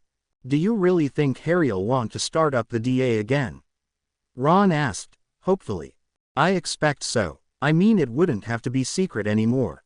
I think Harry actually started to enjoy himself a bit, sharing his abilities, once he learned to relax a little. He should have considered becoming a teacher." "Yeah," said Ron darkly, sharing a fear he'd had for 3 weeks. "I hope he heals well enough to choose whatever he wants. He's had his mind set on being an Auror and he's really rough right now.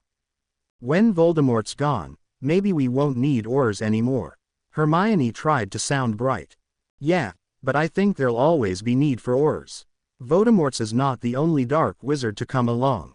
Ron had always wanted to be an Auror as well, though out of the three of them, he felt he possessed the least amount of necessary skills for the job. He had pictured them together as a great team, though Hermione had no intentions of becoming an Auror. Now he wondered if any of them would live long enough to have a career. As they entered the Great Hall and Ron looked at the casket once more, He wondered if one day soon he would be attending Harry's funeral for real, and that would mean that Voldemort's retrieval of his powers would be imminent. He hadn't really thought of this when he'd made his pledge to the Order of the Phoenix, but now it came to it: if Harry died, he wanted to be the one beside him. He realized now that even if Harry died, this may not come to pass, for he was not there when Harry was terrified, dying in the woods. He's not going back to those Dursleys next summer, Ron exclaimed aloud, in answer to his own private thoughts. Now thoroughly somber at his resolutions, and Hermione sobbing real tears, they made their way into the great hall filled with genuine sorrow. Everyone was assembled waiting for Dumbledore to begin the service. All was quiet, save for the soft, controlled sobs, which could be heard echoing quietly in the hall. Suddenly, the large oak doors opened just wide enough to admit Seamus Finnegan, Dean Thomas and Oliver Wood, who gestured apologetically around at the mourners, taking the seats nearest available. They were extremely disheveled and covered in superficial cuts and bruises. Seamus nodded to Ron some sort of affirmation which Ron did not understand, as he had not witnessed the display of the 3 Slytherins in the next train car. This was likely a good thing, as Ron could never have controlled himself had he heard the terrible things the Slytherins had said about Harry. Ron knew he would have to overcome his overprotectiveness of Harry, once the truth had been revealed, and since he'd already been caught red-handed for calling Harry weak. Hermione's genuine grief didn't surprise him, but he felt strangely uncomfortable. Mrs. Weasley gestured for him to comfort her. He gingerly put his arm loosely around her shoulders. When she buried her head in his chest, he almost let go in shock. Being considerably taller than Hermione, he bent down to look in her swollen red eyes. "Hermione, are you okay?" he asked nervously. He didn't know what to say, so he just offered her a tissue from the pocket of his robes. "Hermione, it's okay," he tried to soothe. "No it isn't, Ron." She sniffled, apparently having some of the same misgivings he had just endured. The difference was, she had just mentally buried Ron with Harry. She could not bear to lose her 2 best friends, yet in this uncertain climate, this was a distinct possibility. She finally figured out that having taken the same oath as Ron, they would probably all be killed together, and for some reason, the thought comforted her. Professor Dumbledore stood up to a podium, and as everyone turned to focus their attention on him, Ron noticed Dennis and Colin Creevey, sitting on the opposite side of the hall. They both looked positively sick. Ron felt guilty for putting them all through this grief, though it had never been his idea. "Ladies and gentlemen, we have gathered together on this most grief-filled night. The young man on whose very life we have found hope, has been killed. In every funeral speech, one tries to find something positive from the tragedy, but in all my long years, I have not witnessed the destruction of one so young, until these last years. I speak not only of our friend and student, but our family." He looked significantly at Dudley, who sat in the front row, paying rapt attention. Dumbledore held Dudley in a prolonged gaze for a full moment. Ron and Hermione were shocked at how much of the details of Harry's fight for life Dumbledore now gave out. He related about the tornadoes and how Harry had risked his own life to save Muggles, and even about his medical care by the Muggles, which Dumbledore had told the assembled mourners, had failed. It was strange indeed to see Dumbledore lie, for the old headmaster had kept secrets from them before, but lying seemed almost painful for him, especially on such a large scale. A horrific and treacherous crime against one so young, may have in fact become Voldemort's downfall. Many in the crowd cringed at the sound of Voldemort's name, especially now that the boy who lived had died at the hands of the Dark Lord. Yes, Dumbledore did at least tell them that it had been Voldemort that had caused all the destruction. Because here we sit, united, the entirety of Hogwarts, Muggle relations and of course some guests who met Harry Potter through the Tri-Wizard Tournament of 2 years ago. We are fellowshipped in grief and dismay and even fear, but we are together, something that Voldemort will find will work against him. If one looks at the way in which Harry Potter lived his life, they will discover an outstanding degree of tolerance and acceptance. His friends included pure bloods, and non-pure bloods alike, as well as Muggles, Squibs and Giants. Harry knew what it was to be different and singled out. Many in the crowd shifted uncomfortably, having at one time or another had secret mean-spirited thoughts about the boy who bore the scar from Voldemort but had not died. Many of you will never forget the first time you laid eyes on this young man, yet Harry did not hold it against you for singling him out, pointing and staring. This taught him something very important. Therefore, he endeavored to see inside people, to find out who they were on the inside before judging. We are at war, and the one who drew Voldemort's focus is now dead, but he need not have died in vain if we can put aside our differences and unite to remember a young man who exemplified all the qualities that Hogwarts strives to instill in all our students who pass through these halls. Dumbledore stopped for a minute to stare at the Slytherins who had gathered to watch the funeral unfold. Then we can unite permanently. If we stand united to fight even to our own end, then this young man will not have died without purpose.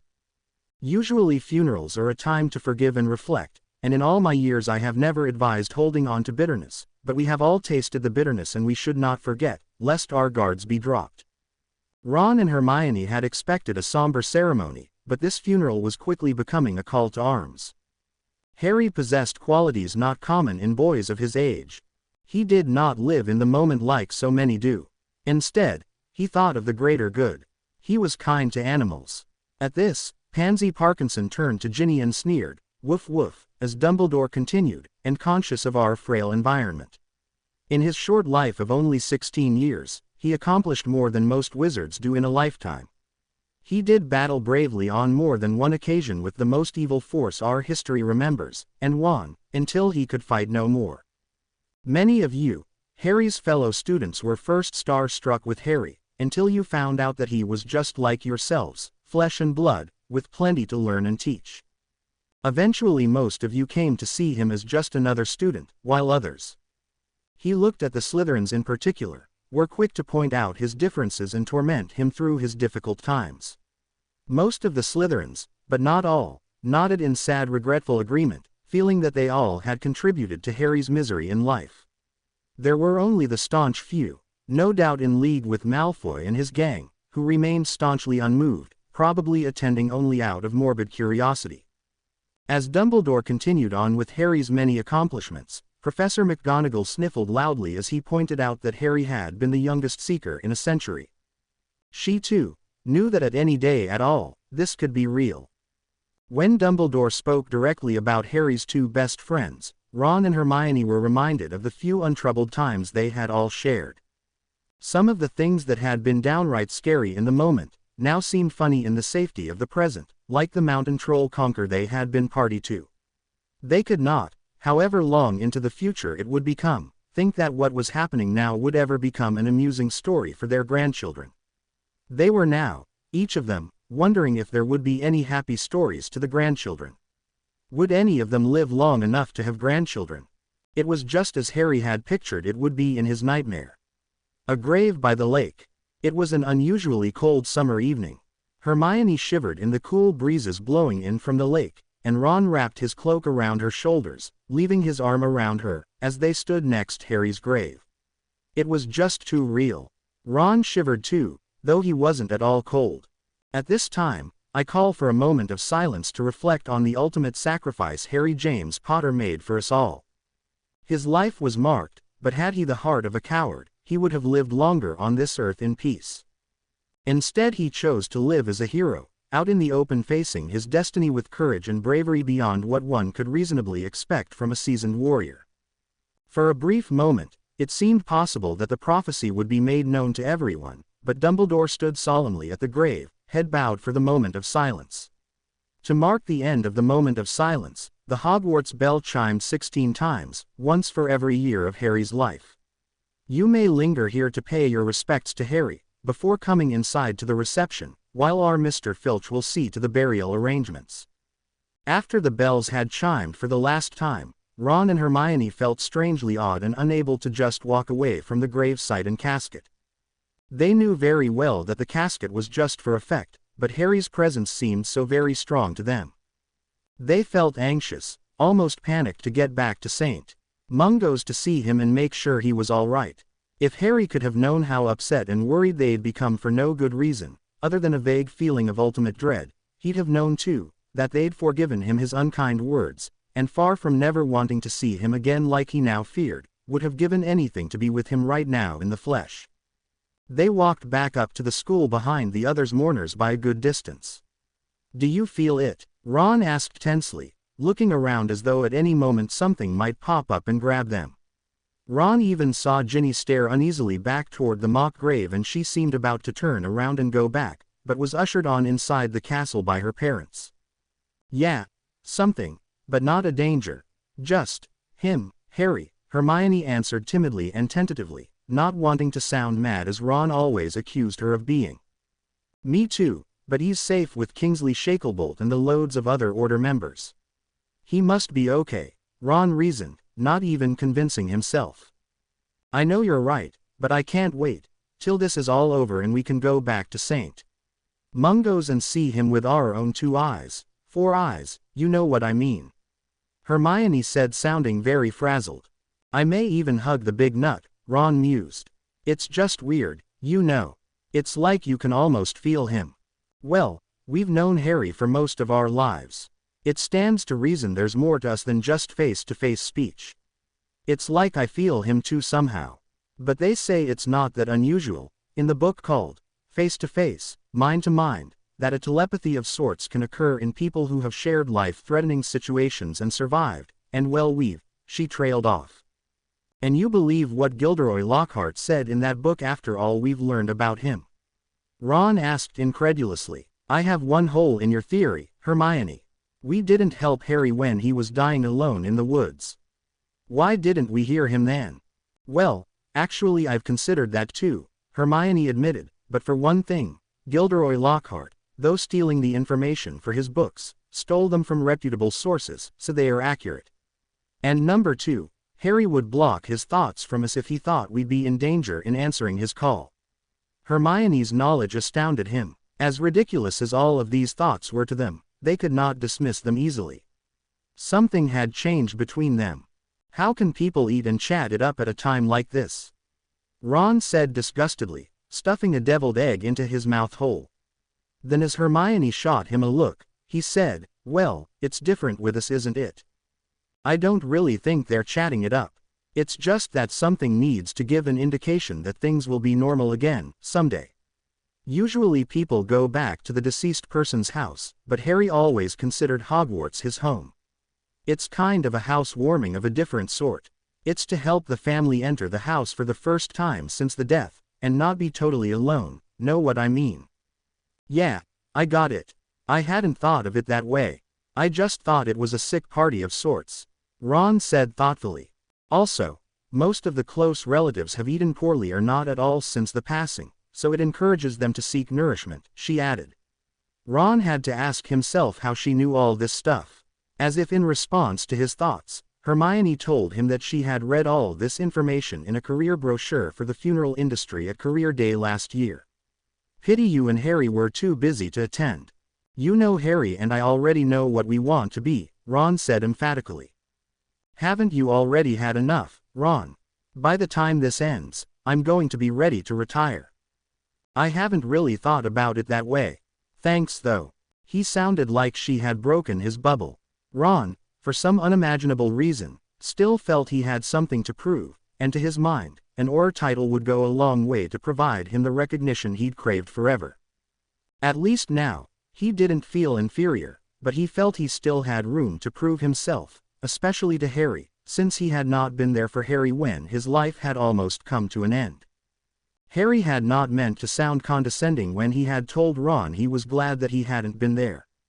Harry had not meant that Ron couldn't have helped, only that he was glad Ron wasn't hurt or killed.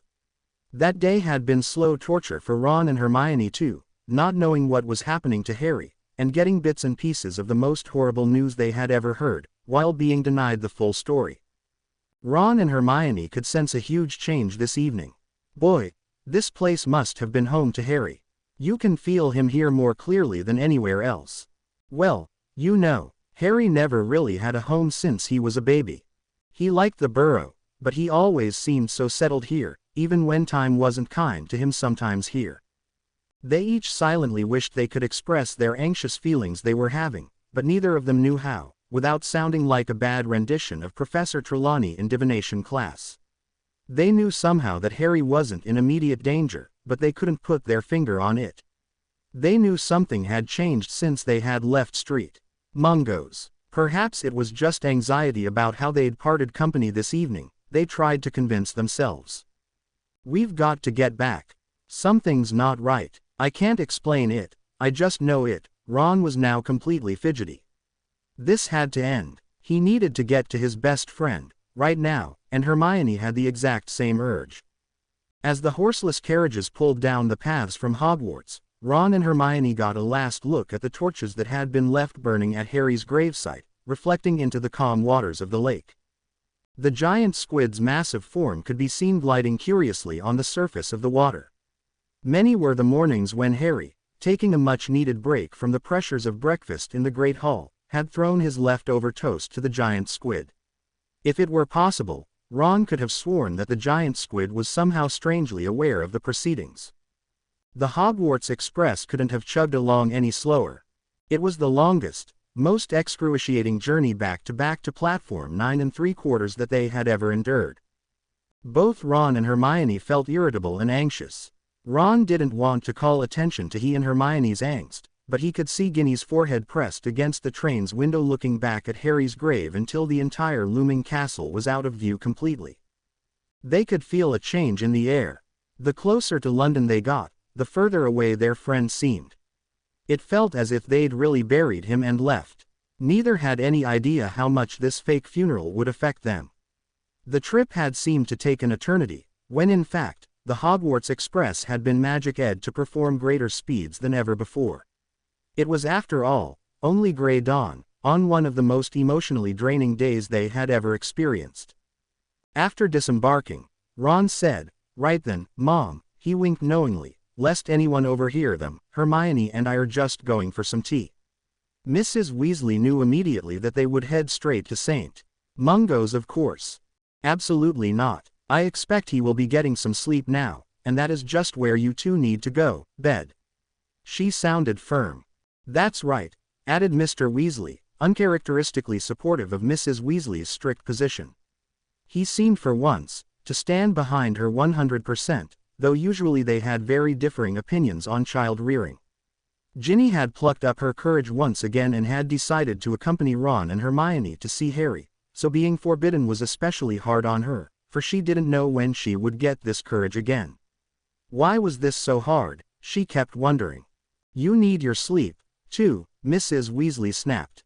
"You're still growing. Let's go." Ron was mad when Bill and Charlie flanked them on either side to prevent them from slipping away. Ron could just see past Bill's shoulders to notice his mother glance longingly at Percy, who slunk off out another exit of the terminal without so much as a nod. He looked like he had deliberately avoided his mother's gaze, maybe out of shame. Seizing this opportunity to catch Fred and George's attention, Ron mouthed the words, "Not allowed to see him, you go see what's up." "Never mind, you two," scolded Bill. "Mom's already worried enough about things, without you two acting up." The twins, who had actually grown up a significant bit over the years that Bill had been gone, took offense to this, as they were caught red-handed sneaking off. The consolation to the offense they had taken by Bill's tone was answered by the most unlikely source, Mrs. Weasley. "Bill dear, I don't believe you've seen the boys' new joke shop. A very successful business, it seems. I dare say they're making a good go of it, too." She gave the twins a nod, that they knew was a warning and praise at the same time. For some reason, none of them were going to St. Mungo's now. Bill, having felt somewhat badly about the tone he'd used on his younger brothers, was now keen to hear all about their business venture. Fred and George were not as enthused about talking about their successes, now that they too gained a new sense that something was very wrong that everyone else seemed to be in the know about. Mrs. Weasley continued to stare after Percy. "Oh, he looks so full of turmoil. He thinks he's killed. I wish we could tell him the truth," Mrs. Weasley sobbed. "I know he did wrong, but it's so hard when it's one of your own. Molly, we must follow orders. Percy will be okay. We did raise him better than all of this, you know that," Mr. Weasley assured her, though he couldn't help feeling the fear that maybe Percy was beyond redemption. Mrs. Weasley snapped out of her worry to warn them all. "Yes, and speaking of orders, Professor Dumbledore expects Percy was ordered to get that interview at all costs. That will be in his favor, at least at the inquiry in a month's time." she stated hopefully as Charlie ushered Ron and Hermione into a Muggle taxi cab. They were extremely cautious of followers. Ginny Weasley had spoken very little during the course of the evening. Her mind had traveled to her first meeting of Harry. She had dreamt of marrying him and living happily ever after back then in a childhood crush she had had on Harry since the first day of seeing him on platform 9 3/4 before she had even been old enough to attend Hogwarts. That part of the childhood crush was in the past, but even though she had 6 big brothers, she still hated the thought of Harry being killed one day for real, as this fear was always so prevalent in her mind.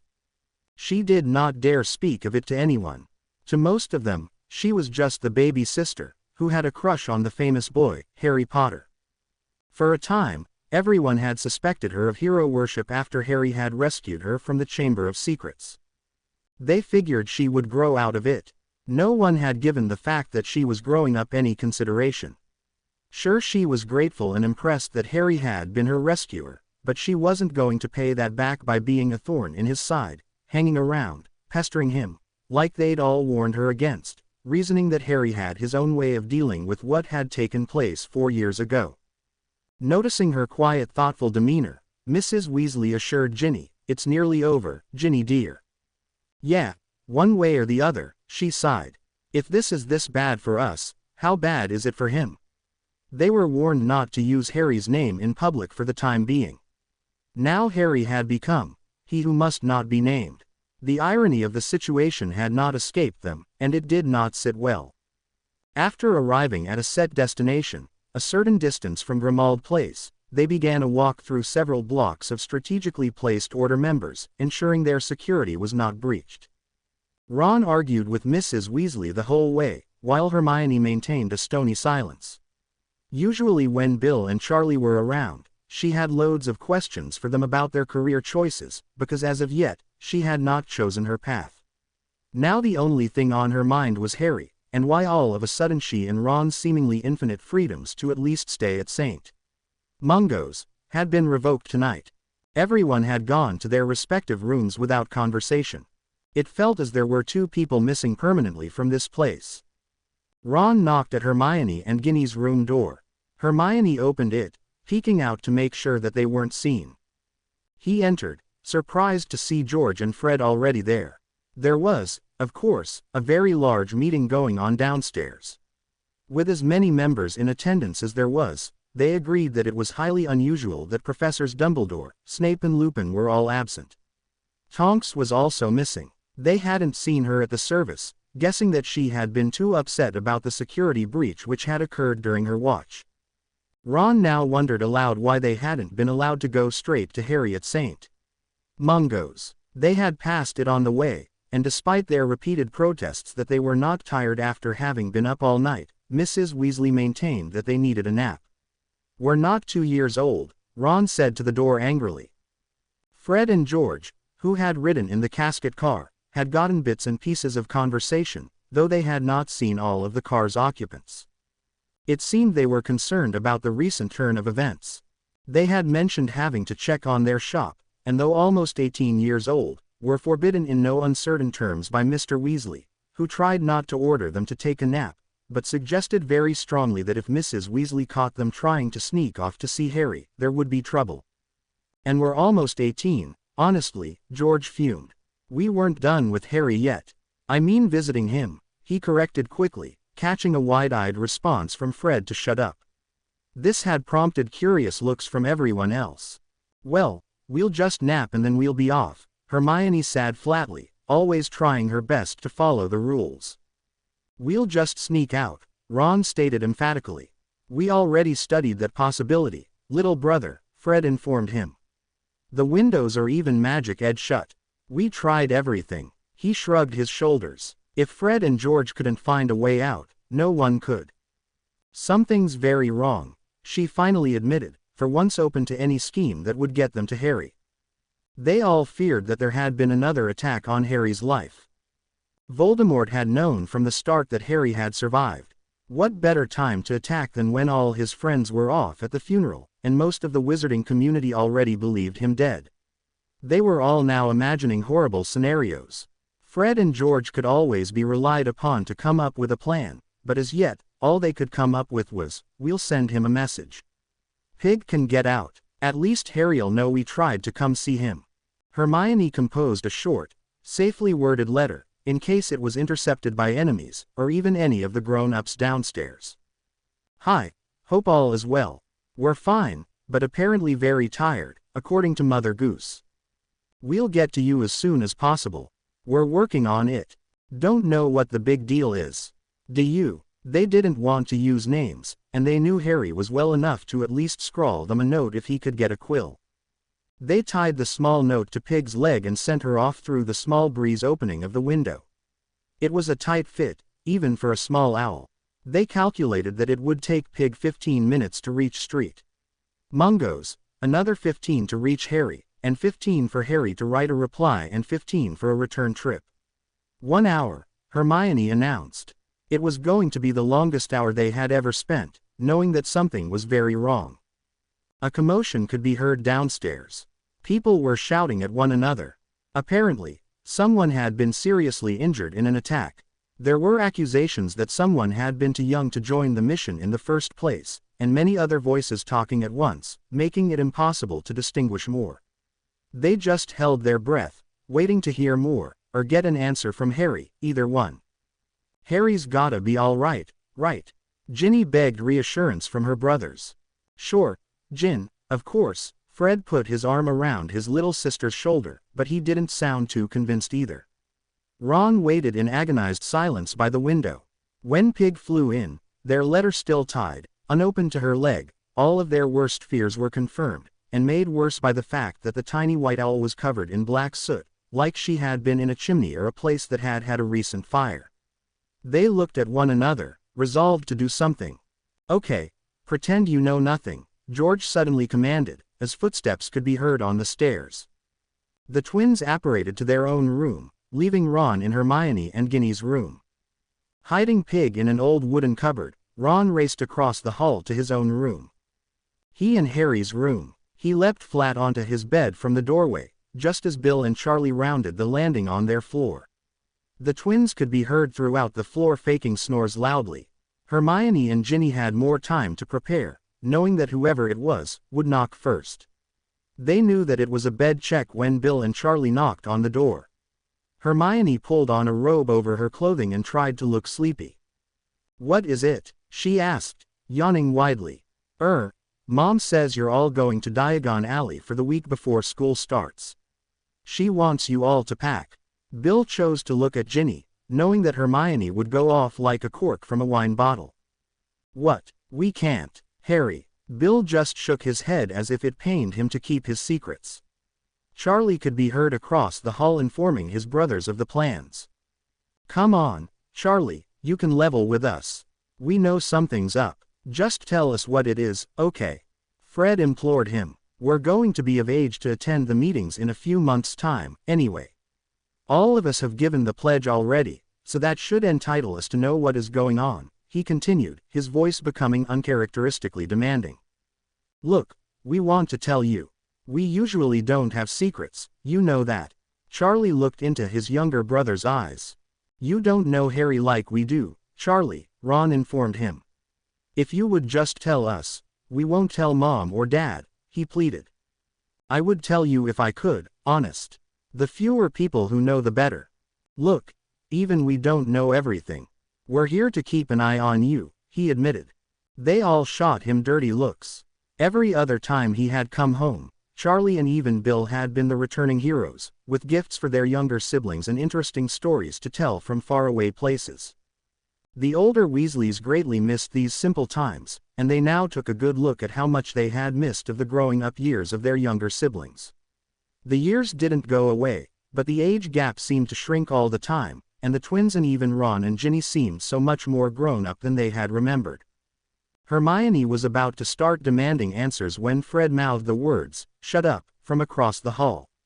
She looked taken aback, but complied, stifling her outburst to find out what was going on. They all pretended to comply, and they heard Bill and Charlie retreat to tell their mother that they were starting to pack. "Shut up. What do you mean, shut up?" Hermione asked Fred, bursting. "Hermione, we've got an idea, please be quiet." Fred urged her. Time was not on their side. Ron, you want to see Harry, right? Yeah, of course, he stated the obvious. Well, you're going to have to do it the hard way then, mate. George informed him. What do you mean? Ron asked nervously. Skiving snack boxes, Fred reminded him. But we've only got the imperfected ones here. The good ones are at the shop. New research, you know, he said uncertainly. Skiving snack boxes were an invention of the twins to help students get just sick enough to avoid classes long enough to be deemed too sick to attend. Then, the student would simply take the cure and have the rest of the day for leisure activities. Unfortunately, the twins had made some seriously dangerous ones, for which a cure had eluded them, and students had ended up very ill, needing professional medical care. No, I'll do it, George offered. Even we don't know how bad it will get. We've never tried this one yet, but as we are near a hospital.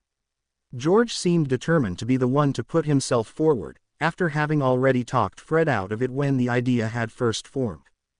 If one of you two try to do it, Mom and Dad will know you're faking it and that you're up to something, Ron stated firmly.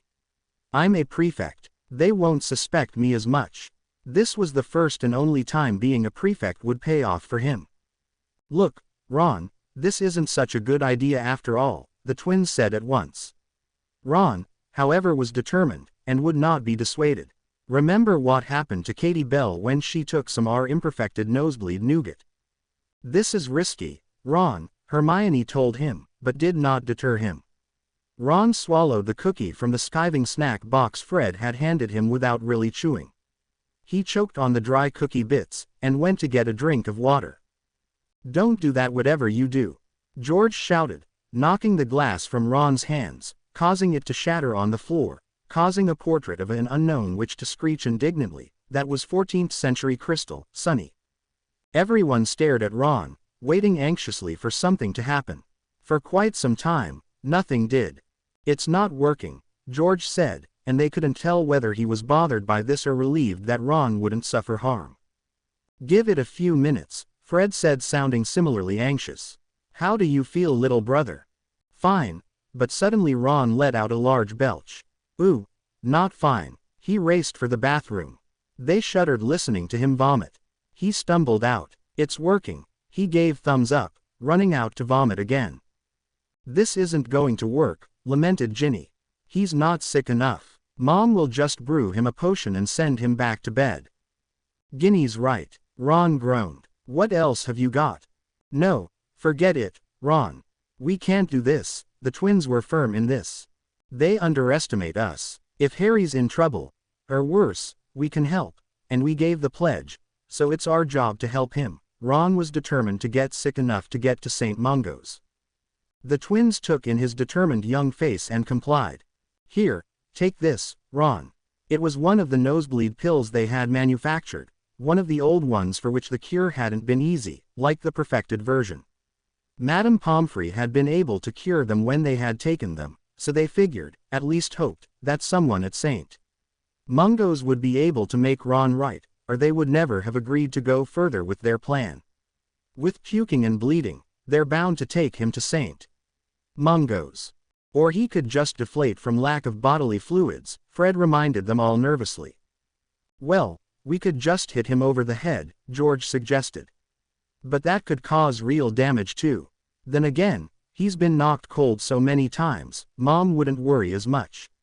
Now they were contemplating harming Ron themselves, trying to figure out which would cause the least damage, while still getting Ron to St. Mungo's. Hermione began to wonder whether Fred and George were nuts or mad geniuses, or a combination of both. No, it's got to be something really bad to warrant a trip to the hospital, Ron said, turning serious again. He took the pill in his hand. I don't know, Ron, the twins were uncertain, but before anyone could stop him, Ron had swallowed the pill. Almost immediately, his nose began to bleed and he felt sick and weak. He flopped onto his bed. Ron, you don't need to lay it on that thick with us. Save it for Mom, Fred told him. He's not faking it, you guys. The effect had been instant. Get your mom quick, he really needs a doctor now, Hermione ordered. Ron was much sicker than they had ever expected, and had slumped over unconscious before the adults could even be called in to see to him. "Ron, dear, what is it?" Mrs. Weasley rushed in. They all felt extremely guilty, seeing how anxious she already was, and they having induced Ron's illness themselves. "Arthur," she screamed, upon seeing her youngest son so gravely ill. "What happened?" she demanded of the twins. When Hermione told one of the few lies she had ever told in her life, that Ron had come down sick on his own, Mr. and Mrs. Weasley lost their accusatory tone and concentrated on Ron, deciding immediately that he needed to go to St. Mungo's now. If Charlie and Bill hadn't already left Grimmauld Place moments ago, Mr. and Mrs. Weasley would have left the twins, Ginny and Hermione, in their care. As it was, they would have to come along, and they were warned upon pain of death, to stay with them and not go wandering around the emergency ward. Mrs. Weasley had suddenly concocted a whole story about how Harry was supposedly undergoing tests and wouldn't be receiving visitors right now. She was so upset over Ron's sudden illness, she had to trust that they would obey. Every other available person had still been in meetings. They were becoming more anxious about Ron by the minute. He hadn't looked this sick since his eat slugs curse had backfired on him, and he'd spent the day vomiting slugs. Ron was incoherent when they arrived at St. Mungo's emergency department. "Oh my!" exclaimed an elderly receptionist upon seeing Ron. "Right this way." She ushered them into a small screened-off cubicle, and right away, her voice magnified, she paged the head healer to emergency cubicle 1. When no one appeared, Mrs. Weasley became extremely nervous. "He's losing blood quickly. Please page someone again."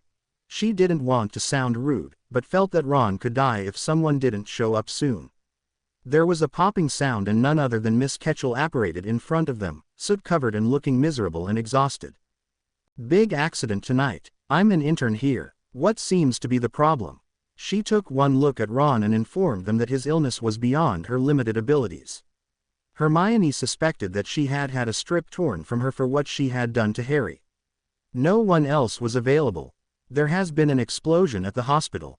The whole 3rd floor. No fatalities yet, but really bad injuries, a real mess. I'll do what I can."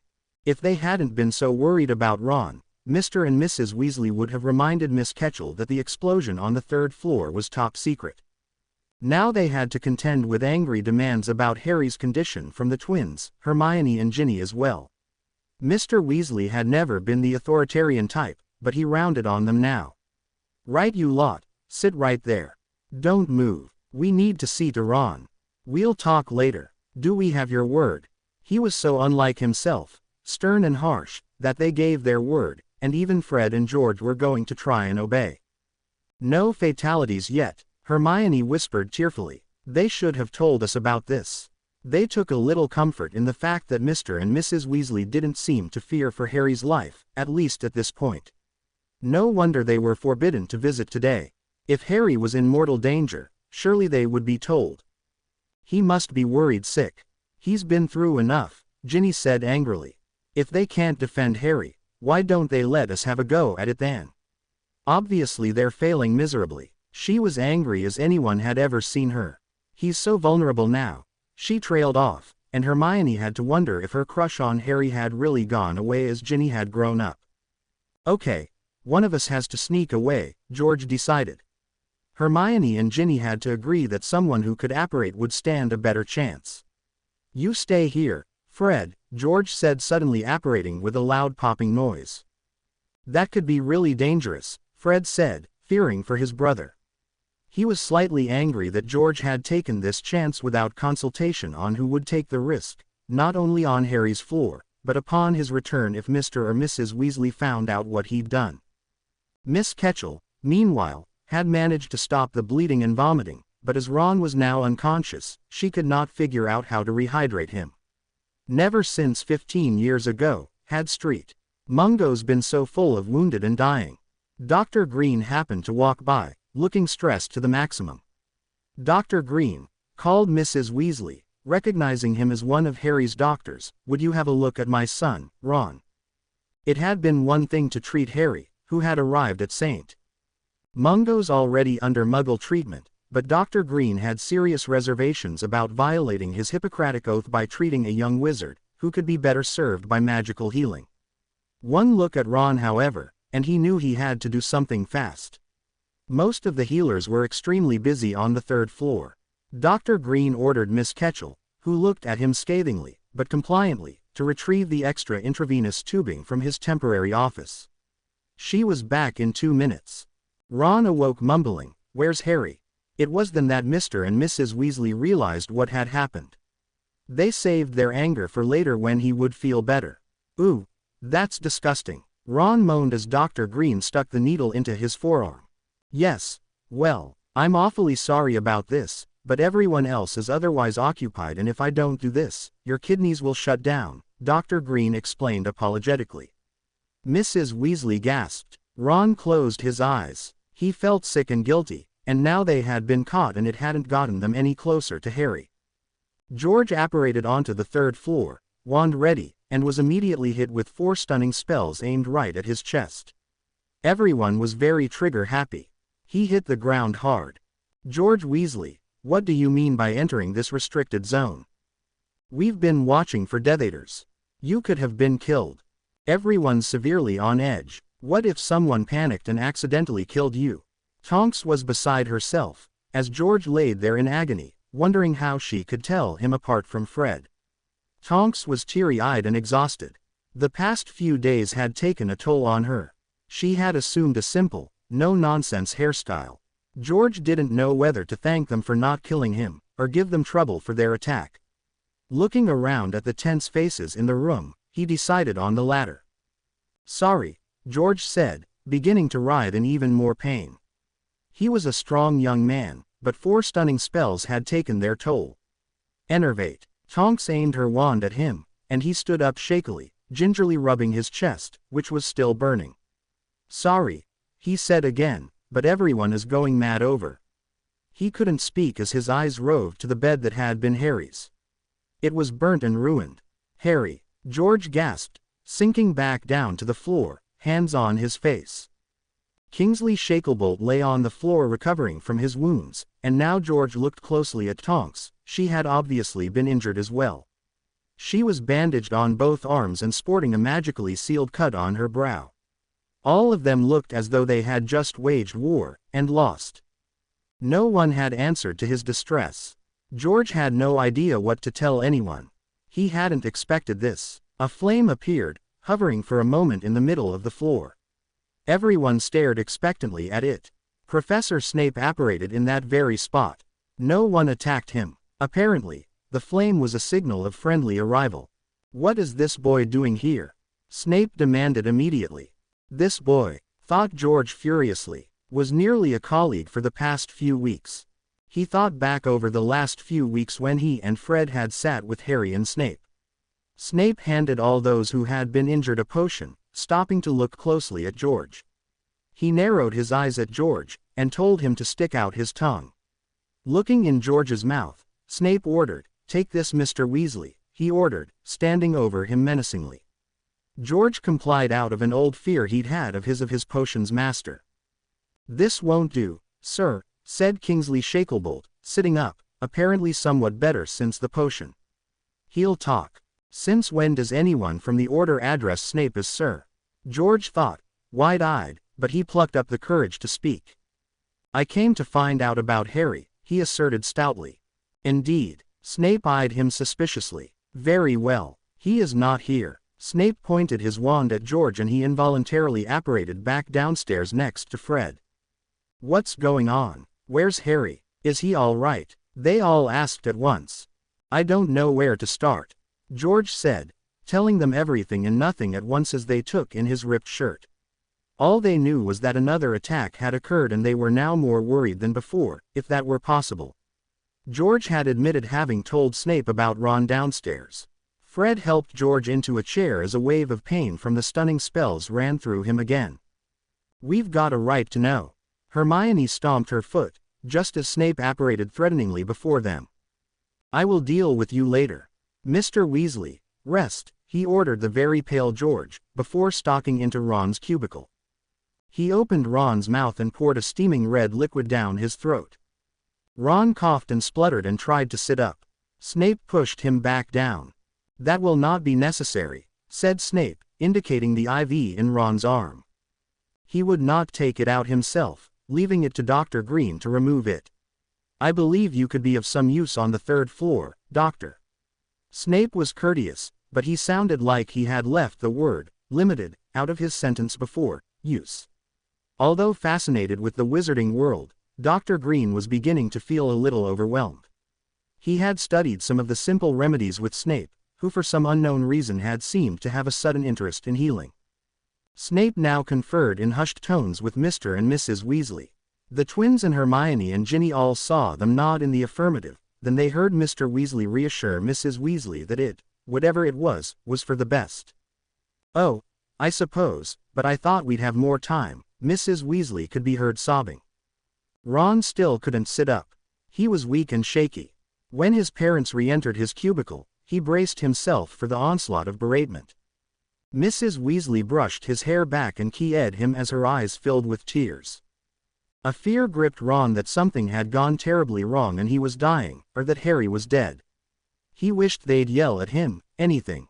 He was scared for his own life now too, and Harry's. Mr. and Mrs. Weasley did not know how to inform Ron that he would accompany Professor Snape on a journey, so they just came out with it. They had been sworn to secrecy as to the destination. Now he was thoroughly mixed up and sick. It's for the best, son, Mr. Weasley reassured him, clapping a hand on Ron's trembling shoulder. You're giving me to Snape? He asked incredulously. I just wanted to know what was going on. We didn't know, we still don't. I'm sorry, don't let Snape punish me, he pleaded, being very delirious with blood and fluid loss and not really making any sense of any of this. I'll clean the house for a year. I'll be grounded. Anything. Mrs. Weasley wanted to console him as his level of consciousness waned. No, wait, I've got to save Harry, he remembered, though in his foggy state, he couldn't remember why. It's okay, dear, Mrs. Weasley told him. Street Mungo's is full, and you're not well enough for release. We can't go with you, but you're fine, you'll be fine. She was trying to convince herself as much as him. But, what about Harry? He sat up, but quickly slumped back down, dizzy and weak. It will be fine, son, said Mr. Weasley in that same self-assuring tone. Before Ron could even say goodbye to Hermione and his siblings, for what he figured may be his last time, Snape was preparing to leave, having rolled his eyes as Ron had begged his parents not to let him punish him. Severus, take care of him, please, Mr. Weasley asked. Snape looked at Ron's father with a respect that did not often cross his sneering face. Of course, he answered. No one would have thought it possible that Snape could be moved by a parent's love for their child. Snape grabbed Ron gently by the shoulders and in a flash, they were gone. Ron passed out immediately. Hermione, the twins and Ginny, all sprang to attention when Mr. and Mrs. Weasley left the cubicle. They were about to inundate them with a barrage of questions about what had happened on the 3rd floor, but fell suddenly silent, upon seeing how very upset they were. The subject changed to Ron, as they feared that their plan had gone more awry than they thought possible. They had been certain that if medical attention could be reached in due time, Ron would be fine. They didn't have any idea that the hospital would be full. Where's Ron? Fred asked nervously. He's gone, Mrs. Weasley burst out, partly because she was so upset, but also because of the effect it would have on her delinquent children. She was punishing them by making them think they'd killed Ron, but when she saw the same sorrowful faces that Percy had worn on platform 9 3/4, when thinking he'd killed Harry, she could not go on with her plan. She took in their pale faces, and wondered if she'd have done the same very thing if her friends had been in trouble when she was younger. The twins had to get their spunk from somewhere, and all this time, she had blamed it on her husband. Gone, Fred faltered, looking like he was going to be sick, too. Gone with Professor Snape. Street Mungo's is full at the moment. He's going to find Ron accommodations elsewhere. Right then, you lot, home, she ordered sternly, suddenly letting out a gasp as George stood to comply with the order but sitting back down with an exclamation of pain, his hands flying to his chest. George, you're wounded, Mrs. Weasley said, flying to his side. I'm all right, "Mom, really?" George lied unconvincingly, getting to his feet, determined not to let on just how much he hurt. He felt it was his fault and he would deal with it. Mr. Weasley undid the buttons on George's ripped shirt to reveal the now black and purple bruises that had formed around George's ribs. George winced as Mr. Weasley ran a hand gently over the wound. "This needs attention, George," Mr. Weasley told him, about to go get someone to see his other son. There was a healer on the 3rd floor. George told him, admitting where he'd received the wound. Mrs. Weasley gave a shriek. "Oh George, you could have been killed.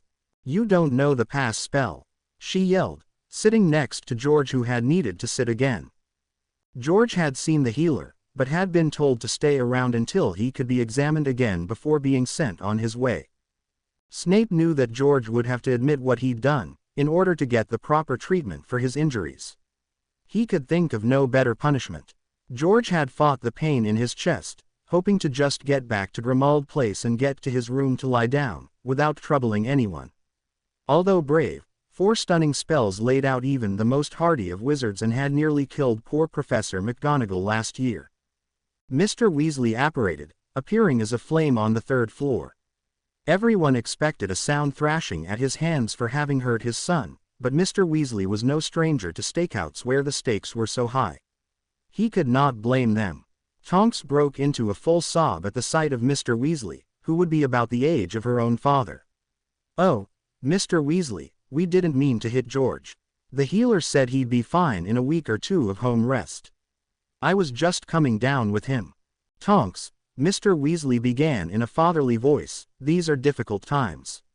It is war. The world doesn't know it yet, but they will soon. There wasn't anything you could have done, in either situation," he added. She looked relieved. "I just need someone to have another look at George before we take him home." George was led into Ron's cubicle and wretched when he saw the discarded IV tubing. He was examined, and given several small bottles of potions to mend his broken ribs and ease the pain. He was absolutely forbidden to partake in any strenuous activities, and was given bed rest for a week, followed by limited activity for another week, and was ordered to see Madame Pomfrey upon his return to school. George walked slowly with Fred on one side and Mr. Weasley on the other. Mr. Weasley was utterly exhausted what with the overtime shifts for the Ministry of Magic and his extra order duties. He had been absent so much this summer, when usually, the highlight of his holidays, was spending time with his children, but then everything had changed, for everyone it seemed. The family was met by Professor Moody as they approached Grimmauld Place. The young people whispered among themselves. Hermione liked the twins and Ginny very much, but she felt very out of the loop without Ron and Harry. It was late into the night when Mrs. Weasley was finally satisfied that George was sufficiently looked after to be left alone for a while before sleep. As they sat in the twins' room, they decided that for now, there was nothing to do but give up and worry. The members of the order who remained at Grimmauld Place held a meeting to decide what to tell them. Becoming too drowsy to resist sleep, but needing to stay together, Ginny fell asleep at the foot of her brother's bed. They tried desperately to hear what was being said downstairs, but agreed that there would no more spying tonight. If any of them had gotten a look at Snape's new talent, companion apparition, none of them would have been able to sleep at all. They had already marveled that he could send George back downstairs at St. Mungo's against his will. These were incredibly rare skills. Most of even the best wizards needed a portkey to perform such tasks. Hermione wondered aloud whether Snape had learned these useful things from Voldemort. There were very few in all the wizarding world who could perform such tasks, and she sincerely hoped that Voldemort wasn't one of them. It would make his job all the easier. As she made her way across the hall to her room, minus Ginny, who was still fast asleep, she was a little agitated at Fred and George for not being more concerned about Snape's having taken Ron to an undisclosed location. Harry opened his eyes, unfocused and heavy-lidded as they were. He reached for the night table, but it wasn't there. He reached for his oxygen mask, and removing it, said, "Hello." His voice sounded small and strangely echoed. "Mom, Harry's up." Harry recognized that voice. "Here, Harry." His glasses were placed into his open hand. When he put them on, he blinked several times, taking in his surroundings as they came into focus. He'd been here before, many times before. Hospital wing. Harry was clearly confused. He could give no account of his trip there. It was night time, not day as he'd expected. The torches burned low to allow the other patients to sleep. Tyler. How? He stammered, taking in the familiar surroundings. You arrived here early this morning, he was informed by a smiling Madame Pomfrey. I've been expecting you. But last night, this morning was my... Harry was suddenly comprehending. He had been brought back to Hogwarts in his own coffin. The very cold realization of this made him feel extremely nauseous. He remembered his death dreams more vividly than ever. It had been a clever ruse, sneaking him back to Hogwarts on the day of his funeral. The security that had been placed at St. Mungo's invariably had been believed by even Voldemort. The fact that the Dark Lord had known Harry was alive still worked against him, as he had tried to strike out at him at St. Mungo's while his regular security would be at the funeral, in actual fact, protecting a very much alive Harry Potter. The Dark Lord had not learned of the ruse as it would become known to him in his frustration. It had worked against the press and more importantly, against the Dark Lord. Harry was now at the second most secure place he could be. The assumed safety did nothing to get the horror that jolted through his entire being to go away. They didn't bury me, did they? Harry shuddered, and then dig me back up. Well, no, not really. You weren't entirely buried. When the carriages left, they took you out and brought you here, where Madame Pomfrey's been tending you ever since. Harry checked out his whole body, imagining mud on his skin and shivering with fear none of them could ever understand. He realized he was now in his Hogwarts pajamas, and for a second, before remembering the Modesto charm, he wondered who had changed him. His legs felt horribly itchy and tender, but he shocked himself completely when he went to scratch his foot with his other foot and they not only obeyed his will, something that he could not do just yesterday, but they bent as well. The casts are gone. He was so grateful for this turn of events, that the morbid burial thoughts were forgotten for the blissful moment where he could actually scratch his leg that had been under these casts for weeks and had been predicted to have been on for several more. I removed the casts, Harry. You will, however, not be permitted to try to get on your feet for 3 more weeks. The breaks and damage to tissue was extensive.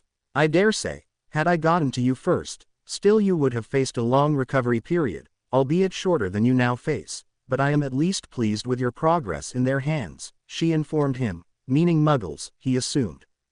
Harry had no idea what his friends were going through, or that they did not know where he was, but he suddenly realized that though the hospital wing of Hogwarts was comfortable enough, it was so overly large, and he dreaded the nights alone.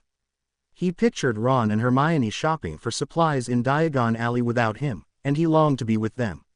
He had no idea how wrong his thoughts on this subject were. He suddenly realized that he'd been subconsciously clenching his hands into tight fists. In fact, his whole body was stiff and sore. He slowly unclenched his fists and was absolutely stunned to find a candy wrapper in his palm. He recognized the brand of candy as being the same as the ones Neville had received from his dear mother, as he peered at the wrapper, perplexed as to how it had gotten there. He continued to stare at the empty wrapper under the dim lights of the hospital wing. He had not been allowed candy of any kind at St.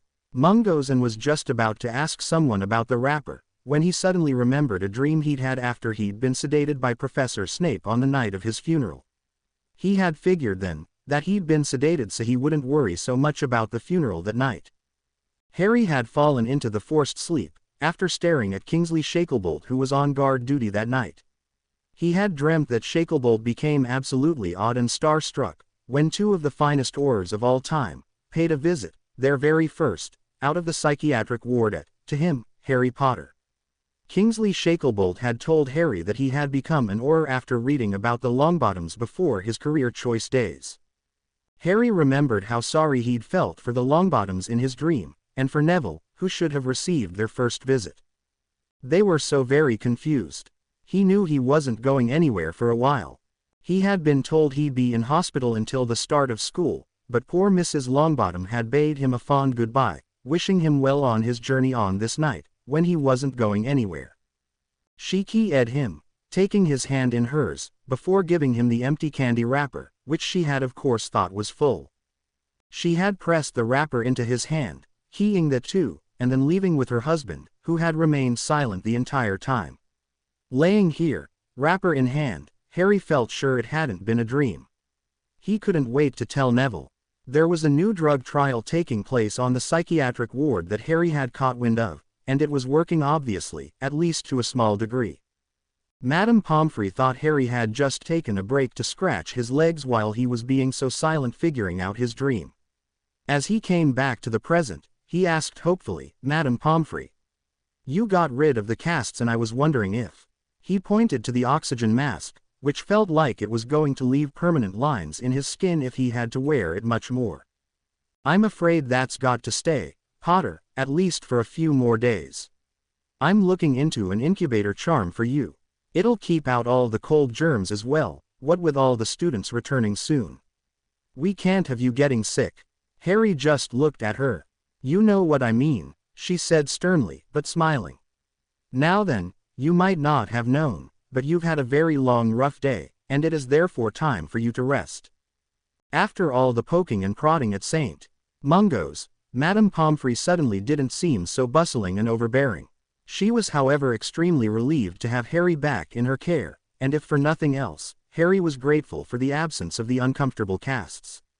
"I'll rest, I promise, but can I at least send an owl to my friends to let them know what's up?" Harry had no idea that his friends didn't even know where he was. "Oh, I'm afraid not, dear.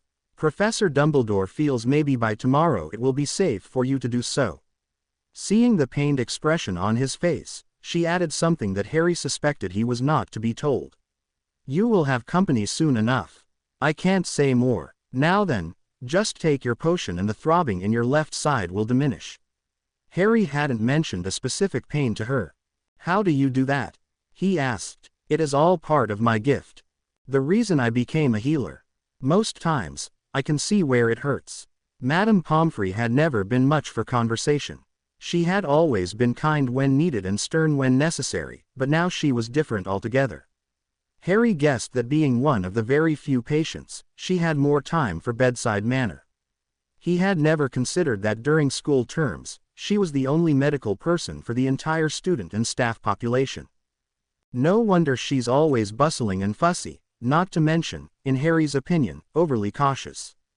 Many were the nights he'd spent in the hospital wing, convinced he would have been fine in his own dorm. On the other hand, a thought struck him hard. With many of his more serious injuries, most students would have been sent home, but Madame Pomfrey knew he would not get the care he needed at the Dursleys, so while not sick enough to be hospitalized, he had to remain there because he had no home to go to be looked after. Madame Pomfrey's voice brought him out of his own thoughts. "Right now for instance, I see your heart hurts," she told him, knowingly. "Oh, yeah, they must have told you. It was a little damaged in the Harry didn't know what to say about what had happened to him, so Madame Pomfrey finished his sentence. "Attack, by that filthy, evil." Madame Pomfrey had never taken kindly to anyone who harmed one of her patients. She despised any form of dangerous sports and leisure activities. She really cared. Harry only really knew this now, after all these years of being her patient. "And that's not what I meant, Harry, though I have looked into that physical injury as well. I think they will find it will heal much better now that you are resting here," she winked at him. Harry now realized that Madame Pomfrey had been using his first name. He wondered for a minute if she was so nice to him because something dreadful was going to happen to him.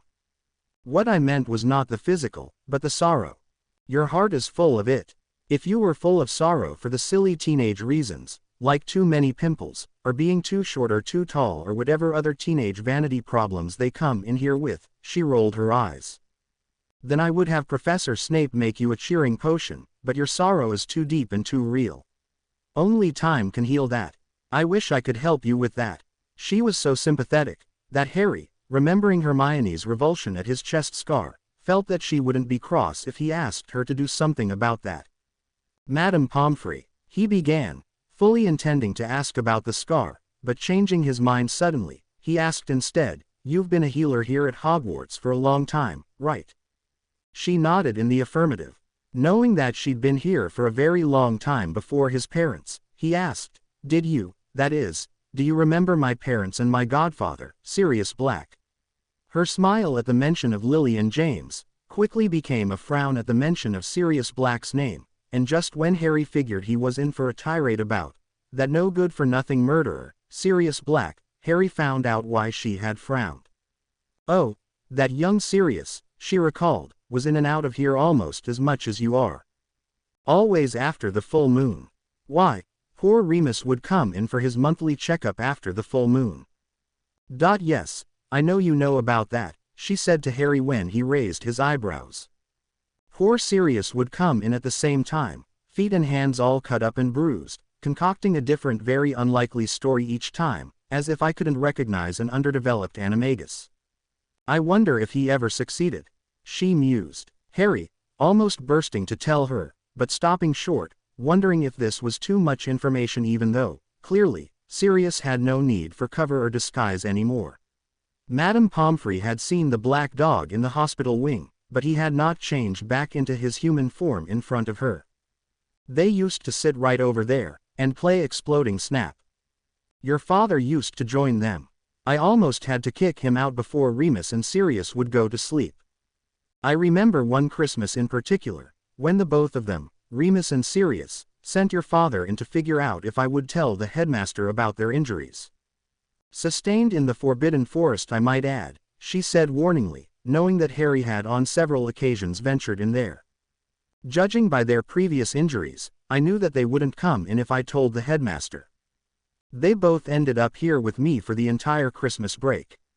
Well, of course, they really didn't have anyone at home to look after them."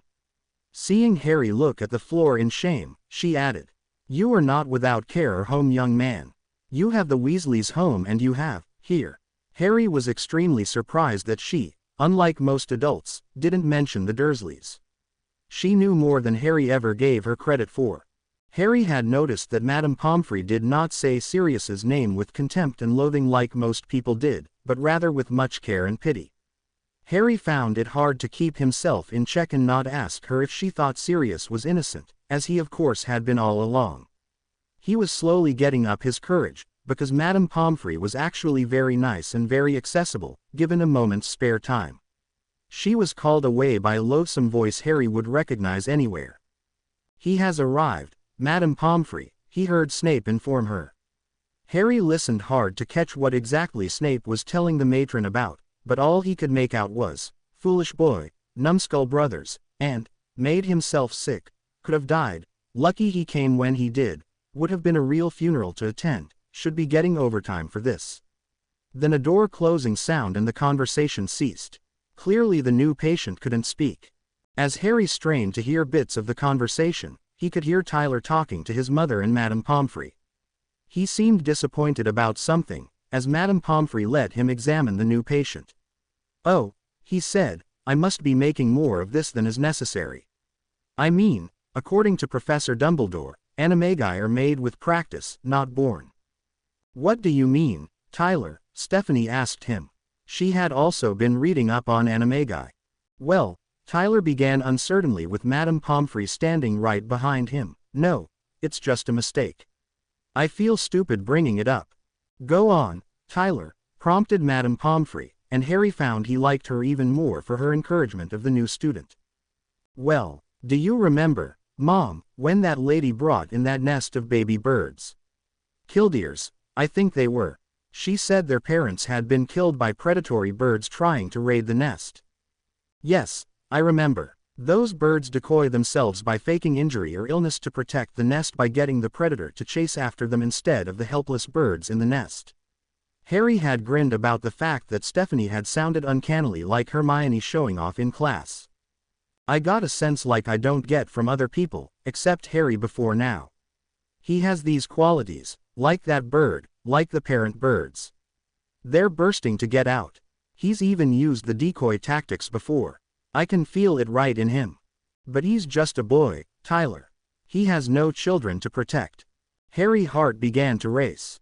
He knew that Tyler was somewhat telepathic with animals, but what he said next caught him completely off guard. "Harry's my friend and so I read every chapter on him in every book I could find. He has no parents to fight for him and he's had a hard life being hunted by Voldemort. Harry still could not believe the ease in which this young muggle used the name of the Dark Lord, without so much as cringing, when even Ron, to this day, would shudder at the mention of it.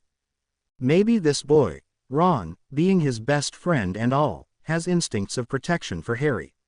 It's just a thought, he added, not expecting any interest on the subject from Madame Pomfrey.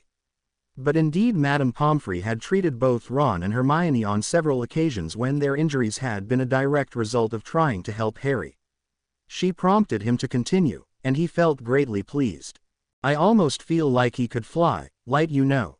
Madame Pomfrey knew that Tyler must have sensing much deeper than appearance.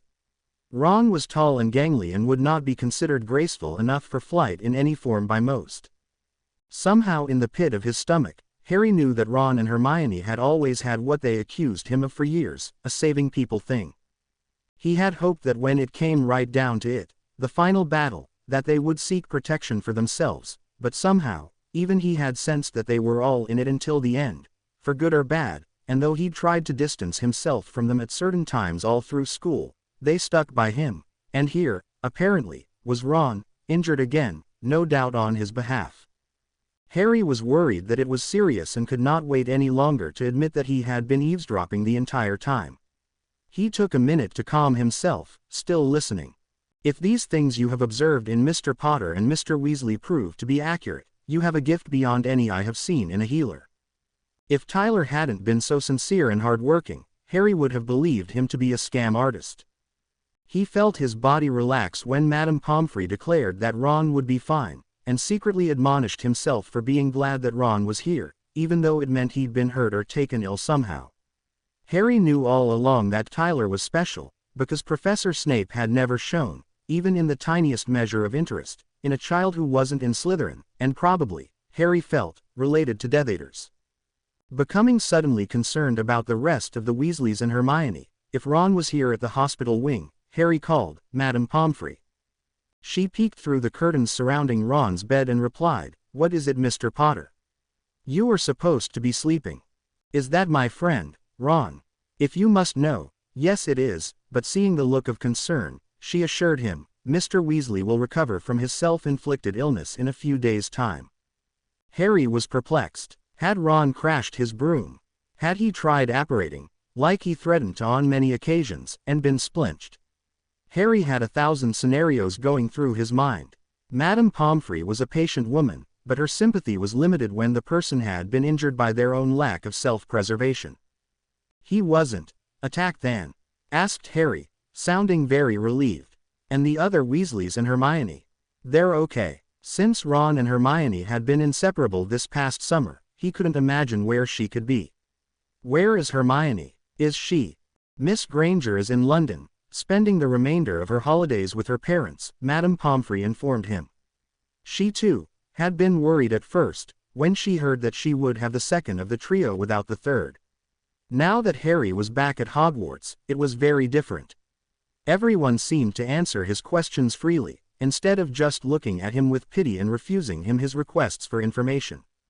"Was there an accident?" "No, Mr. Potter. It seems Mr. Weasley, with the help of those two.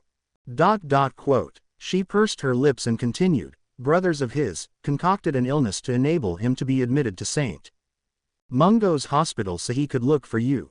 Of course it went too far, and he ended up in a real life-threatening peril. When I get my hands on those two," she continued with a slightly eerie smirk crossing his usual kind face. "You know, those Weasley twins caused half my workload last year, with those sick-inducing gadgets," she remembered bitterly. For a healer, she sounded quite revengeful.